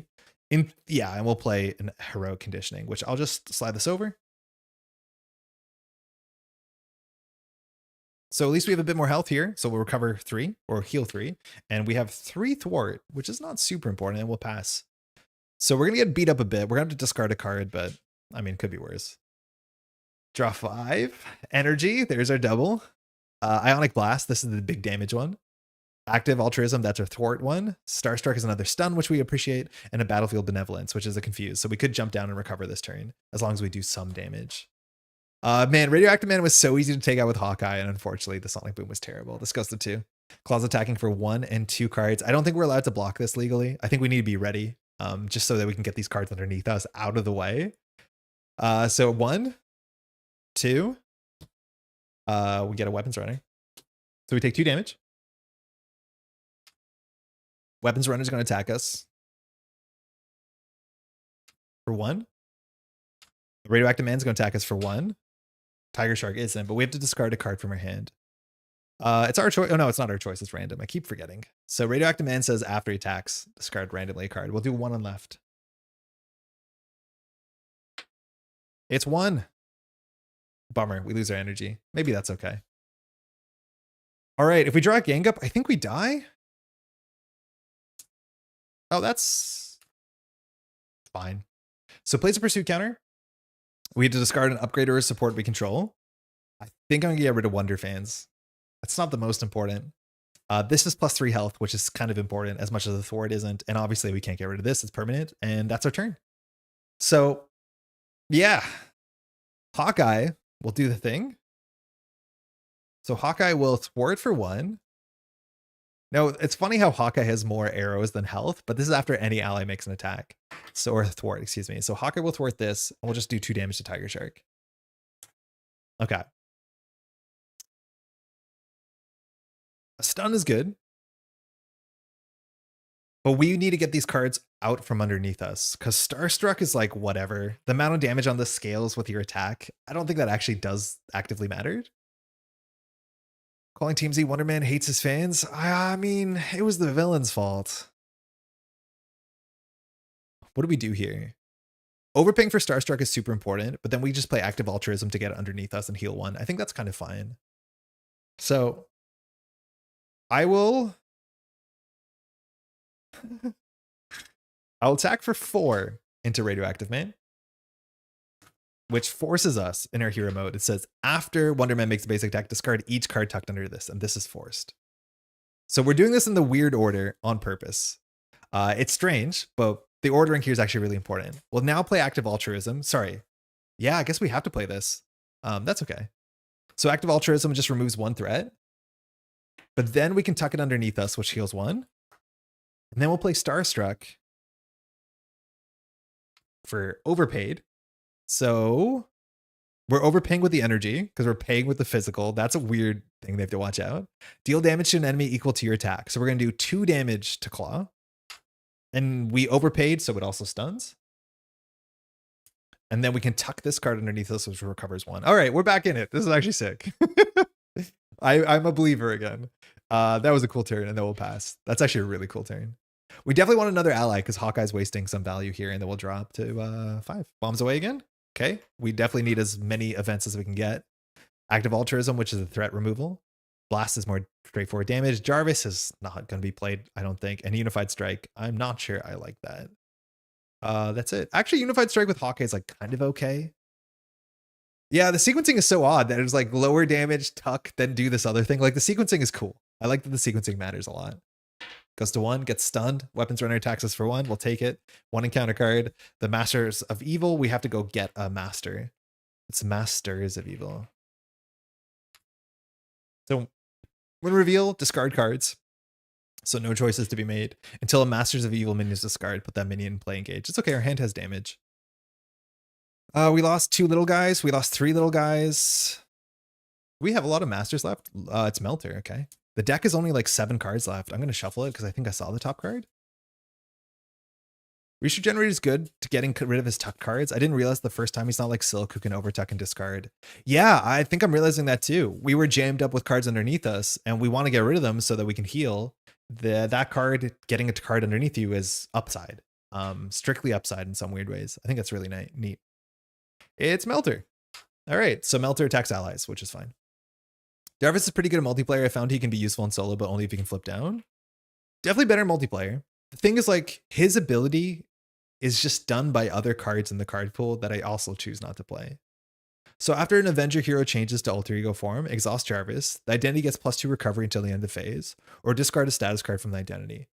Those are both good effects. Obviously, the biggest thing here is that the whole table can use Jarvis as long as they're an Avenger, which like you play around that. But like if you compare this to, you know, like downtime or even just endurance, like it does not compare well. Like this, you can just get +2 recovery and it doesn't care about this card being ready or whatever. Removing a status counter is also kind of fine. But again, I usually play protection and they're very good at dealing with that. It does not seem like a card I'm excited to play, but I get why it's there. Okay. Bad thing is we cannot get our health big enough to knock out Melter. Other bad thing is this is a turn where we're incentivized to do Unified Strike. But if we want to use Hawkeye, we generally want to thwart with Hawkeye, and increasing Hawkeye's thwart to 4 is not particularly good. I mean, it's not bad. It's not bad. Jarvis feels necessary in current environment, but I doubt I'll ever put him in a deck. Yeah, if you have a smaller card pool, that might be a bit necessary. But like downtime seems like a card they'd reprint sooner than later. In fact, endurance like is basically as good as Jarvis. I don't think I'm recovering more than once in a game. There's also like the crew quarters, is that what it's called? Like I never played this. It's kind of comparable to Jarvis. It might be better because you don't have to recover. Because that's the other issue. If you jump down in alter ego and you're exhausted, you can only discard a status card. Night Nurse was just reprinted, but again, that is a protection thing. So yeah, I am so protection pilled that that ability seems less good, but I get why it's there. I don't think this is a Unified Strike turn because we have active altruism, which seems better. The problem here is Wonder Man's attack can only go up to 4, and 4 is not enough to defeat Melter. So maybe we defeat Melter with Ionic Blast. Oh, Bombs Away is really good on this board. We probably should just play a Bombs Away. Yeah, I think we do. So we do 1-2 for Bombs Away. We should attack for 2 first. The ordering is really fun. Actually, yeah, the ordering is fine here. We'll attack for 3. We'll attack for 3 into Melter, discarding these cards. Then we'll play Bombs Away for 2. So exhaust an aerial character. Oh, we're an aerial character. Hold on. Hawkeye's not aerial. Okay, no, that was bad. So we can't do that. Yeah. Yeah, you're right. If we can't do that if we do that. So I think we just Bombs Away. Hawkeye will defeat himself. I think that's fine. So we'll play Bombs Away. So we should have prioritized keeping an aerial ally on the table. I think we've learned that. So we'll exhaust ourselves. Deal 3 damage to the villain in each minion. This is like a 3 for 9. We're going to do it. Even if it doesn't make sense, we're going to do it. So it's going to go into this, and into Klaw. Then we can tuck this, which recovers 1. Yeah, Bombs Eye. I just want to keep Hawkeye around because we're losing an arrow, but I don't think we're allowed to do that. So then Hawkeye will thwart for 1. And response happens before consequential, so we knock out Melter. Look at our board state. It's so perfect. And then I guess we'll do active altruism, which I think does just enough. Unfortunately, we can't tuck it and we can't heal because we're at full tucked. All our resource generators are on the bottom of our deck. So this will remove 3 threat because we spent extra 1, and then we'll just reset the board state. All right, look at all our nice upgrades. We're going to draw only upgrades this round because they're all in the bottom of our deck. That's it. We'll pass. We are happy taking damage here, so we don't mind on the attack. Our Nemesis should come in soon enough. Benevolence. Yeah, that Hawkeye is absurd. Starstruck. I do like the fact that we have this many stuns in the deck, but we don't mind taking damage, so it doesn't seem super necessary. I wish we had like a Confuse or so. This card. These are cards that I'm not sure if you need 3 of in your deck. Uh-oh. Ooh. This is not good. The bottom of our deck is 2 resource generators and a heroic conditioning. That's so strange. So for this, we have to search for a side scheme and reveal it. That's fine. We have an everywhere all at once. I guess that's okay. But yeah, really, really not in a very good hand. This goes to 1. Claw's attacking for 1 and 2 cards. We'll just take it. We've seen most of the cards that exhaust us. So 2 and a pursuit counter. So we take 2. Down to 8. Solid sound body. So I think this is retaliate. Yeah, Claw gains retaliate. These are going to be hard to get rid of because we do not generate all resources equally. So that's not great, but it's back to us. Okay, so we probably want to attack for 4 just to clear the cards underneath us before we do anything. That's where the weird thing is, like, you want to play Starstruck now, but in theory we're trading, technically we're trading 4 damage for 1 healing. I think 4 damage is probably just fine. Another issue with this hand is that we can't play all of it because we want to play Starstruck that takes 2 cards. So we could do Starstruck and then just Battlefield Benevolence, which means we probably attack for 4 first. We will be ready though. So actually, no, that's not the case. I think we just do the damage. So I'll play Starstruck. So we're going to overspend an energy. So we'll deal 4 damage to the villain. We take 1 on retaliate. And we stunned.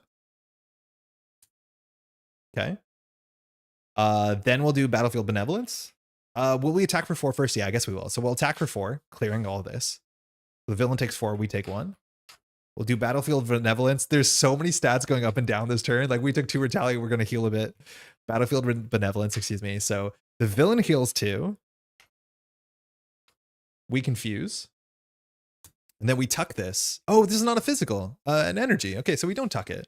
So we didn't actually have to do the damage that we did that turn. I'm going to undo the attack for 4. I didn't realize. I thought we could tuck this. That was the reason why we did this. So we're going to recover 1 because we didn't take retaliate. We're ready. And the villain will recover 4. I think these are the 3 cards underneath this. Yellow Hawkeye is going to be a staple in multiplayer justice, I think. You don't need to control the ally that thwarts. Such a great card. Oh yeah, it's anytime any ally thwarts. Did we really bring Klaw up to 8? I mean, I guess we undid 4 damage and healed 2. Yeah, I guess we did. We will flip down. I like to draw 6 cards here. We are going to deck out, so we're going to be drawing 2 encounter cards. Here we can recover for 3, which puts us at 10. I think that's okay. Instead of attacking for 4. Maybe attacking for 4 is better. I just know we're drawing into our resource generators, and one of our resource generators cares about the amount of cards underneath us. So I feel like maybe keeping the cards underneath us is right, but this could easily be wrong. And we'll pass. So Mr. Hollywood, this is good. It's a resource for overpaying. We didn't draw any of our resource generators. This is also really good. This generates a resource and gets a card underneath us. Oh, there's 2 jet boots. Oh, this is jet belt, excuse me. There's 1 jet belt. We get a heroic conditioning, which is useless. Counter card, shuffle. Yeah, this is good. 2 for 1. Great. But then the ability to get a card underneath you gets you another healing, which is actually a bit better than it looks. Mind you, the top one's only for events, the bottom one's for everything. So feels like it's a trade-off. I honestly think the bottom one might be better in most cases. A lot of cases. I guess it depends how aggressive you are and how many readies you have.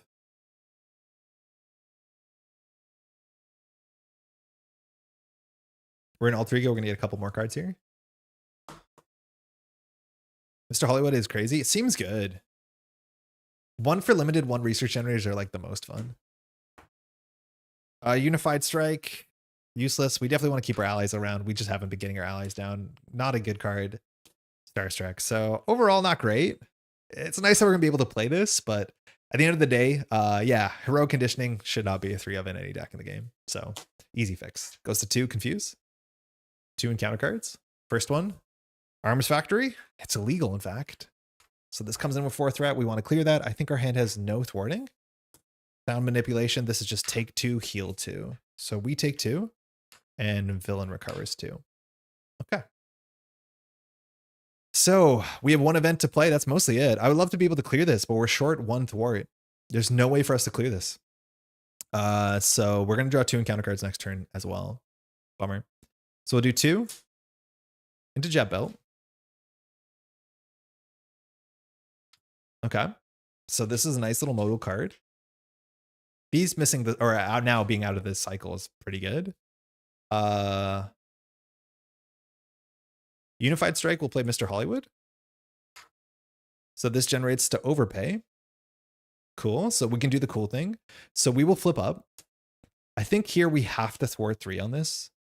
Did you do the hero response on the treachery instead of alter ego? I did. You're right. There's a different one here. Claw heals 4 damage. Okay. Yeah. Good catch. So Claw's going to heal 2 more and we're going to take 2 fewer.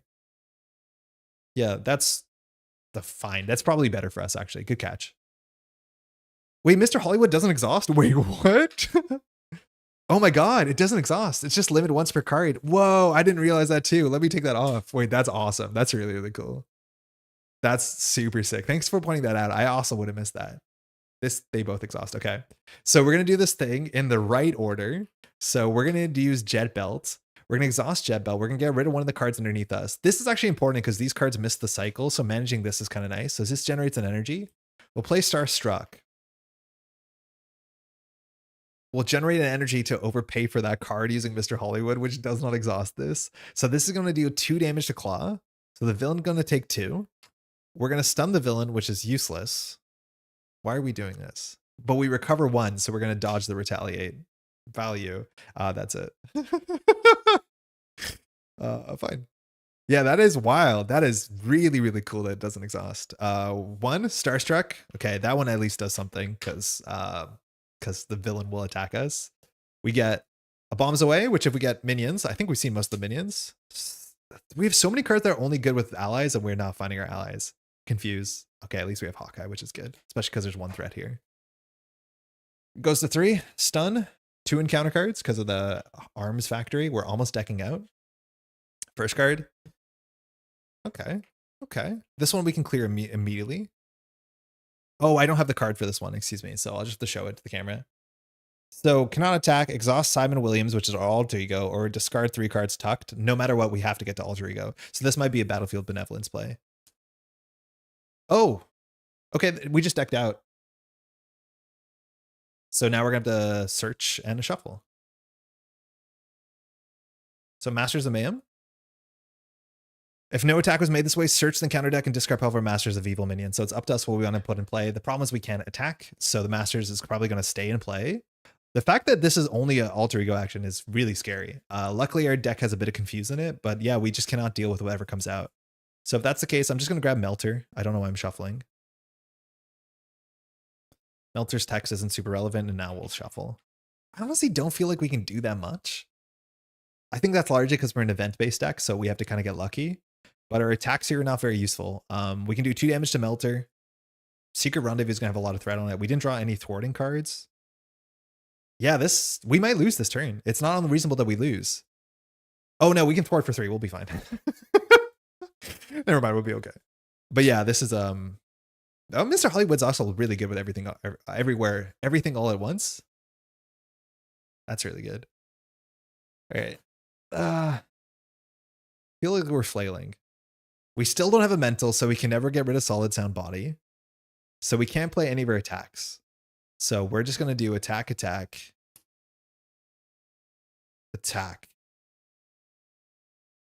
into Hawkeye.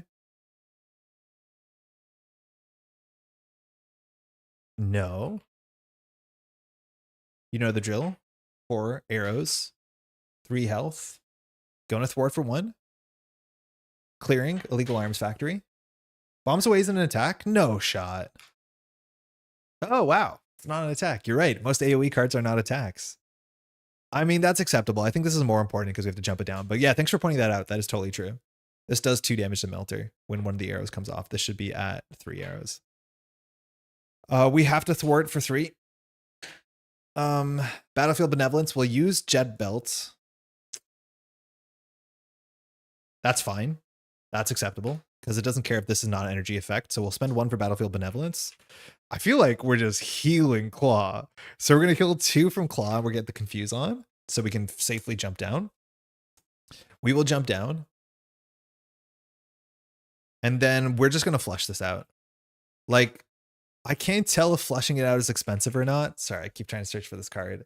But either we have to exhaust ourselves or discard 3 cards. I think we're just going to discard 3 cards and hope that refilling this isn't that difficult. And we'll pass. We can attack again. This is now discarded. It's not even removed from a game. Okay. 1. Everywhere all at once. We saw a side scheme. That's good. Another Battlefield Benevolence. Stronger Together. Bombs away. I don't like a lot of these cards. I don't like Blast as least damage. 6th card is Unified Strike.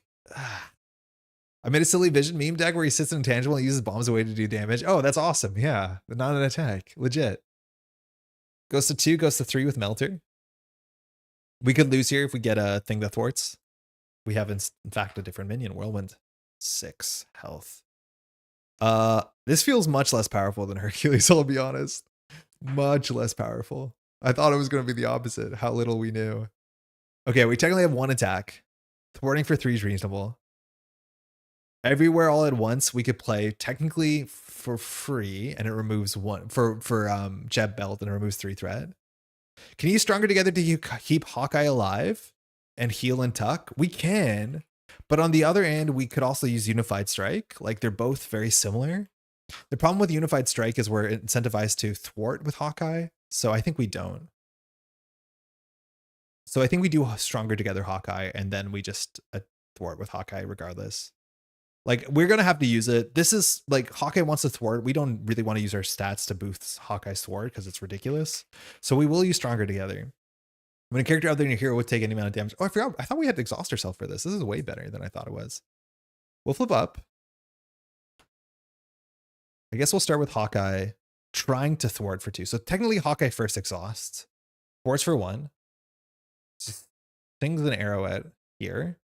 Then we'll play Stronger Together in response. When a character would take consequential damage, or any damage, if that character shares a trait, we're both Avengers, reduce that damage by your defense, then we tuck this, which recovers 1. That feels good. Wonder Man's Precon doesn't seem very cohesive. It's ally focused, but also not. Yes, a lot of the cards are ally focused, but you don't have enough allies. And that has, like, it's events that work with allies, but I feel like you're 2 allies short of the thing being consistent. It's cool that you have to take the attacks to your face, which is what you want to be doing anyways, to keep your allies alive. Like, I like that part, but yeah, weird. Hey, Phantom Flip, this is my first game with Wonder Man. So far, I can't actually tell. Hercules was way more fun than I thought it would be. Wonder Man, I think I'm gonna like Wonder Man a lot, but I think I like this Precon a lot less than Wonder Man than Hercules is. We could do 3 damage to everyone. So we put this at 5 instead, it goes down to 2. So this might be a bombs away play. Yeah, so instead we're going to do the 2 damage here. Because I think now we're going to generate an energy. Throw this out. Play bombs away. So we're going to exhaust ourselves. Yeah, we'll deal 3 damage to the villain.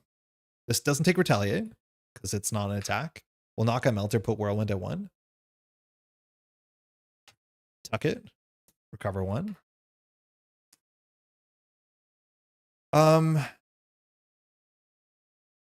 Yeah, I guess. So either we can take 2 damage from Whirlwind or we can clear this. This is scary because it goes to 4 and if Klaw schemes we lose. Like, that's just kind of how it is. So here we have to take a risk. We can either take damage from Whirlwind or we can clear Secret Rendezvous.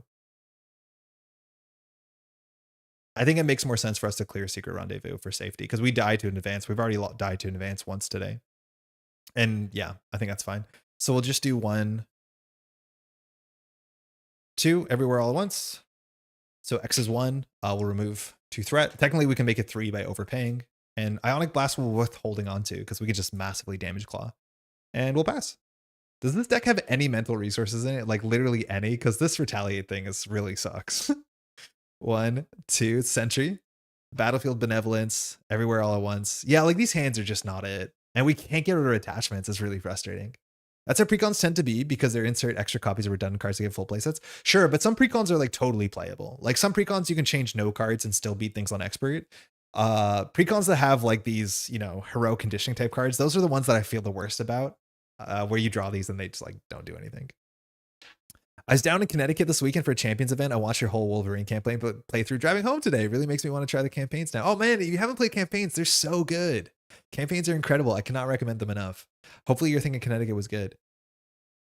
Scarlet Witch is mental and Wonder Fans has a wild. Oh my god, that's such a low threshold of cards that we could possibly play. But yeah, I guess we have to wait for one of those.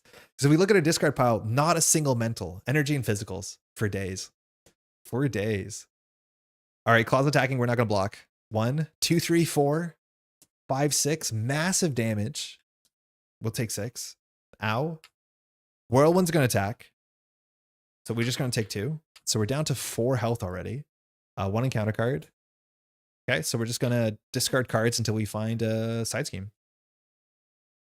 Yeah, okay. Okay, wait, one dark design's out. That's fine. Can we use everywhere all at once on defense network? I don't think we can. Because I don't think you can target multiple things while there's a crisis on the table. Right? So this is defense network. It just has 3 threat and a crisis.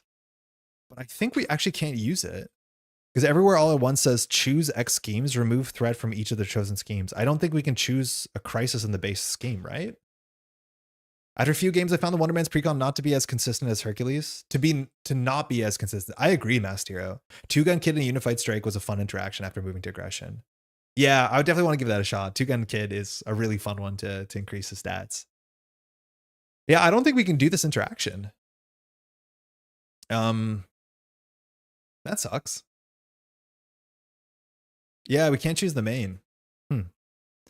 So if we play Sentry here, Aerial, which is good.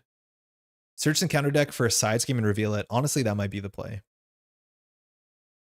We're like really beat up. I think we've healed like 4 from Klaw already. Like maybe we healed 2 more from Klaw and jump down. Yeah, I don't. Is there? We thought things would be one way. It turns out they're different. Like I liked Hercules so much more than this. But that probably is the precons. So we play Sentry for 3. We have to go get. It's only the encounter deck. It's not the discard pile. So we can get a Mortal Claw, which is 3 threat, which means we can clear them doubly, which is good. And then we have Sentry in play. That's good. I think that's probably the play, is we just do Sentry. And then we might have to block with Hawkeye.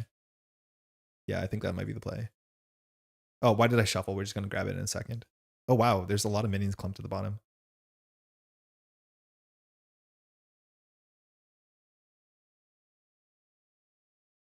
Oof, it's warm in here. Okay, so we're going to play Sentry. We're going to use the Jet Belt to generate 1. We don't have to discard cards underneath us. We'll do Battlefield and, I guess, Stronger together. And we'll play Sentry. Now, Sentry says after Sentry enters play, so even if you cheat Sentry into play, you have to do this text. Search and counter deck for a side scheme and reveal it. Cool. 5 health? Whoa. Okay, that's a big number there, bud. We could Stronger together. I think everywhere all at once is way better. And so Mortal Claw comes into play with 3 health. Just has a crisis, so the villain technically is on 19. It doesn't matter because we're going to get rid of it immediately. So then we're going to spend 1 for everywhere all at once. That doesn't work. Oh, you're right. Sentry has to be discarded. So I messed this up. So I'll play this instead. But I think I messed this up. I think we have 1 too few resources. Because if I want to play everywhere all at once, X would be 1. Yeah, I messed up. Yeah, Sentry wasn't the play. I thought we had 1 more resource here. Because in theory, we need to pay 2 for everywhere all at once to make it 3. And that clears both of these. So this is technically a 3 for 6, which is like, it's okay. But the fact that this is one of them is really good. So it's technically a 2 for 6. Yeah, I don't like what we did. So we'll generate 1 for everywhere all at once. Mr. Hollywood will overpay for it. So we technically picked X as 1. Ugh. And then we'll remove 2 threat. Or we can remove, or, oh no, we can't make it 2 because Mr. Hollywood's only for overpaying. Hawkeye and Sentry can clear the side scheme. It's what's going to happen for sure. I just wish we could clear both of these and work on the main. But yeah, it's what's going to happen. So we'll just clear 3 from this. So takes 10. We tuck, we heal 1. Sentry will thwart for 2. Hawkeye will thwart for 1. And Hawkeye will shoot an arrow, knocking out Whirlwind. Yeah, I wanted it to be better than that. It was okay. We're going to block with Hawkeye here. Oh, we're ready. I think we just thwart for 3. Yeah, that was bad. We could have thwarted for 3. So we should have thwarted for 3. Hawkeye thwarts this for 1. And Sentry attacks for 3. That's better. So it takes 1 more consequential because of retaliate. Sentry triggers Hawkeye too? Oh my god, you're right. Yeah, but the problem is it doesn't actually work because Hawkeye, it's a good catch for sure. But Hawkeye only does damage to minions. So there is no minion to do it on. But yeah, in theory, that's really, really cool. Think Fast would be fun in Skid? What is Think Fast? Isn't that Guardian only? Yeah. Yeah, it would be good, but Guardian only. Cool. Hawkeye probably has to tank this hit, let's be honest. Swordsman, okay. Expensive Wonder Fans is back. Hey, has a wild. We can get rid of the Retaliate. Everywhere All at Once is back. Energy Siphon if we want to take damage, and Scarlet Witch. These allies that have a downside to them don't honestly feel great. Goes to 2. Claw's attacking for 1 and 2 cards. We'll put Hawkeye in the way. 1, 2. We're going to get our Nemesis, and our Nemesis is going to attack us twice because we're playing Pursued by the Past with a Quick Strike Nemesis. We might have made a huge mistake. We might die here. So 1. And Weapons Runner's in play. We're going to get attacked by a lot of stuff. Okay, so the bad thing happened. Weapons Runner's in play. That was only an attack for 1 damage, and we blocked with Hawkeye. So that feels terrible. Especially because now there's minions in play. Wait, so much of that was awful. But now we have to go get our Nemesis. And unfortunately, because we're playing Quick Strike with Pursued by the Past, Grim Reaper is actually going to attack us twice. Which I really don't like this interaction, but we did decide to do this. So firstly, Grim Reaper enters play. So Grim Reaper is going to attack us. So after Grim Reaper attacks and defeats an ally, deal the enemy ally's controller a face down counter card. So we're just going to get attacked by Grim Reaper. We'll take 2 damage. Then we resolve this. So brother versus brother. So this scheme comes into play with 2 threat. As additional cost to attack Grim Reaper, you must discard a card from your hand. Cool text. We shuffle these 3 into the deck. Do you have Stronger Together? Not in this hand. No, but Stronger Together would have been cool. Yeah, very cool. And now Grim Reaper is going to activate again, and so is Weapons Runner. So if we don't defend against this, we will die. Hopefully you sleep well. I have to head to bed. I mean, no, after this is going, I don't know how well I'm going to sleep, but thanks so much for dropping by. I honestly don't know if we can beat this. We probably should have played Standard. The Klaw, I'll be honest. This Precon is a bit worse than I thought it would be. I thought Wonder Man would be so easy. Okay, now Weapons Runner and Grim Reaper both have to attack against us. Our hand does not interact with this. So Grim Reaper and Weapons Runner is totally lethal. So I think we have to...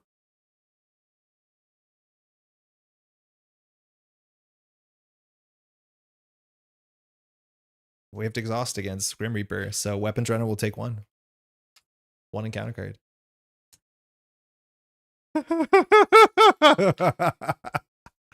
Claw attacks you with damage and don't place 1 throughout the main scheme. Wonder Man's pretty good treading water. That's all we've been doing is treading water. So this is 1 and 2 cards. So we have to block with Sentry or we lose the game. I think we lost the game. 1, 2. If his activation deals damage to hero, plus, mind you, this. So this is 2. Amplify is really bad with Klaw. 3, 4, 5 damage. Sentry's knocked out. It's back to us. It took me 3 attempts against Expert Klaw before getting a win. I think we could do it, just not with this Precon. This Precon isn't it. This is the most JoJo-ass hero design. What does that mean, Ren? I don't know what that means. Okay, so let's look at this here. We have an Amplify. We're getting 3 threat a turn. We're exhausted. Grim Reaper, we have no way to defeat. Swordsman doesn't really get there.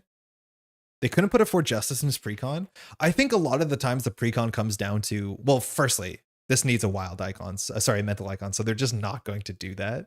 But also the Precon is around giving people a card pool that they want to give out. Like whether it's the optimal card or whether it's an interesting card, that's really important. But there's no way they'd put 4 Justice in the deck when the deck has no mental resources.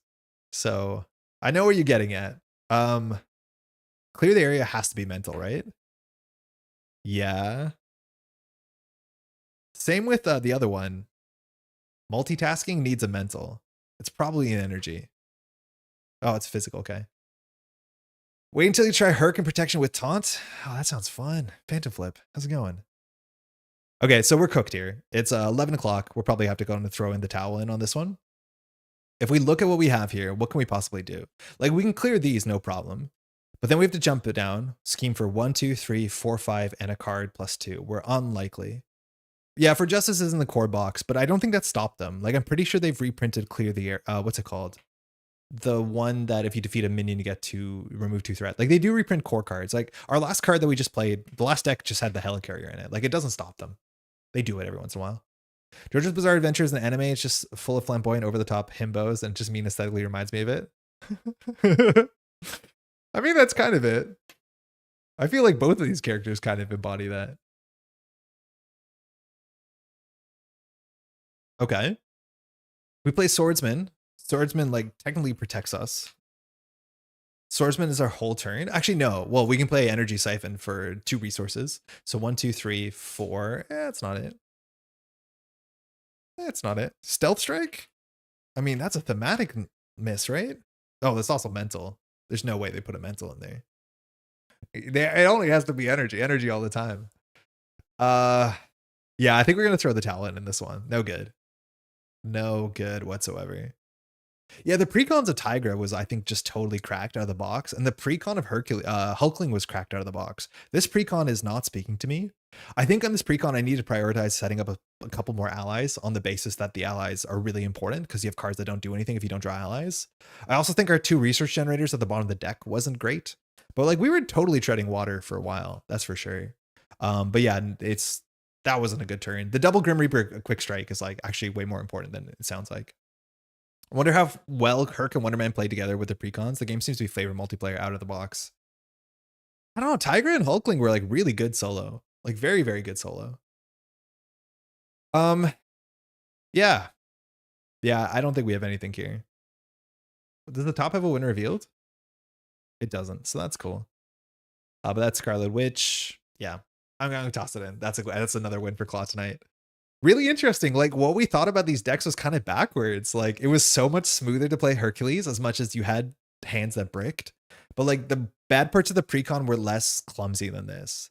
So many of these cards are like slightly incidental value. This is the sort of thing that can happen with event-based decks. Like if your events are not doing a lot, you just kind of tread water. Because like the villain puts out X every turn, and then if you just do X with your threats, with your events, like you don't actually go forward. And with his kit, like there's nothing that he gets exponentially stronger, right? Like there's no, Jubilee's coat where like your events get better. They're only just your events. And the only thing that scales is like you have constant healing, which is actually pretty important. But that's kind of it. Like this is as good as things get. I think it's cool that you have like ways to jump up and down, and then you can do things with Wonder Fans, and you can do things with the card that allows you to grab events from underneath you. But like, yeah, if your events are on rate, that's all you got. I think it's actually really frustrating to remove attachments. Like the fact that we don't have a mental until this hand really does stink. The Retaliate wasn't honestly that bad, but there's certain scenarios where that's like a death sentence for sure. But if we look at our deck besides Scarlet Witch and Wonder Fans, like that's all the mentals we have, like literally it. And we drew them both in the same hand. So there's going to be some scenarios where you just cannot get rid of attachments. Like literally there's 2 mentals in the whole deck. He seems bursty. Yeah, the one burst that we didn't do, like Ionic Blast should be very good. Like Ionic Blast is 3, 4, 5, 6, 7, 8. Like this is 9 damage. Yeah, 9 damage for 1. Like that's obviously it's not for 1 because you have to overpay. So that's very, very good in theory. But like we never needed that because we were always dealing with the board, so we cannot afford to do this. Mind you, this is so much cheaper with Mr. Hollywood because Mr. Hollywood does not exhaust. It is just constantly making Ionic Blasts 1 for 5s, which is like that's Hercules, right? Like that's really, really good. Weird.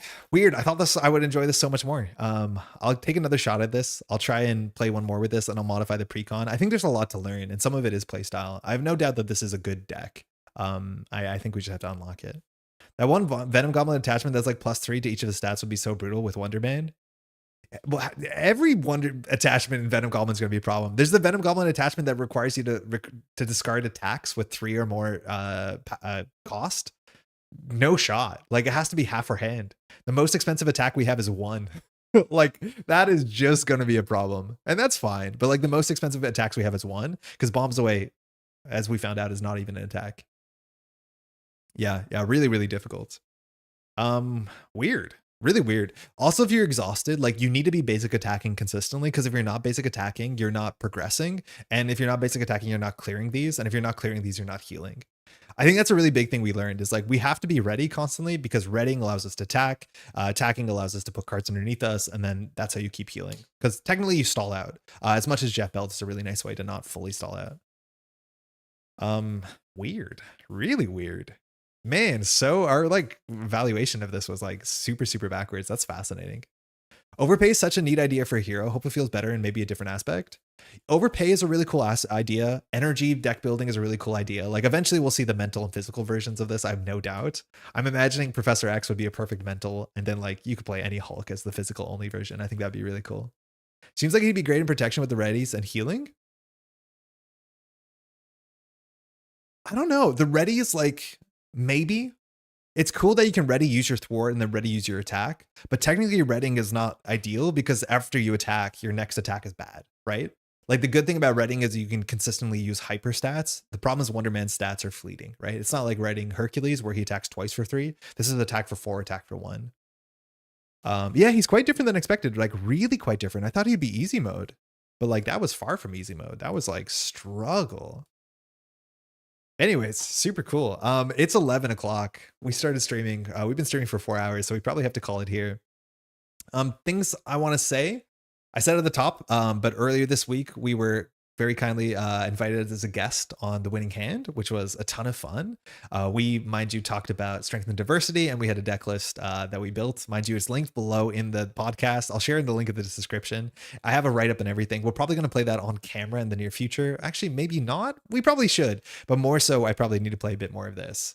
Now, I've said this before that next week, not this week, but the following week is a really big week because it's a new set for Netrunner, which is a very rare event. It only happens once a year. So it's not very likely. In fact, I would put it at like a 10% chance that there'll be video gameplay this week on the channel. Apologies for that. We'll still be here next Sunday, probably streaming in the morning, considering there's a lot to explore. But I have no video stuff and I have to get a video done by Tuesday. So getting a video by Wednesday is like very, very unlikely. Maybe there'll be something for Friday. I just don't think it's a huge chance, but apologies for that. And then after Sunday, maybe there'll be a video out, but I doubt it. So the videos on this channel might slow down for the next 2 weeks. Otherwise, we will be back every Sunday, which I'm very excited for that because there's a lot to dive into. Again, it's been so busy. This is the first week in the whole history of the channel where I haven't played any Marvel Champions between one stream to the second stream. And I think that's going to change at the end of this week once everything's done. Thanks so much for hanging out. This is really cool. We uploaded a video on Wednesday where we played a protection Groot. That was a fun deck. It's kind of just like a perfect protection deck. Nothing too special, but it's always nice to make Groot work and also struggle with parts of Groot because Groot's a really interesting kit. I think that's mostly it. If you like content like this, if you want to leave a like on the video, that's a really nice way to help support the channel. Leave a comment, subscribe, all that sort of stuff really helps. We hit 1,000 subscribers about a month ago and the growth has been fantastic. We're definitely going to do like a 1,000 subscriber special probably in the next couple weeks after things calm down. I'm assuming we're going to play through an entire campaign run, but actually I've been thinking about it and I think we're just going to do a tier list. We're just going to do an every hero tier list and just talk about our thoughts of every hero and probably do a fun tier list, not a power tier list, because solo play is like such a different thing. Thanks for the stream. Yeah, thanks for hanging out. They're working towards 2 sets a year soon. Yeah, so I've heard. I think that'd be a huge success for the folks in All Single Games, especially because this set was built in a different way and it seems like it's sustainable, which is nice. Anyways, that's mostly it. Thanks so much for hanging out. Hopefully you're enjoying Hercules or Wonder Man, or if you're getting Herc and Wonder Man in the next couple days, enjoy that when it comes in, and we'll be back next Sunday. Thanks so much for hanging out. We'll see you in the next one. Cheers.